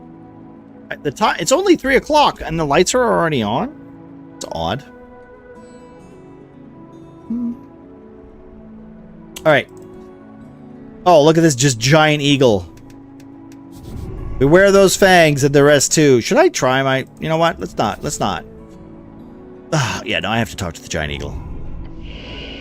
The griffin, you approach a ball of feathers and wings, really, really sharp claws. A magnificent creature. Too bad he's clearly overfed. That is rude. The poor bird cat has a unique body shape, and we should celebrate that. If it could understand you, sure. This is a griffin. It is somewhat intelligent, magical beast. You will require to speak with animals to communicate properly, of course. I don't have that spell. You see a pool of drool forming underneath the open beak of the beast. Wait, look behind it! There's an entrance to the warehouse on the other roof. If you want to get inside, you're going to have to get past this bad boy. Wake the animal gently through understanding and empathy. Oh, God. Attempt to sneak past it. Okay, I've come to a conclusion. I should not engage this beast right now. Let's not do that right now. Oh. Can we go in here? Oh, this guy's just asleep. A magical quill and paper. Wait, if he's asleep, can I just steal this? Advantage? Oh, yeah, just... Wait, tiny dictator? +2 to intelligence. An unseen servant magically attuned to a feather, pencil, and paper. It will write down everything spoken within 10 feet. The content disappearing on the page as it writes. The servant can follow commands to write down specific topics, keeping the notes in a certain style or focus on a chosen person's words. They are very common in the halls of the palace, where words can ruin lives or worse, careers. Nice to be able to spend points again. Honestly, I get that, my friend. I get that. Does this count as a weapon? It does not count as a weapon. Does not count as an accessory. Wait, this gets me +2 intelligence, right? Let's do this. Gonna follow me around a little bit. Almost dead, but not yet. Oh, they've got a plant.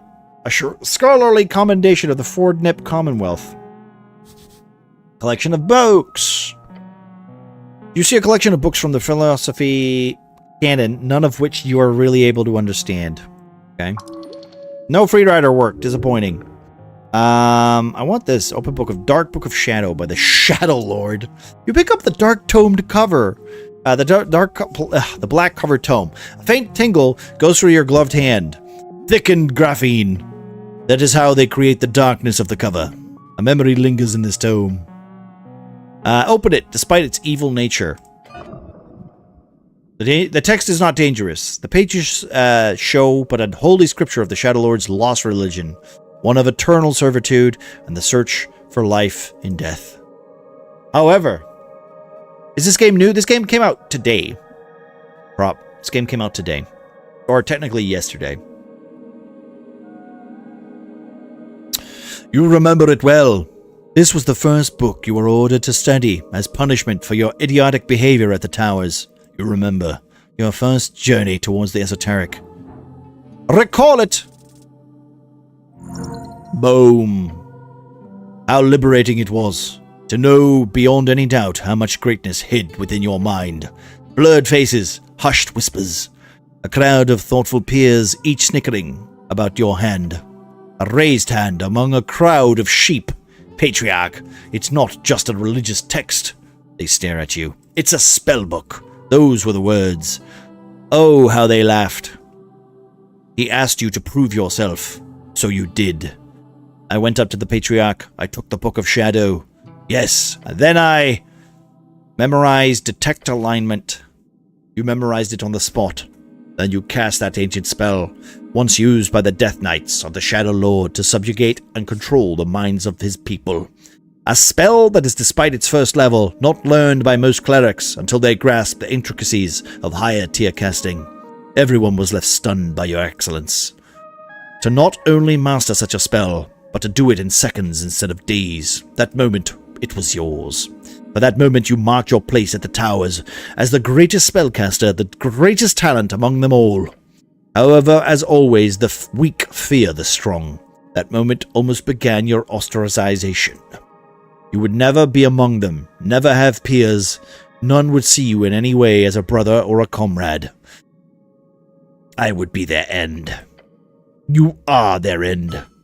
You shall continue to be. As for Rare. What alignment would you say you are? I'm going for, like, I want to be a God King Wizard. One of my political, like, focuses is to be, like, the God King Wizard. So I'm probably going to try to go for that, alignment-wise. We'll see how that works. You know, like, I want to be, I want to be a god, basically. I want to learn all the magic, cast a 10th level spell, all that stuff. It's filled by the pages of that book. It is a good one, despite its religious fervor. As many say, the Shadow Lord was as much an early arcanist as he was the greatest of the walking gods. I want to be the Shadow Lord. That's what I want to be. Oh, I can do a short rest. Oh, we can do a short rest. Cool. Okay. I have Grease, Detect Thoughts, Detect Alignment. Okay. We have Charm Person too, so I could actually cast some stuff and make it difficult for people. Children's drawings on the wall. This guy must be a dad and he must be exhausted. Oh, money. Ooh, what's this? A dream patch? A dream patch. Small amounts of pixie essence incorporated into a sticky patch can be used to recover a 3rd level spell slot. Oh, okay. Alright, well, let's talk to this guy, shall we? You take a step into the cramped office, standing in front of your sleeping halfling. This is a scholar. Curse the gods. Go investigate his book collection before waking the lazy halfling. Kick the lounge chair. Ah! He exclaims and throws open his bushy eyes. His confused gaze focuses on you. Life is pain. Kick the chair. Ah! Stop! Are you a madman? No, I am the cleric. Clearly, he says, groaning. Terrible, terrible pain! Ah! He mutters and rubs his face. The wrinkles fold over one another like the waves of a storied sea. Are you... He looks at you with his weary expression, then he rubs his nose and sniffs twice. Are you here for the invoice? His words come out in a typical Ford-nip accent. Kick the chair again. Gah! He grips the norm's rest of the chair. Stop the kicking! All done. Smile despite the fact that no one can see it. I'm not dead yet, damn you! Hold on. I already paid that invoice. You're here for something different. I'm exploring random buildings and yours was unlocked. Yes, I've got some questions about the toy shop. Tea shop? What are you? Ah, then you are dealing with the interesting events. The city has seen its fair share of great calamities over the years, and the tea shop explosion appears tiny in comparison. Tiny? No, it's a huge comparison. A huge conspiracy, sorry. A huge one. Better take care of it then. Curiosity is absolutely vital for keeping the old brain in motion, so I commend you, cleric. So, you like this guy. He's like a rabid dog without the biting so far. This halfling is wild in a fun way. I am Schnur Appledent. Schnur? What the fuck is Schnur? Okay.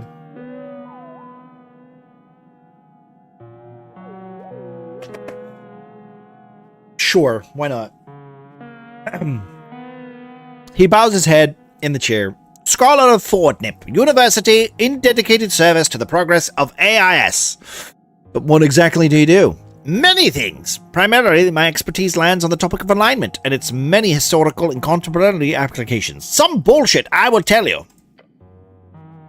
These days, I will mostly deal with other forms of study. Specifically, I run this office here on the experimental techniques of psychoanalysis. What kind of magic is that? No magic at all, although there has been some detect thoughts involved at some points in the development. It is a form of mind healing, as they call it. I'll be the one to call it support instead. It is essentially the idea that the mental present is shaped by the mental past, and that through dialogue, unreleased unconscious ghosts can be vanquished. An exorcism? Almost! While the ghosts are metaphorical, metaphorically, it is really not that different from the expulsion of a necrotic possession. A Radiusian friend of mine once told me that this joke, and I apologize if it's too vulgar for your taste, but he splutters out the words through the little chortles. Listen to the vulgar joke. Right. A cleric, an arcanist, and a rogue delve into a lair of a succubus. The fiend defeats all three men, throwing them into her dungeon. But she grows a fancy to them, so she often offers them a choice. For each man who can successfully satisfy her, she will let the man go. Otherwise, he speaks with a little fist of laughters in between. She ends them, so to say. You actually haven't heard this one. A succubus, such a fiend would never offer such terms to mortal men. A rambunctious tale. Do go on. So the three adventurers debate in which order to go. Eventually, the rogue and the arcanist decide the cleric should go first, as he's a virgin and would be least likely to increase her standards. The cleric, by being divine and so on, prays to his god and goes to the fiend's bedchambers. He comes out 10 minutes later, completely unharmed, and he gives a thumbs up to his two friends, who, of course, both feel a great sense of relief. The arcanist goes in next, confident and arrogant. If the cleric could do it, the fiend must be easy. Within minutes, his bones roll out of the bedchamber entrance, the man having been incinerated by hellish flames. The rogue is horrified, but realizes, obviously, the arcanist overestimated his abilities, so he carefully enters the bedchambers, ready to put every ounce into his effort. Less than a minute later, screams erupt from the bedchambers, and the rogue's lifeless corpse falls out of the entrance. The cleric prays for the souls of his comrades and gathers the remains for burial. The succubus steps out, smoking a cigarette. She tells the cleric, My, your friends were truly terrible. They were just fumbling about down there. At least you managed to touch it a little. To which the cleric responds, You truly are an awful creature. I will pray for your presence to be exorcised from this plane of existence every day until the day I die. Then, before he walks away, the cleric also adds, Oh, but I did heal that horrible wound you had between your legs. Hopefully that makes you less evil in the future.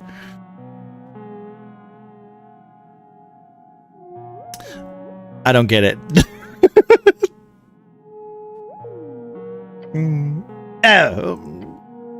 Halfling chortles loudly. My kind of humor, you might say. In short, you could view the succubus as an evil in the world with which religious fervor would pray to repair. However, such reparations could often lead to a not-so-optimal path. He keeps on laughing. Most simply, you could say it's a basic allegory for alignment itself. The cleric meant well for all intents, but his actions cost the lives of both his comrades. Is that evil, or is it good? Or so on.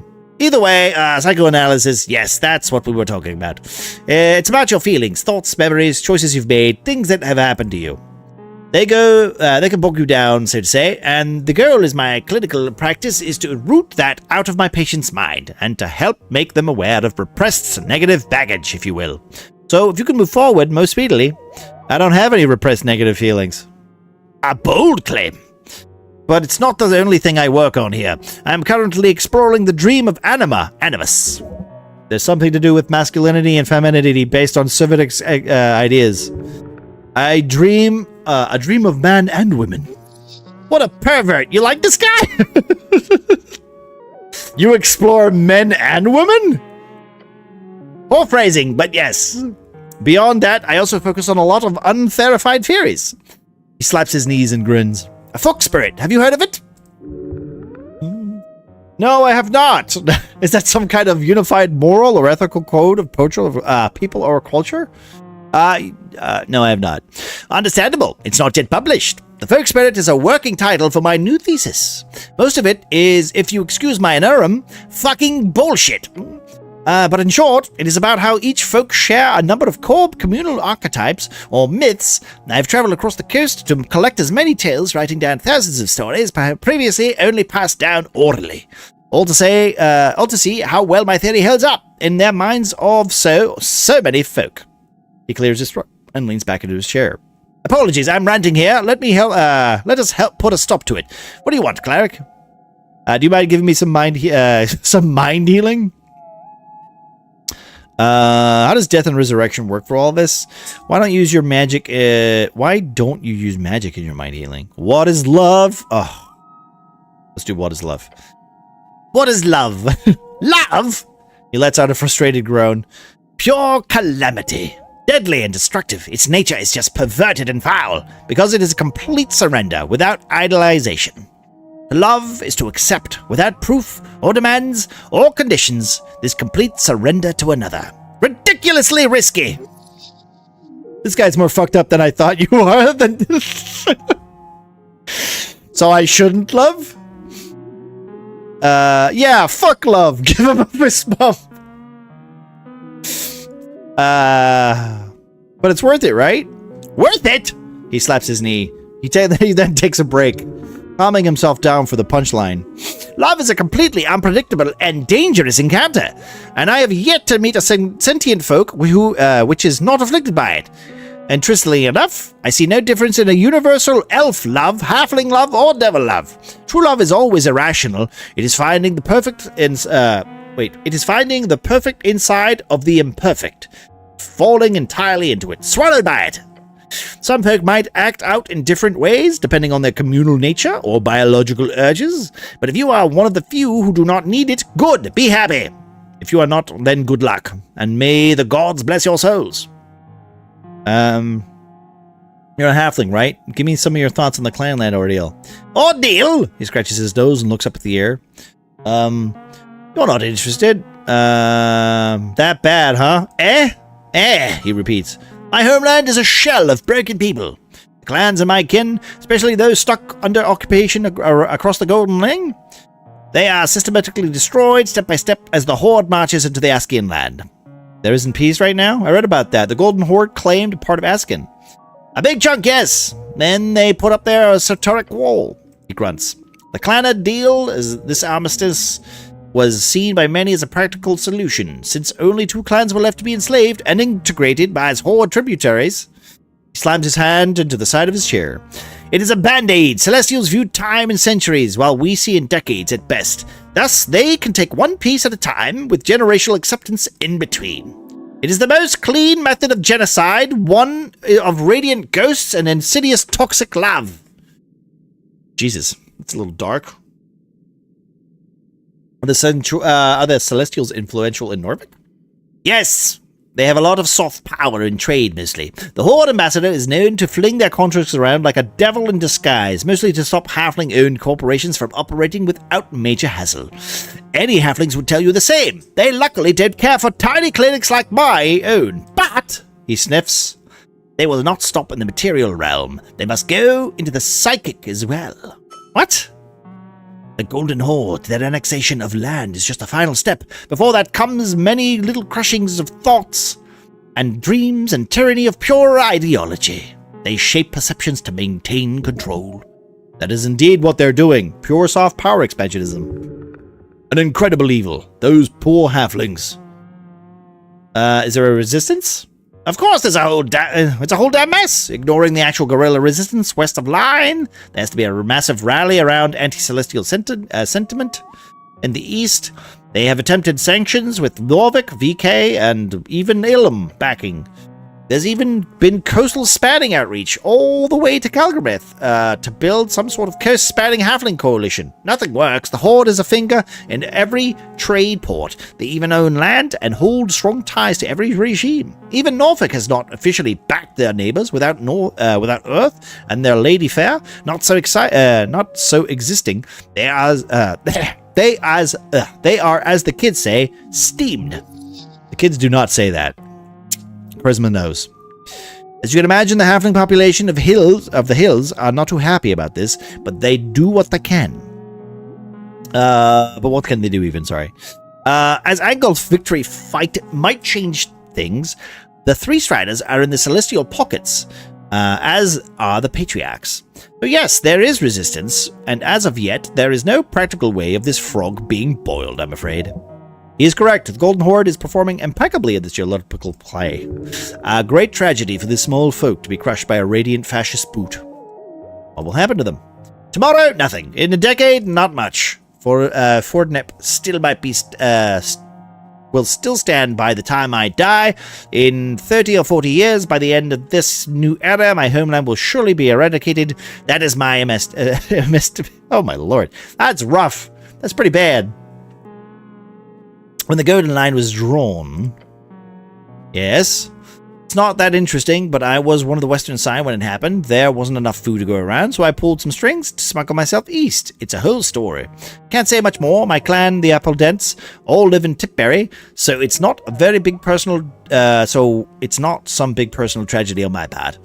It's more of a folkish destruction, a grander trauma, something generational. Even if I were there to witness it, I can imagine you would feel something similar about the Coast War. That's actually extremely interesting. You could write a book on that. I have. Can't get it published, though. No one wants to deal with the legal threats from the Horde. Rebel! Hello, Rebel. Thank you for the book. How you doing? How you doing?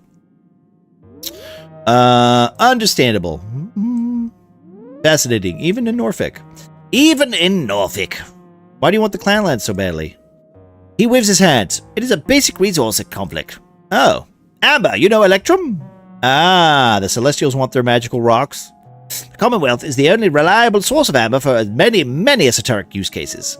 Spell storing, item crafting, concentration, esoteric attunement is extremely useful material, a powerful one. So it is really no wonder the Horde wants to expand their Golden Line.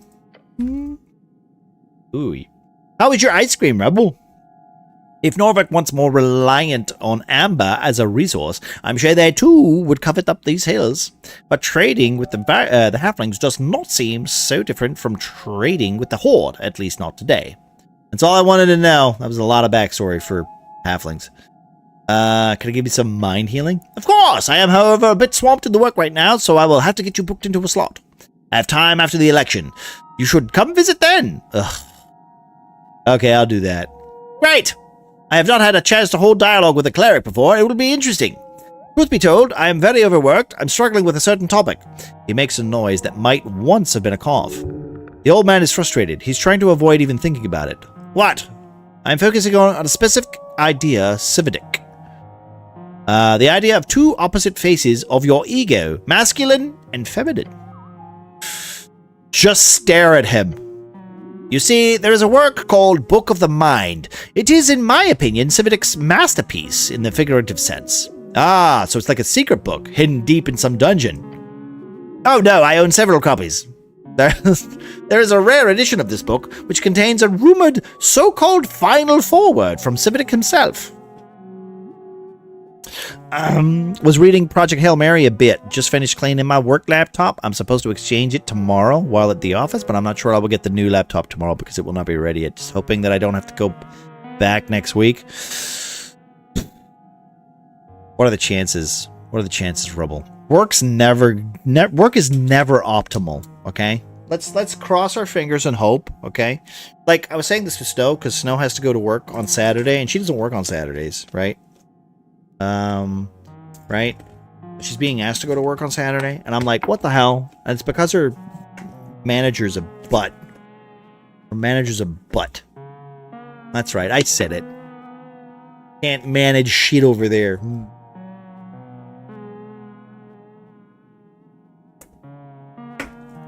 I did not have ice cream. I had vanilla cream. It's like whipped sweet cream. Oh. I misunderstood. You said vanilla cream, and I assumed that was ice cream. Because you get vanilla ice cream.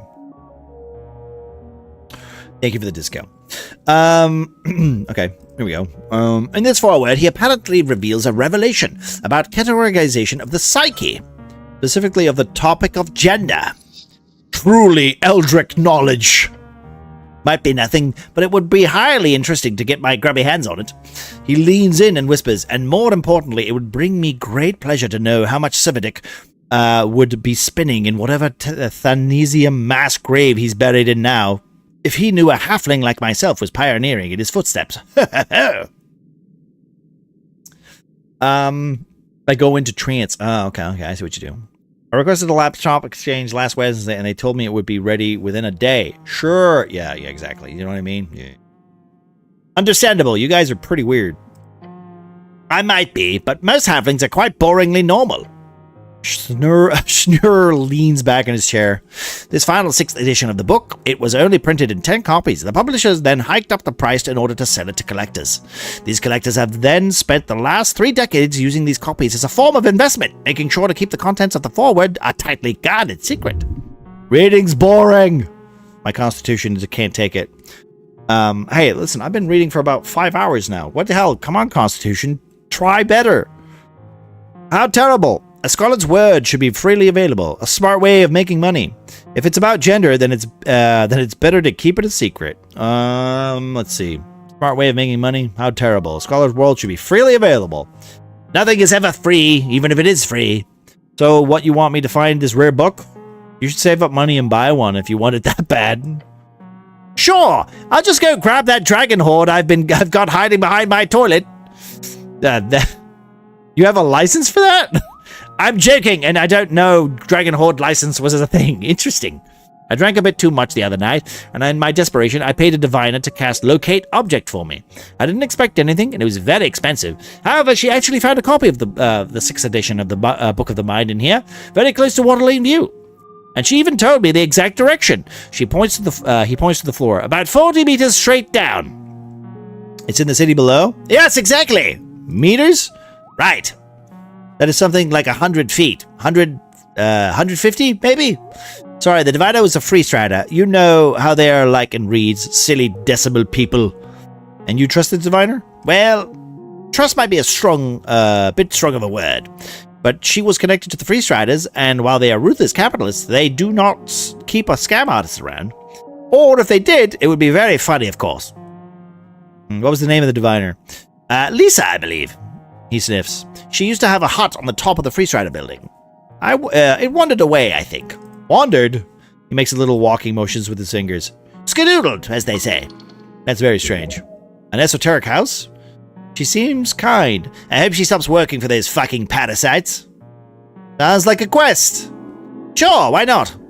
Delve into the dangerous tunnels below and get me that book. Don't get yourself killed. In exchange, I will, well, what the fuck kind of reward do you want?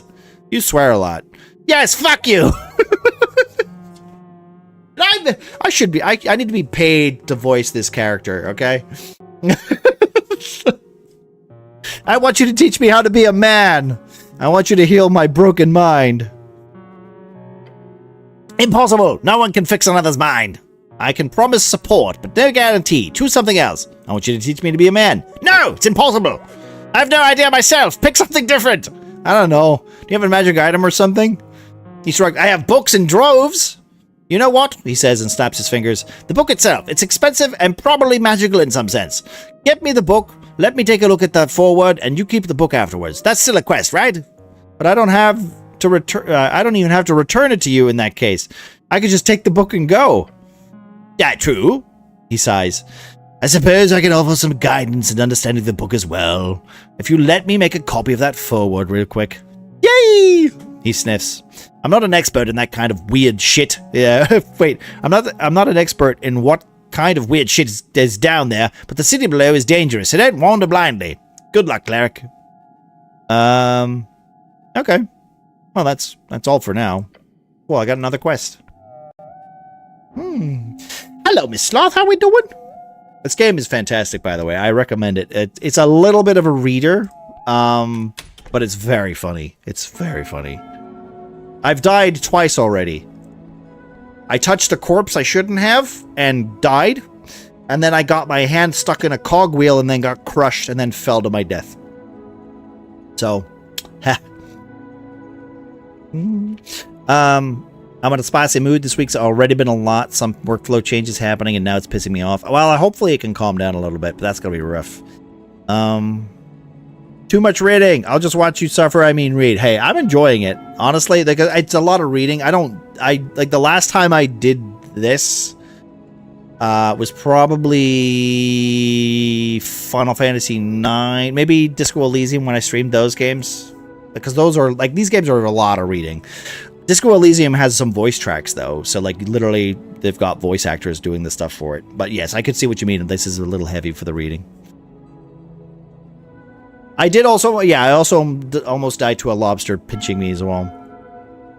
I don't mind reading if it's for myself alone, but not for others. Honestly, I get that. I get that, especially for a game. I mean, I love this stuff because I can do the voices and whatever, and I like, you know, as a DM, as a dungeon master or whatever, I enjoy doing it. So it's a giggle. It's a giggle. It means I can create like what my version of the character as well, which I personally enjoy. So. I still haven't found this Goblin Queen. I think we should end... Alright, well, we're going to be ending soon. Like, what, 15 minutes or whatever? Or 10 minutes? I'm looking for this Goblin Queen. I'd like to find the Goblin Queen, because that was literally the person I was looking for. Pillars Crossing. Hello, what are you? Who are you?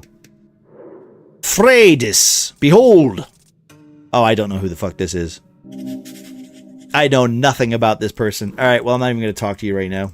You can stay there. Being dyslexic, I'm already a slow reader, but I fear messing up words, so it's more of an anxiety thing. That's fair. You know what's weird?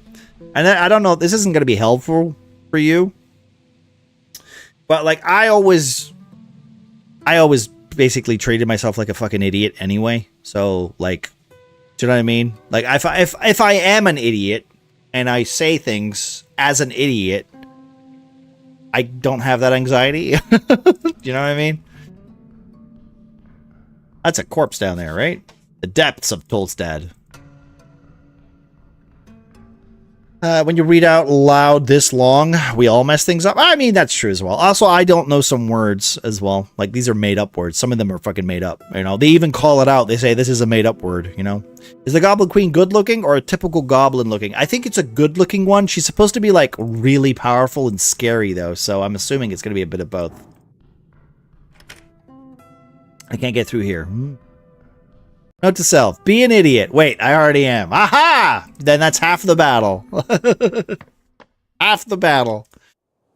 Alright, can I do a shout out for Miss Sloth real quick? Here you go, do that.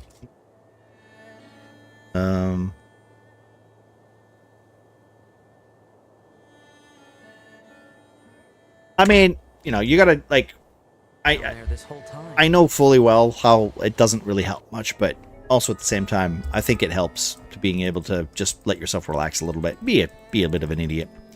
I need to get back to reading my books. Well, Thorn, Rebel, Miss Sloth, Sassy as well. Like, you guys are reading a lot of books lately. And she actually broke my game. So maybe you should join the book club, Prop. Fucking hell, I should. I know Yo-Yo's been reading a lot too, lately too. So yeah, I mean, everyone seems to be in the mood for some light reading. I've been slacking. To be fair, this is the most I've read in quite a while, so. I can't talk to this guy. I'm wondering where this goblin lady is. So I've got the map, right? Can we open the map? Journal. Goblin Garden. How do I do this? Can I track this? Wait, what does it say? The Dwarven Building? Dwarven Building. A dwarven-built citadel sitting at the southmost tip of Tolstad. Southernmost. Southernmost. So that would be, like, down here then, right?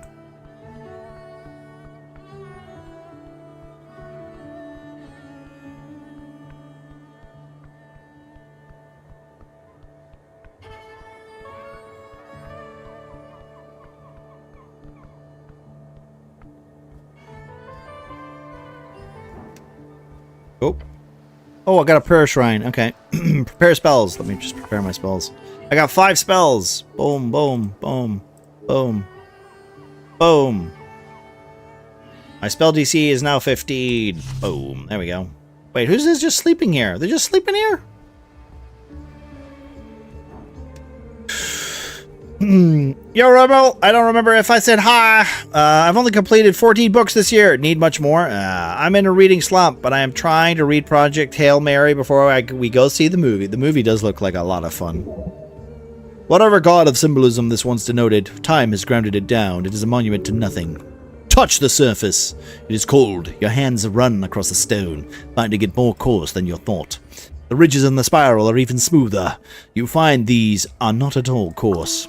Following it, you feel the markings of a sculpture's pick, but they are smoothed out, as if produced not by mortal hands, but by magical precision. You realize this was not certainly an esoteric constructed art piece. What's more, you do feel the outline of a script, symbols, runes.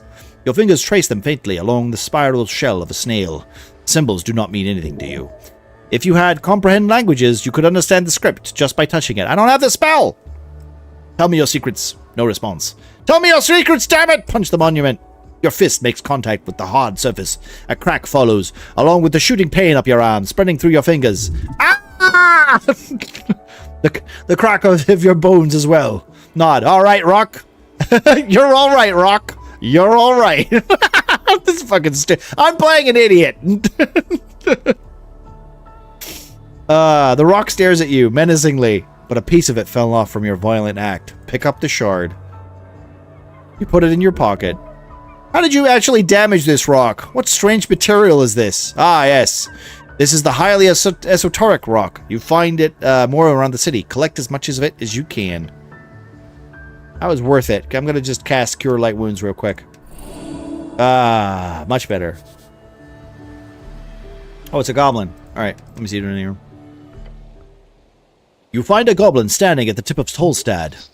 Success. His clothes are fit of a Redsian trader, and his haircut is fit of an Askian nobleman, a superficial fellow. Wisdom. Behind him, a vast view of the mouth of River Torna. The goblin cares much about looks. You catch him immediately glancing at your outfit. Let me guess, you're a cleric. Taking you for granted, this goblin needs to learn humility. Yes, I am a cleric. That's me. He nods, looking tired and annoyed. Your commitment to clerikish behavior runs deep. Gain XP. I'm Snell, runner and handler of the HWBT. Old lady's been waiting for you. This old lady must be the chieftain, the matriarch of his tribe. Greet the goblin kindly. This is the beginning of a great cultural cooperation and exchange. Squat down. Hello, goblin. Nope. Nope. Smells just for you to get up. Stop. No squatting. That's not how you do it. Keep squatting. The goblin stares at you. You were saying? The goblin looks around, clearly struggling to find the right words. Sleep deprived? Exasperated, more like. Okay, right. Head down the garden throne, but, he waves his claws towards you. What's all this? You look like a human shit. You've been floating around in the banks of the river. Your uniform shows it. He is making a playful jab. Don't worry about it. The gall. You should teach him a lesson. What do you even mean? I died and was reborn. No, what do you even mean? What I mean, you're covered in grime. I like being dirty. Good for you. Seriously, just great for you. Just dust yourself off. The dragon's waiting, and trust me, you don't want to disappoint her. I'm not afraid of her. Famous last words. Is she spooky? Yeah, real scary. Insult her, and she'll bite your head off. Then she'll scorch your corpse to dust. A jest, I'm sure. He laughs and crosses his arms. Ah, but seriously, she will fuck you up if you annoy her. Not a jest. Okay. Good, but just to make sure, make it perfectly clear, some ground rules. Don't say anything stupid. Don't climb the trees. Stay away from the edges, and, enjoy the garden, cleric. The goblin scurries down the stairs. He seems to be in a hurry. He is nervous. That makes you nervous. This dragon sounds dangerous. Keep track of her fangs. It's just another warlord fighting over scraps. Don't let it get to you. Tell her what she wants to hear, and you'll be fine. You look out over the river. The cold and asking wind seeps through the cracks of your helmet. Follow him down the stairs. So as you can tell, this game is hilarious. Kick the gauntlet off the mountain. That's the plan. Once we get to a point, we're going to kick as many goblins as we can. So is this her over here? Neswikala. Nessan of the Green. She's got, like, mushrooms on her head. Check this out real quick. All right, let's look at her. Behold! Wisdom check! Okay, we got a lot. She's unbothered, moisturized, happy in her lane. She's focusing on her work, but she does not seek strife. She will help you if you do not pose a threat. Her knowledge goes deep, far beyond the city. Learn from her and her loneliness. Oh. I don't think this is the lady, though.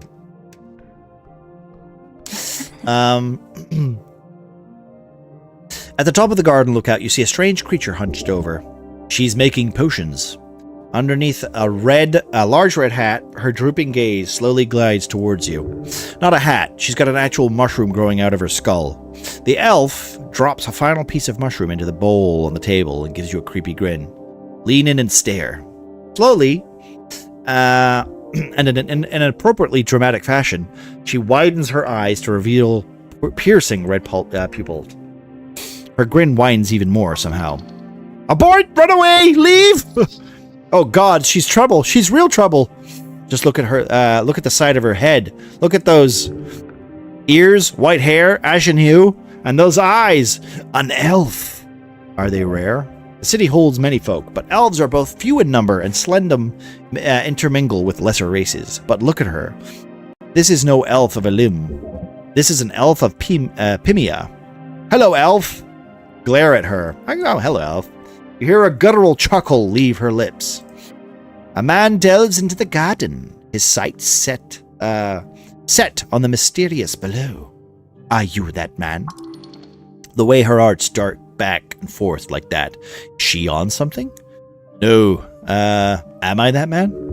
More or less. She's just being dramatic. I am a man. Maybe? Nervous glance over your shoulder. Your feelings are not focused. That is okay. The elf stammers. Or is that an intellect? The elf does not as much stammer as she tastes some words more than others. Not a speech impediment. It is her undercoast accent seeping through. She turns around, her red eyes glimmering beyond a mist of spores. Nis Wilkan of the Green. Call me Nessan. I am underling to Hierophant Opidana. Of course, a druid. As you look into her eyes, you can feel it. She communes with nature itself on the regular. You're a spellcaster. She gives you a goofy smile and a nod. I spent my days handling primal forces. That which grows and decays. Do you know much of it? No, do you? I learn new things every waking, but no, I would not say I know much at all. She lowers her gaze, for what you realize is the first time since she raised it. I would like you to hear a tale, human. There is much to be learned from your folk and your settlement in this band. She speaks as though Earth folks' 60-something years of civilization building is nothing but a footnote in her history book. How sustainable is your lifestyle? You mean me in particular or my people? Both or either? She presses down a mushroom into her bowl, sending a puff of spores into the air. I'm supposed to know that? I do not mean an exact number of hours or even years until you run out of natural resources. Just an approximation. and perhaps a toll of the impact of others in your vicinity. Sustainable? How do you replenish the resources you consume? And if you do not, how many years until depletion? You want an answer? If you have it? There is no stress. No stress. Think about it. If you focus on yourself, you can probably sustain yourself for a long-ass time. Who cares, really? If you run out of shit, you just go to another place and take that shit instead. That's how it works. To keep on balance with the primal forces of the land is the only way to live. Oh, gods, you're focusing too much on the question instead. Focus on what she wants to hear. Earthfolk will eventually chew through the land and be forced to expand. I've watched your people for some time from a distance. I am not one to make judgments. That is the earth and the sea. But it worries me how few primal forces there are to keep you at bay. She places a palm against the rough floor. Opidana has helped keep the undersea from being overtaken by unbalancing powers. Demigods, fiends, celestials, your human arcanists. I want to be an arcanist, by the way. I'm literally gonna I want to be God. By the end of this game, I'm being God, okay? They do that with ease. That great war your kind waged upon another delayed it, but I do certainly believe it is inevitable. She speaks of the unsustainable nature of magic. The primal is just another of those powers you mentioned. It can be tamed, and it should be. The primal stuff should just... Thank you, Cookie. Primal stuff should just get stronger then. She laughs. A solution, I see. Trust me when I say you do not wish to live in a realm where nature fights back. Really fights back. She takes a deep and deliberate breath. Now, enough of the complicated topics. Tell me, human, do you have a mate? No, do not answer that. The elf speaks of nature as a close ally. You should. Wait, what did she just ask? Stare at her. Well? No, it's not good. Don't worry, she's not hitting on you. She means it more like, are you married? Calm down, this is not a hostile situation. None of your business! Elaborate? Of course, I apologize if I was vague, human. I only mean most humans in this settlement group in pairs. I wonder if those of your kind do the same, form such long-term committed partnerships. That's a slightly less inflammatory question. She did not have an ill intent in her original inquiry. No, I am married to my work. I am the cleric. I go solo. She lowers her mushroom cap and sighs. I see. It is the same here, then. The path of the Esoteric Guardian is to be alone. You're never alone, even when it feels like you are. The elf starts adding some kind of oily liquid to her mushroom bowl. A strange substance, golden, perhaps some kind of undersea whale. It's just olive oil, cheap brand. Intelligence really just take the fucking wonder out of things, right? Oh my lord. If this is old elf can guide you in any way, make it so. If not, I will return to my toil. Show your primal attunement! Oh, well. Nope, fuck me, I guess. How could you do such a thing? To prove attunement requires years of training. You've perhaps done a few exercises in your spare time. You've read about druidic magic. Or perhaps you could try it anyway. I have to try. Kneel and focus. You focus your mind on the nature around, the life, the decay, the funny-looking mushrooms, but you cannot sense it. Nothing. Magic's hard. Sure is. Maybe if I start clenching. You move from mind to muscle. You keep clenching. Pressure. Pain. Oh my god, I hurt myself. Perhaps this was a foolish choice. Ouch! But pain can be a good teacher. Perhaps you've learned something here. The elf keeps working on her brew. Alright, that's it. Bye. I hurt myself. Ow. Alright. This is a funny game. Can I save it? I think we can do. We can ready to save. Goblin Day 1. Boom. Can I go to the main menu? Honestly, quite a fun game. Quite a fun game. I would recommend, if this is like too much reading for people, I do recommend Disco Elysium. The premise for Disco Elysium, in case one is not aware, is you are a man who gets so blind drunk he forgets why he's there, and he's literally tasked with solving a murder. So it's like a murder mystery, but with intrigue and kind of very similar vibes to this kind of game, where basically you're a blind police officer, a drunk idiot, a complete fucking failure of a human being. And it's probably one of my favorite RPG games. And it's got a killer soundtrack. I recommend it. If you haven't played it, you should definitely play it. This is also pretty good. This came out today, and as much as there's a lot of reading to it and stuff like that, I quite enjoy it. I think it's got like a very similar vibe to it, but I think also it's its own thing too. Right? It's a lot of reading, but like I said, I enjoy this kind of stuff because it's funny, it's very witty, and it also takes modern concepts and puts it into a fantasy world, which, to be fair, I do a lot too. With my D&D stuff, with my TTRPG stuff. Very funny. I just like the idea of a halfling try to teach, therapy to anybody. That's Thank you very much, Calcons. I appreciate that, my friend. All right. Well, I'm gonna get out of here. We'll be back tomorrow. We're probably gonna play some Marvel Rivals tomorrow, and then I think we might continue this next Wednesday. Or maybe Tuesday, depending on whatever happens next week. Like, next week is all over the place because I don't know what my work schedule is. Also, I want to try to do something with Cal, but we'll see what happens next week. I'm not promising anything because we don't know yet. But maybe Marvel Rivals tomorrow. And then I don't know what we're gonna do on Friday because I'm working, so I'm not sure if I'll even be in or not. But yeah, I will probably come back to this because I'm enjoying it. And I want to see where it goes, Let's see. Do we have anybody to raid? Is there a raid? Who have I got? Let's see.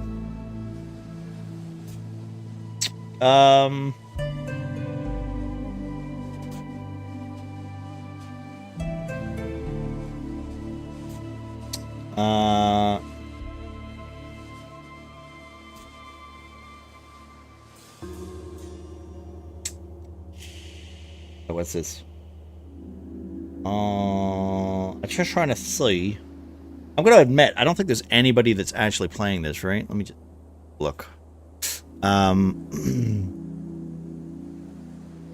my god, why is the Twitch app so fucking terrible on browsers sometimes? I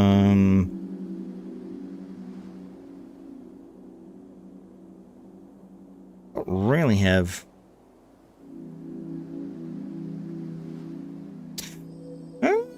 Oh, I see Luna's playing some more Cabin Factory. Bye, everyone. Bye-bye. Good night, Prophet. Good night, Yo-Yo. Have a good one, my friends. Oh,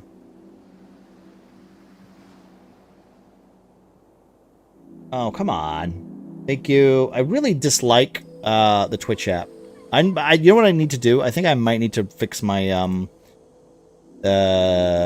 browser because it's not behaving as well as it used to behave.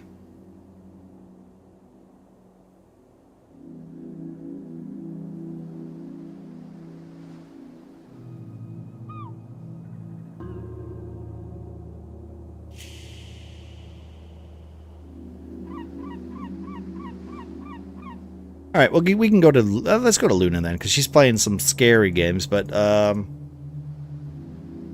honestly, Cabin Factory is a good one. If you like being scared shitless, it's quite fun. I enjoyed it. I think I bought it for like about $2 on Steam. I didn't realize it was a console game though. That's fun. All right, let's just do that real quick. And we'll do this. We'll be back tomorrow. Have a good one, my friends. If you want to check the Discord, you can do that. I think that's everything. I think we're good. I'm gonna check that she's going before I do that. Did have the tab up? Yeah, we do. Okay, she's still going. Oh wait, I recognize this one. Okay, she's literally. Okay, I see where she is now. Yeah, that's a fun one. It's a fun one. It's remarkably got a lot of content to it as well. So, so let's go check out Illumina.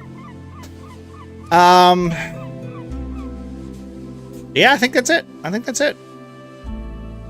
trying to think of other things. I don't know what we're doing on Friday. I genuinely have no idea because I'm going to be working. So I will probably post in Discord if we're going to just be doing some Overwatch or some more Rivals. Maybe a bit of Hunt Showdown, or maybe something else. Who knows? It'll be multiplayer, whatever the hell it is. So, thank you very much, Prophet, for hanging out. Thank you, Cookie. Thank you, Cal. Thank you, Miss Sloth, as always. Rebel, thank you very much for hanging out. Appreciate it. Everybody else, have a good night, and yeah, we'll see what happens. We'll see what happens. Like I said, I'm surprised like how much this game I was actually enjoying. So. Also, yeah, thanks again, Mel. Oh, and Mel sent me a Discord thing, so I gotta. Oh, well, let's. Yep. Okay, there we go. Oop, Discord, Aggie. Thank you for the stream. Thank you very much, Cookie. I appreciate you. Also, congrats on the VIP, my friend.